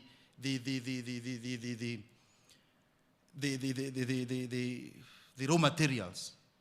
You might have a potato. Yes, the potato came as a raw material in Namibia. It is canned, it's washed, it's cut, 60% is there. But the raw material, when you are importing it from Europe, where a farmer only spends 20%, 80% is being subsidized by state, that raw material will become at a cheaper price. But then what about the tomato grower somewhere there in our villages? They will be displaced by those kind of arrangements. So also the issues of materials, irrespective of the value additions that can be created here. Let me end there, but next time, please, we want the opportunity there. Thank you, and that's why we have given through your list of questions, because we know that you are very important. Thank you so much. Any other comment from the audience before we move on? Let me go back to my panel then. Ms. Elago, there seems to be some pointed questions there that you can maybe deal with that are coming from Mr. Mahongora. Thank you. Indeed, very important questions. With regards to the 7% and 3%, the sensitive products and and the exclusions list, essentially, as I indicated, that is really where the real negotiations will take place. Now, for us in SACU, how we work is because we are a customs union with a common external tariff. We must first negotiate amongst ourselves. What is it that is sensitive for Namibia? What is it that is sensitive for Botswana? And then once we have a common understanding and agreement amongst ourselves, we will then be able to offer that as a position to the rest of the whoever we are negotiating with. So there is always coordination. And also I think I need to take it a step further. Before Namibia gets, for example, gets to the SACU level, it means Namibia would have actually then undertaken their consultation and decided on what is it that will be a Namibian position with regard to these specific negotiations, or in the case of sensitive products. So once that is done, then it's only then that Namibia will then get to negotiate within the SACU framework before we can then agree on a common position that will also be approved by the Council of Ministers, and that is what will be negotiated with third parties. You can imagine that that is actually a long process, but a necessary process, and also not an easy process, because often you'll find that what is interesting to one country will not be of interest to another. So the conflicts need to be resolved before we can then adopt a common position. But yes, we do that as a group because we are a customs union and we have a common external tariff. Now, you also mentioned the issue of free movement of labor or persons within the common customs area. Well, the current agreement only makes provision for goods. So it's essentially a market integration agreement based on goods, not even services, because services is not provided for in the SACU agreement, which is why member states, even now, both at the SADC level and at the continental level, will make their own individual concessions with regard to services. But services is a priority for us, and we are hoping that the discussions that we are having in terms of the agenda that we have set ourselves for will lead to an arrangement where we start coordinating on services as well, because clearly, as the Deputy ED mentioned, that is where there is scope for movement in terms of Mode 4, when you deliver a service in another country, or as a person that is a service provider. So it becomes critical, therefore, that we cannot just be looking at a customs union agreement that is limited in scope to goods, because services, as I indicated earlier, is also an enabler in terms of trade in goods. So that integration and connection is quite critical as well. Thank you. All right. Dita, maybe we can have you, because obviously one of the things that we were referring to is just the fact that Africa is opening up. Other people, other countries are being more protectionist, but we are opening up. Obviously, with the downside, you may have job losses, especially when markets and things like that are displaced. Maybe if you can answer Mr. Mahangora's views and also Namibia's position regarding some of these important points. Right. No, thank you so much. In the minister's statement, I think there was a part there that talked about how with the rules of origin, we want to make sure that they are African jobs, African value addition, and made in Africa products. And I just want to give you an example of one of the big contentious issues that are currently beseeching the negotiations, even at the minister's level, which is the percentage of the crew in a fishing vessel. That's how deep we go. So what's the percentage of the crew that should be local, and local mean African, that should be on a vessel for a fishing vessel? So of course, Namibia, we've been fighting very hard to say we even want it that 70% of the crew has to be African. And then there are others that are saying, no, let's have it 30. Now, if we have all of these unemployed people in Africa, why do we want to have only 30% of crew that is from local, which is then considered Africa? So just to let you know that jobs are really at the top of our agenda, to say we don't want, through rules of origin, that Chinese or Germans can then come in and take, jobs that Africans should actually be taking. So maybe that's just one example to let you know that with the rules of origin, that's where we look and then say, what is the percentage of jobs? What is the percentage of local content that's then going to be made in Africa for this product to be considered as originating in Africa? So with the part of what we are trying to do, especially the SACU configuration, is to make sure that jobs are really retained in Africa, because that is a problem that we all have in the region. So Namibia's position is very, very clear that for us, jobs first, then manufactured products, then. So that is the hierarchy of where we are. Because we know that with jobs, that's when we can then have sustainable and dignified livelihoods. So as far as the other smaller companies that are going to be displaced by trade. Of course, I think all the speakers mentioned to say that they are winners, they are losers. I think the governor mentioned that in his opening statements. But we do have clauses in the agreement for us to try to protect those industries that I think Sven Time mentioned that some of them we probably have to support indefinitely. For example, the dairy industry is one of those that, as Namibia, we are in an arid country. There is no way we could never make this industry a strategic one because of its role in nutrition for all of us here. And so maybe it will be one of those that will be maybe on our list of the 3% of reserve products. But then again, Ms. Lago mentioned something very interesting in her remarks about this anti-concentration clause, which is you don't want to be able to limit the products which you are already exporting or which you are already producing. So these are the balances that as negotiators we need to really bear in mind, that we are taking care of those jobs that are of strategic and national security level. We want to ensure that our citizens are not displaced, but yet thinking of the bigger picture, which is to say we want to have a general welfare gain for the entire continent. Mm-hmm. So, in other words, subsidies and infant protection always comes up in this sort of discussion, and you are obviously alluding to that. And some people are of the view that some of these industries need to mature. They can't be babied all of the time.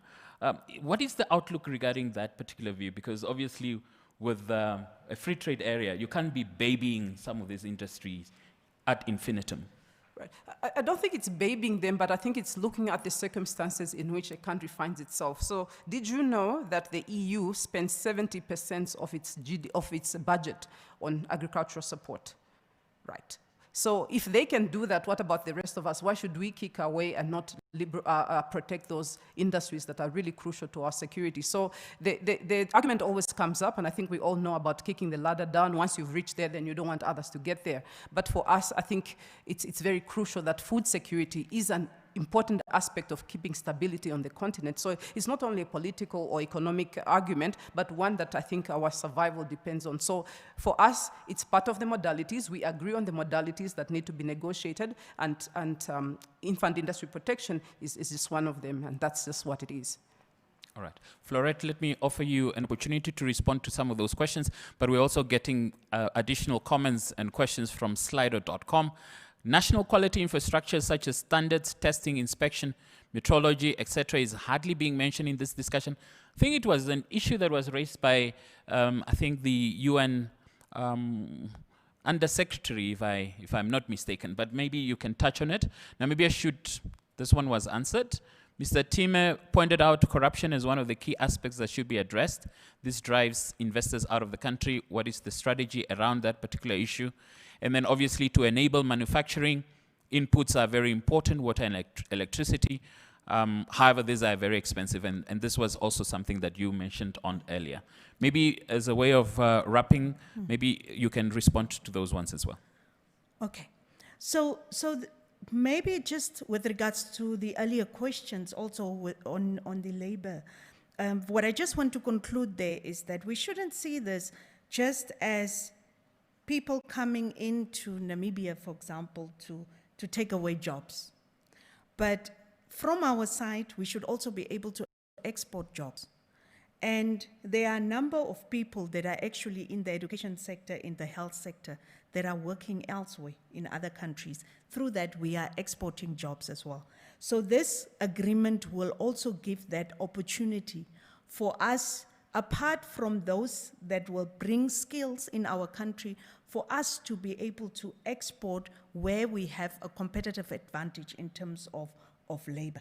So it's a two-way stream and not just coming from a one-way stream. And I think Dita has gone into quite a bit in terms of that labor issues.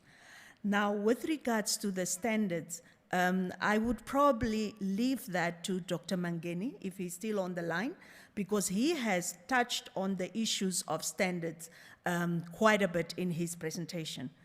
On the other one regarding the expensive water and electricity, that is an issue that I have raised in my presentation as well, because it's one of the pertinent issues that investors are always raising, that our water and our electricity, one of the key components in terms of setting up business and investing is quite expensive.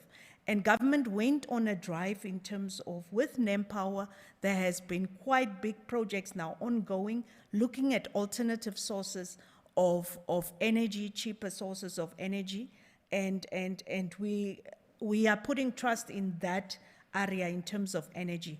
So on the water side, that is where I think we should be able to use also and leverage on the technology and the access to technology that we have to be able to bring that cheaper services to those that are investing in terms of this agreement, so that we are able to attract investments, and again, as we say, to be able then to trade with each other.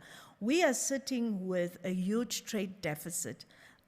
If we look at our statistics of 2019, we were sitting with a 19 billion deficit in terms of trade, which means our imports were more than what we are exporting.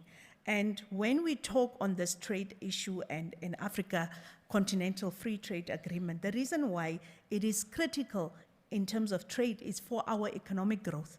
As we all have been talking the past few months, probably it intensified with COVID, apart from the issues that we had in the past 4 years, is the issue of the economy that is not growing. And part of this, what will help us and boost us, is this issue of the Continental Free Trade Agreement, where we really have to sit down. And the one aspect that I want really to talk to us sitting in this room, we are sitting here as policymakers. A number of our key ministries are represented here in terms of the issues we are discussing. The reason why we brought all of us here is we have the banks here that is able to fund the bankable projects. We have got the BIPA here. BIPA is able to then fast track the process of registering our companies here. We have got a number of other key institutions, the universities in terms of the skills that should be developed, looking at what are some of the key areas where we can perhaps then move away from some of the traditional type of education that we have been giving. What is it that we can improve upon? So what is really critical is that each one of us look at the cost vis-a-vis the benefits that we can get out of this discussion. Dita, obviously also I will also give you an opportunity to touch on some of these questions that have come up, but also in terms of that implementation strategy and that response strategy, how involved is the private sector? Because you get the sense from Sven's presentation that he had a number of issues and challenges that the country needs to deal with. Obviously, is that discussion reaching the ministry, and how is it filtering through the rest of the government system? All right, thank you so much. With the task team, so what we have done right now is just identify the stakeholders that are going to be part of that task team. The consultant who is going to help us to coordinate the strategy is almost going to be sort of contracted. It's COVID, of course, threw everything, all the spanners in the wheel. But I just want to say that the ministry has an entity called the Namibia Trade Forum, which is then its public-private dialogue sort of agency. And the NCCI is actually on the board of the Namibia Trade Forum. So that is one of the ways that it has ensured that it constantly gets feedback from the business community. But definitely the chamber is one of the stakeholders that is part of this. It's basically looking at all our major sectors that we have identified. I think the 7 that have been mentioned by the SACU ES, and then a few more looking at where Namibia wants to go to. But private sector really is at the heart. And I want to emphasize that I think in the minister's statement, it mentioned that it's private sector that goes across the borders and trades and invests. And I think right now we are still at the stages of where the agreement is still being concluded, whereby we're trying to foster and create an enabling environment for this space to then be created and these opportunities to be created for private sector. But I do agree that ultimately the government is not the one that goes and trades. It's private sector, and we need to find ways in which I think part of this dialogue is to try to create that awareness. But I think most importantly, how do we make sure that the private sector actually operationalizes these initiatives that we have. So, and I think building on the capacities that we have, we do have a bit of an opportunity. We are hoping that before the end of the financial year, the committee will be fully constituted, and then I think we will be working together with the bank in order for us to sort of bring some of these recommendations into that setup as well. Is it a pessimistic view to hold that as a country we're not ready? Because that was the message that we received today. It's not a pessimistic. I think looking at what COVID has done, really, because we had our date of entry was supposed to actually be July, but then things happened the way they did. What I also do know is that we will never be fully ready. Yeah, there will never be a day whereby everything is sorted before we actually jump on board. But we need to take the necessary step. We need to gain some learning, and I think that is where we are. We have 5 years, as I think the ES had mentioned, for us to reach the 90%. And then I think 7 years for the other years. So it's a process. It will not happen overnight. All right. We can open up for questions. I see Ms. Vivian Kashiongwa, the CEO of BIPA. BIPA was obviously an issue that was also touched by the private sector, how we need to efficiently do business registration and ease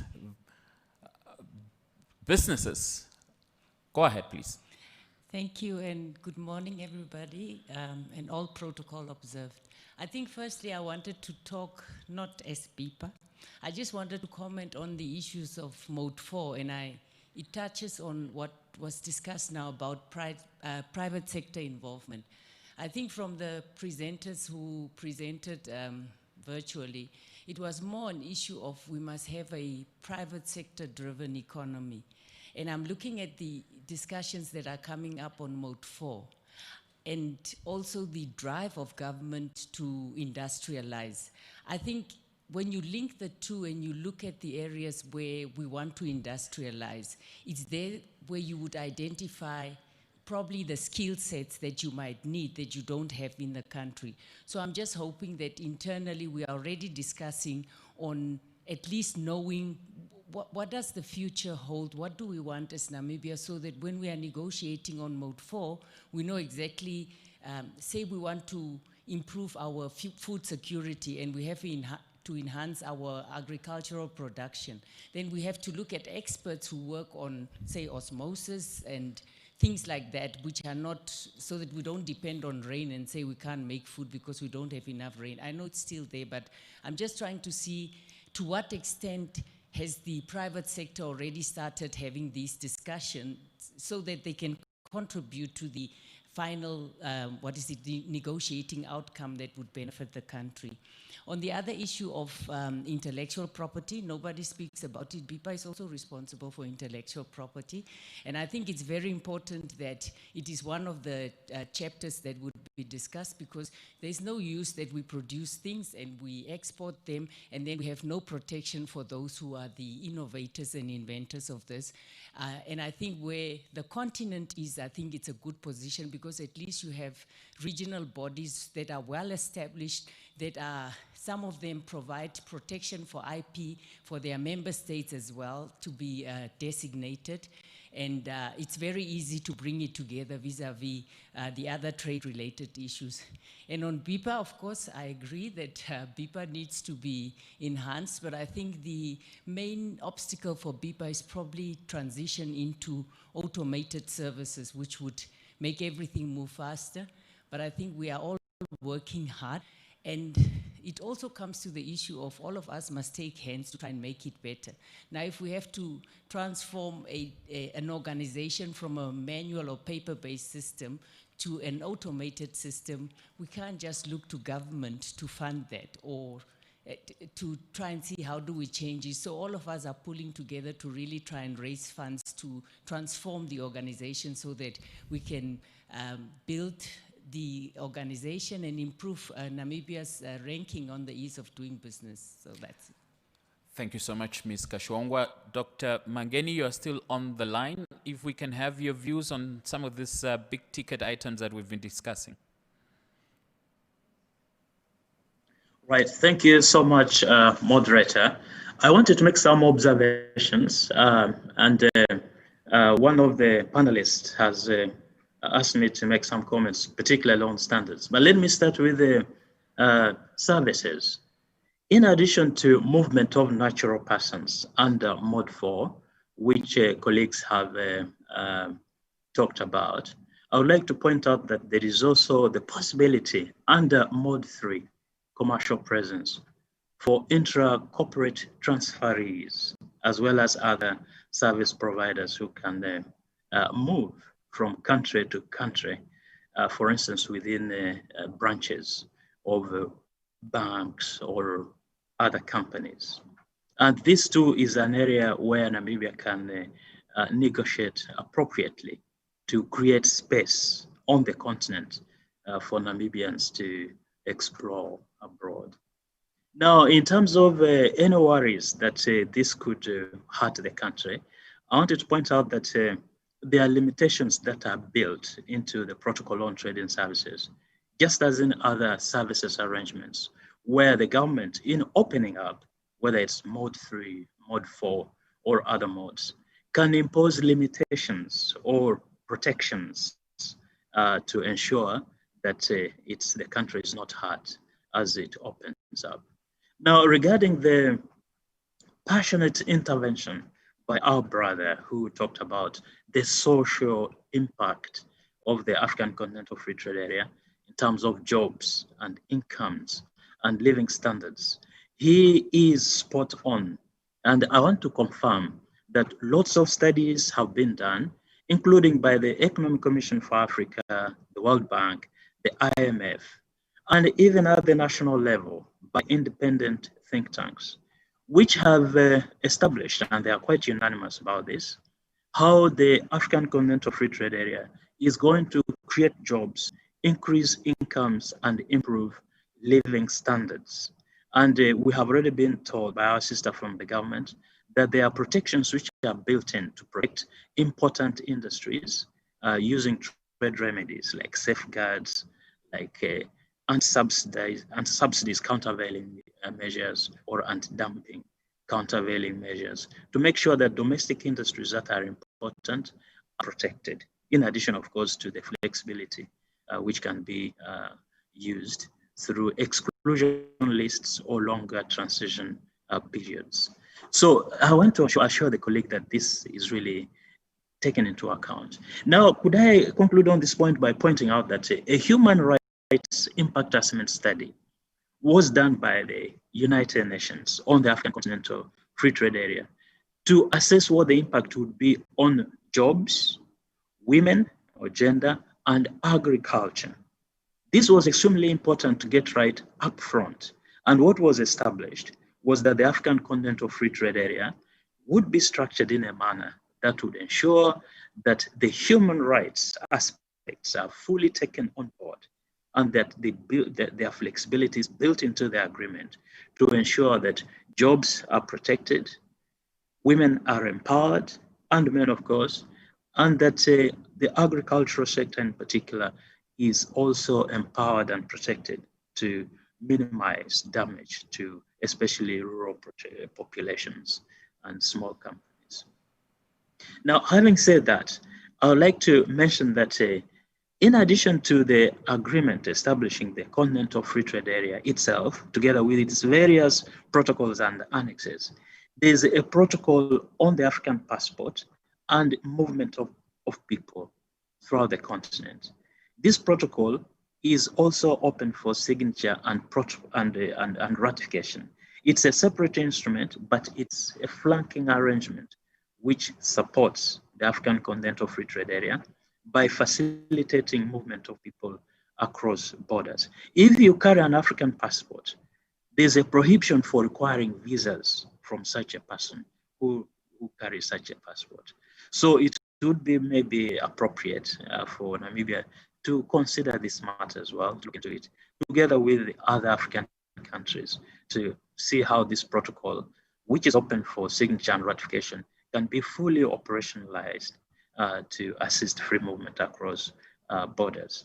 Now, regarding standards, we have got one of the annexes, which deals specifically with the technical standards and with SPS measures or health measures or measures that relate to protection of people, plants, and animals that ensure that foodstuffs are safe, whether consumed by humans or by animals. Now, international standards are used as the default, but there can be appropriate modifications if necessary.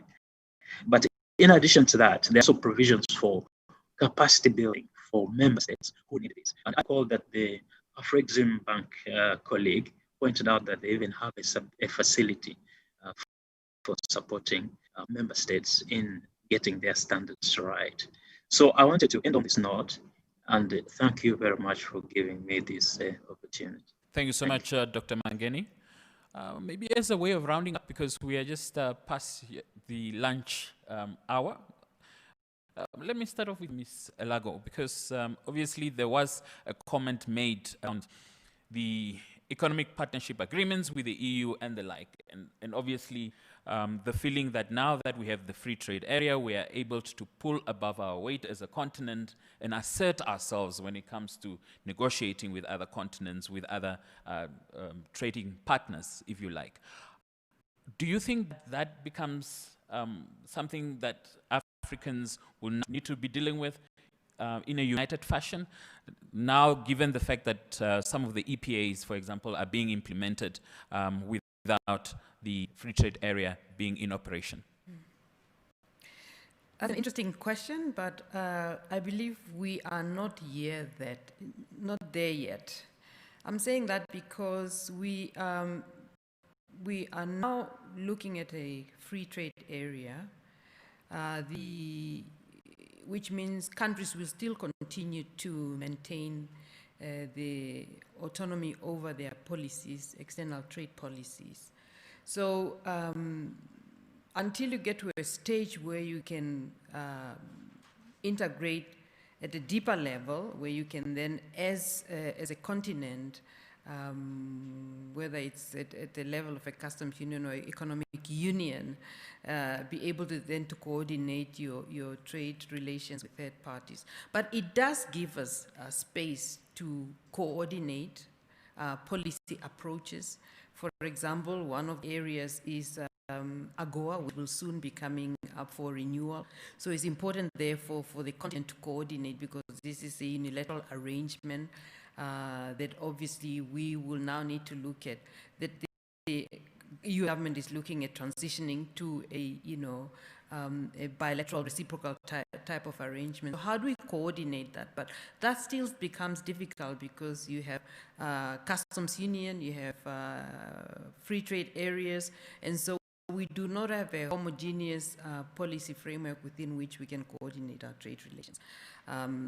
So until we get to that level, we need to focus on implementing and making sure that our free trade area is operational, it's working, and it's delivering the results and the benefits that we want to see for our people.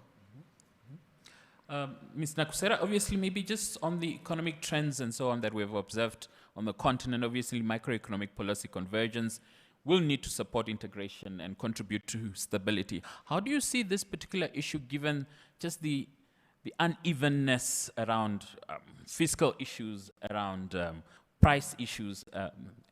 If you can maybe talk to that for a moment, and also as you wrap up, maybe your thoughts around where to from here.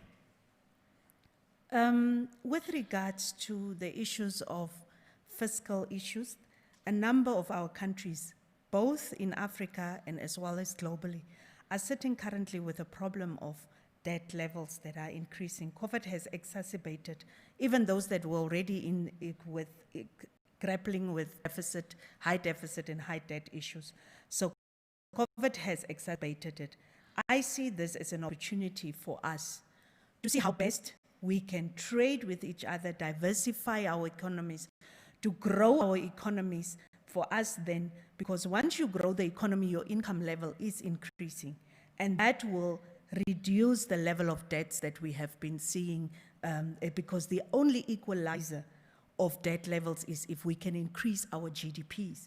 And this Africa Free Trade Agreement will help us there, trading with each other, trading with diversified products looking at more sophisticated products, as Governor was indicating earlier, our products that are homogeneous, more in terms of raw materials, we move towards more sophisticated products, but the discussion needs to happen now. The action needs to happen now. If we don't, these problems that we have will continue and actually might become even worse. Other countries are readying themselves now. For Namibia, I think we should get past the stage of dialogues and start actioning the things that we have been saying that we will do, both from private sector side as well as the government side. Now it will not be a time for us to say, yes, government said that, private sector said that, but it will be a time for us to implement the policies that we have been, very good policies that we have been putting in place. We implement, we monitor the progress, and then we can reap the benefits of what this Africa Free Trade Agreement is going to give us. Globally, on price issues that you have been asking about, inflation has been quite low. And that we have seen, and hence the reason why a number of central banks have been maintaining stable, expansionary, basically accommodative monetary policy. And so the pressure is not from the price level. The pressure is from the growth and from the fiscal side. So that is what we need to tackle. And this is an opportune time. January is just now, it's 1st of January. It's actually a month and a half. So Namibia needs to ready itself. And we can do that. If we look at this room, I've earlier said, we have key decision makers sitting here. If we can each take what was said here to take it back to our institutions and our companies and to government and start implementing, because now is the time that we need to do that. We were so privileged to have had Vera Songwe here. We were so privileged to have Dr. Mangeni here. We were privileged to have Dr. Fafak here. So we heard from the horse's mouth, and that's from the Africa Continental Free Trade Agreement Secretariat, which is Dr. Mangeni that is on the line. And they are the ones that are coordinating this whole process. And therefore, it was important for us to bring everybody from our side as well as their side into one room to be able to discuss this and see how best we can leverage on it. Thank you. Dieter? Right. Thank you. I think for me, one thing that stands out from the Continental Free Trade Area, the 18 to 20%, that's intra-Africa trade, is actually where there is scope to grow the SMEs as well as where youth can participate. And especially youth are able to participate in the e-commerce and services sectors. So I do believe that here the potential really is very sort of potent, and that we need to then fast-track initiatives where we can then make sure that these fruits actually realize. For example, we don't have an e-commerce policy yet, but we are working on a concept note to inform us on an e-commerce service. Another item that needs to be looked at is the banking systems. I think we still use SWIFT, whereas the rest of the world moves on and is using iBank. So these are one of the things that can then facilitate cross-border payments. In the customs area, we are fine. But if I want to trade with ECOWAS, if I want to sell my products in ECOWAS, then that might become a little bit of a problem. But I think for me, the AFCFTA does present opportunities for youth, especially through trading services, because that's where the growth is going to come from. And I think from what Ms. Dr. Songwe mentioned about leveraging on those comparative and competitive advantages that Namibia already has in the services, such as our SPS initiatives and even banking. I think we are already in 3 countries. I think we're one of the few countries that are in 3 countries where there's actually banking opportunities. Our ICT, I think now, if you saw on the stock exchange, one of the biggest winners has been Paratus. And imagine if we roll this out in the region, and where the youth that are currently being educated, that's where they'll be able to find jobs and skills. And I think for me, that's the take home for the Continental Free Trade Area. We will not see the gains tomorrow, we'll not see them on the 2nd of February, but 5 years, 10 years from now, I think with this initiative that we've currently begun, we'll be able to put in motion a process that will help us to get those fruits, to realize those fruits. Thank you. Dita, Florette, Ms. Elago, thank you so much. That was my panel, ladies and gentlemen. A round of applause, please.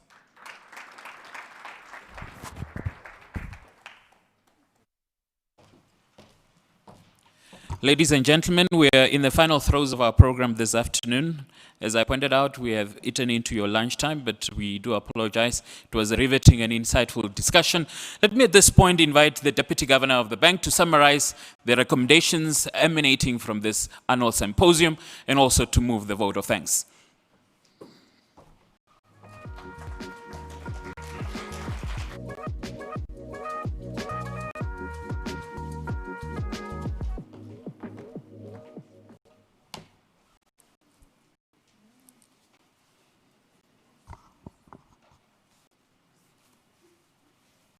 Thank you, Director of Ceremonies, Honorable Lucia Ipumbu, Minister of Industrialization and Trade, Honorable Ministers and Deputy Ministers who are present, Members of Parliament, Honorable Regional Governors and Councillors who are present here, Members of the Diplomatic Corps, Executive Director of Government Ministries, offices and agencies, the Governor of the Bank of Namibia, Mr. Johannes Kabachab, and board members of the bank, Dr. Vera Songwe, United Nations Under Secretary General and Executive Secretary of the Economic Commission for Africa, Ms. Paulina Elago, Executive Secretary of SACU,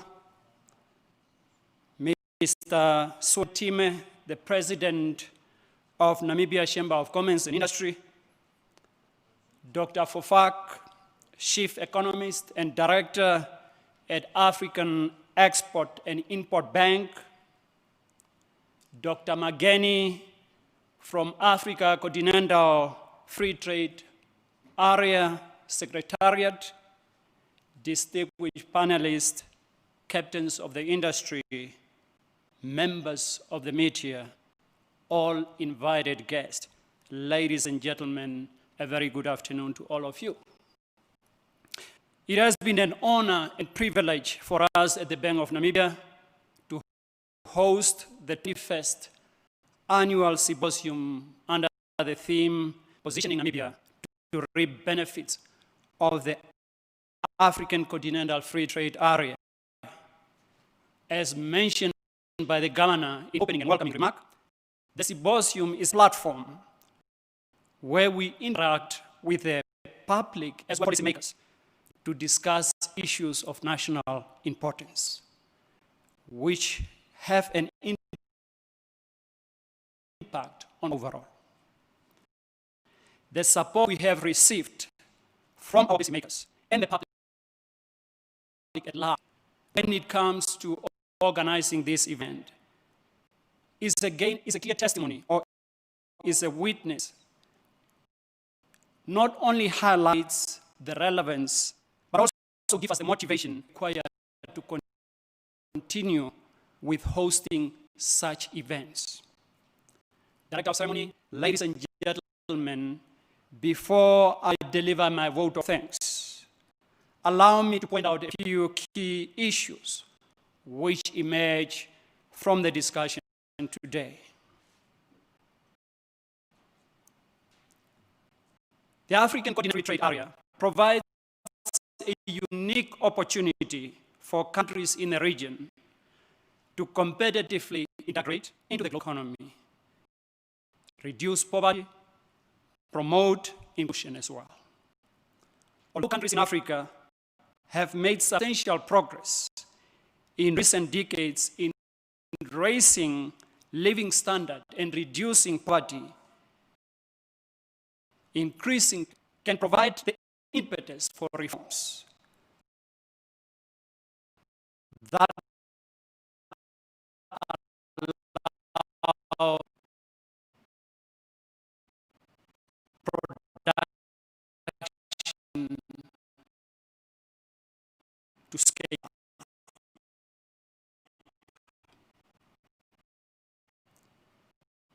boosting productivity, and also allow job creation, and thereby further reduce poverty and inequality that is in a continent. However, achieving our full potential will depend on putting in place a significant policy reforms and trade facilitation measures. Today has clearly highlighted problems that Namibia can implement effectively to the benefit area. Clearly, Namibia needs to diversify its exports to fully take a full advantage of the benefits of the Continental Free Trade Area.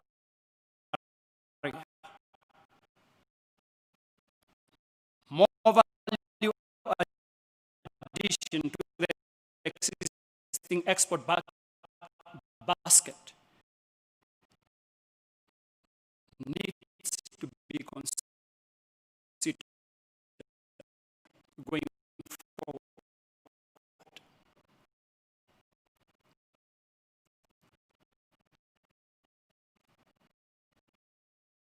Namibia has been exporting much the same goods over the past few years.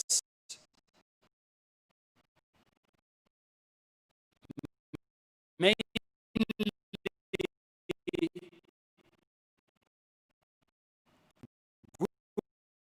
goods in a raw form without much value added, also low complexity. To diversify its export basket and avoid an over-reliance on export raw material, Namibia needs to acquire knowledge, find new niches in areas of manufacturing and services, particularly modern services, as educated by ourselves, is going to be a step in the right direction. We need to pick up activities that offer significant technological benefits and linkages, utilizing the larger markets and open up via Africa Continental Free Trade Area to achieve the economy of scale.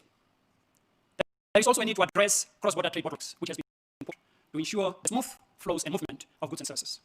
The necessary infrastructure, system, and human capital must be for trade to flourish in the further creation of employment opportunities. To this end, national policies, regional integration must be given a priority. Namibia's drive to expand its role as a regional logistics hub fits in neatly well with the free trade area. For instance, the inner capacity of Walvis Bay Harbour is a case in point. An increase in trade volumes.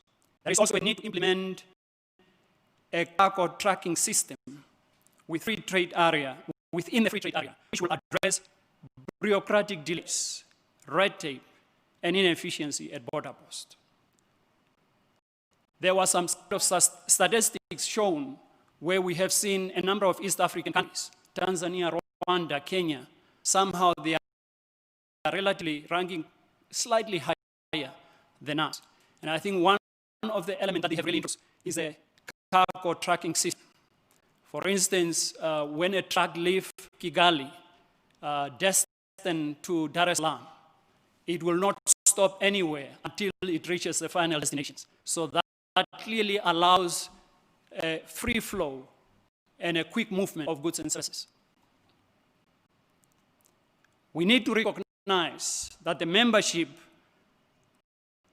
of the Africa Continental Free Trade Area will not mean anything until both government and private sector collaborate and design strategies aimed at growing the country's export base of goods and services. This collaboration will put the country in a better position to have an optimal policies and strategies to benefit from the Africa Continental Free Trade Area. Collaboration and coordination has really been pointed out by all the speakers. Now, Benjamin Franklin once said, "Tell me and I forget. Teach me and I remember. Involve me and I learn." We need to involve each other. We cannot afford to operate in silos. Involving each other, collaborating with one another, cooperating will allow us, public and private sector, to ensure that we build trust also between government and private sector, but also that will help us to go a long way in sharing the scarce skills and resources. Ladies and gentlemen, implementation of one-stop border post, the single window initiative, and enhanced cross-border payments are key to facilitating trade flows from the Continental Free Trade Area.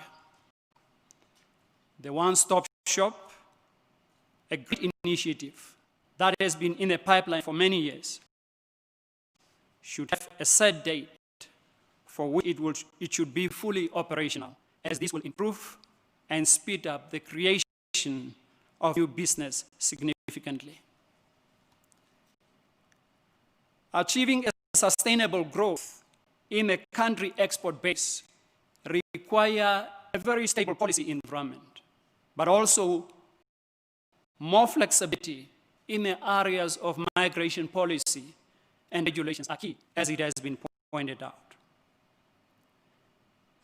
The recent reforms that more readily allow and create incentives for scarce entrepreneurial and technical skills to be attracted to Namibia and thereby help the country to realize its potential must be welcome. As we have seen with the pandemic, entrepreneurs face many risks. An unstable environment should not be one of them. We try to avoid it. And on this point, let us respect our entrepreneurs who have really soldiered on in the face of COVID-19 and all its challenges.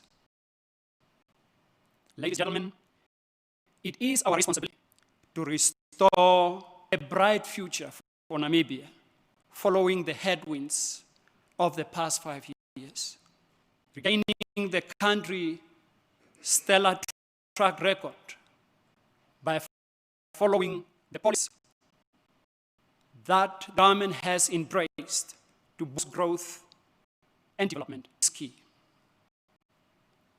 What Namibia requires is to create accountability platform with various stakeholders, especially in terms of the collaboration between the private sector, must account for project implementation progress. Ladies and gentlemen, on behalf of the Bank of Namibia, the governor, the board, the management, and the staff, I wish to extend our heartfelt appreciation to all our speakers, to the panelists, the invited guests, various industries, and the general public for your invaluable contribution to make this event a success. I would also like to especially thank our international speakers who graciously join us virtually on this platform. Allow me to take this opportunity to see appreciation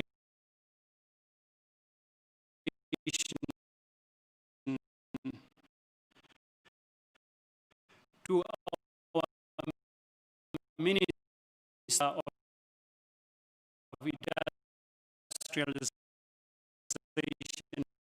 and Trade,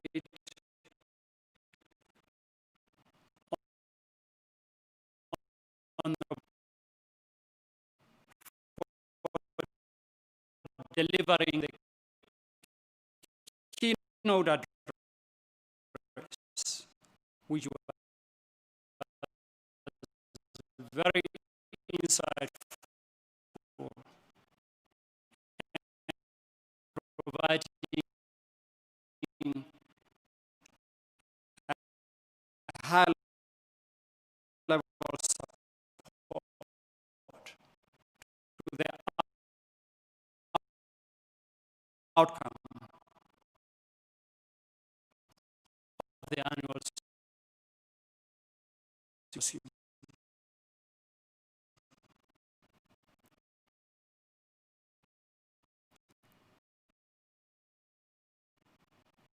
In the same vein, I also extend a special thanks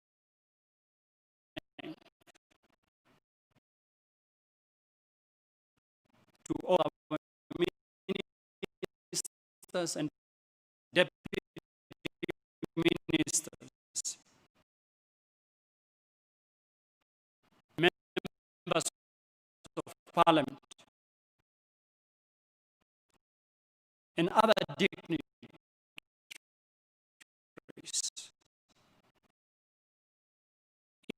in our midst.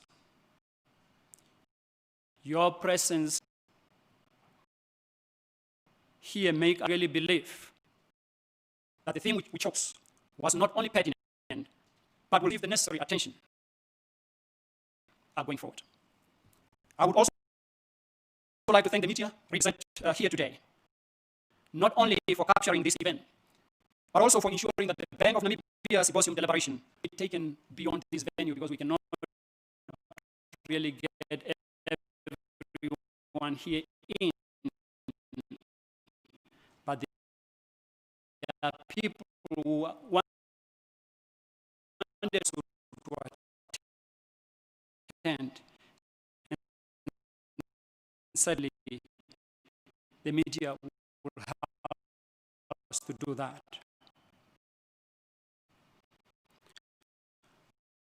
Also, our gratitude goes to the management and staff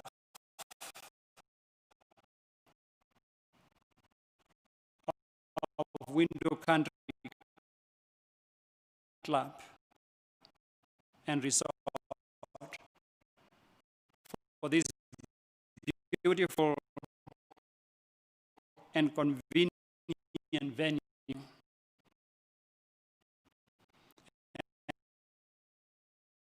And for making sure that we are being supplied with good refreshment, with water,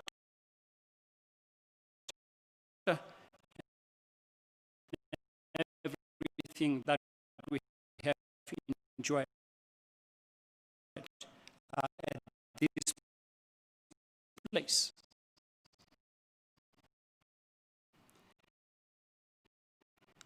Let me also extend a final word of thanks to us in committee members. Thank you for the great work, for really making sure that this event is a success.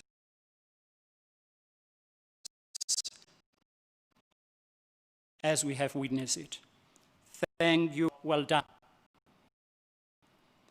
Finally, ladies and gentlemen, I would like to inform you that, as usual, the proceedings of the symposium will be compiled in a booklet. That book will be entitled Bank of Namibia Annual Symposium, the year 20,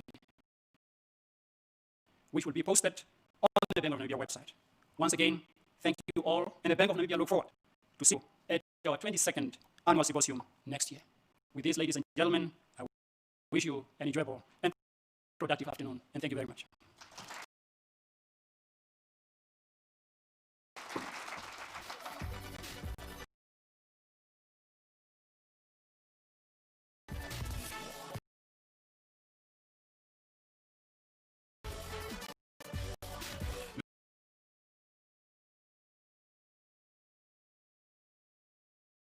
Another round of applause to the Deputy Governor.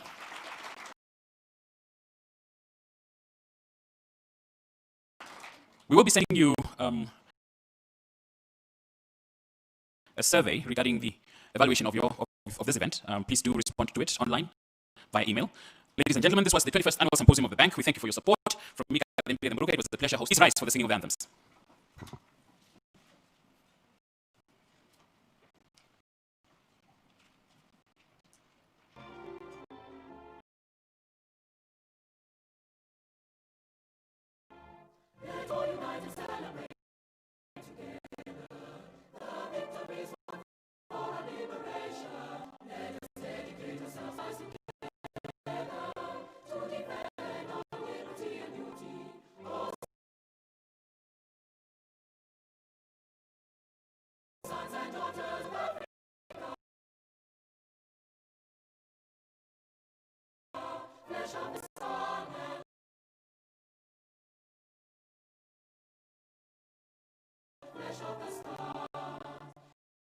Let us make Africa your love.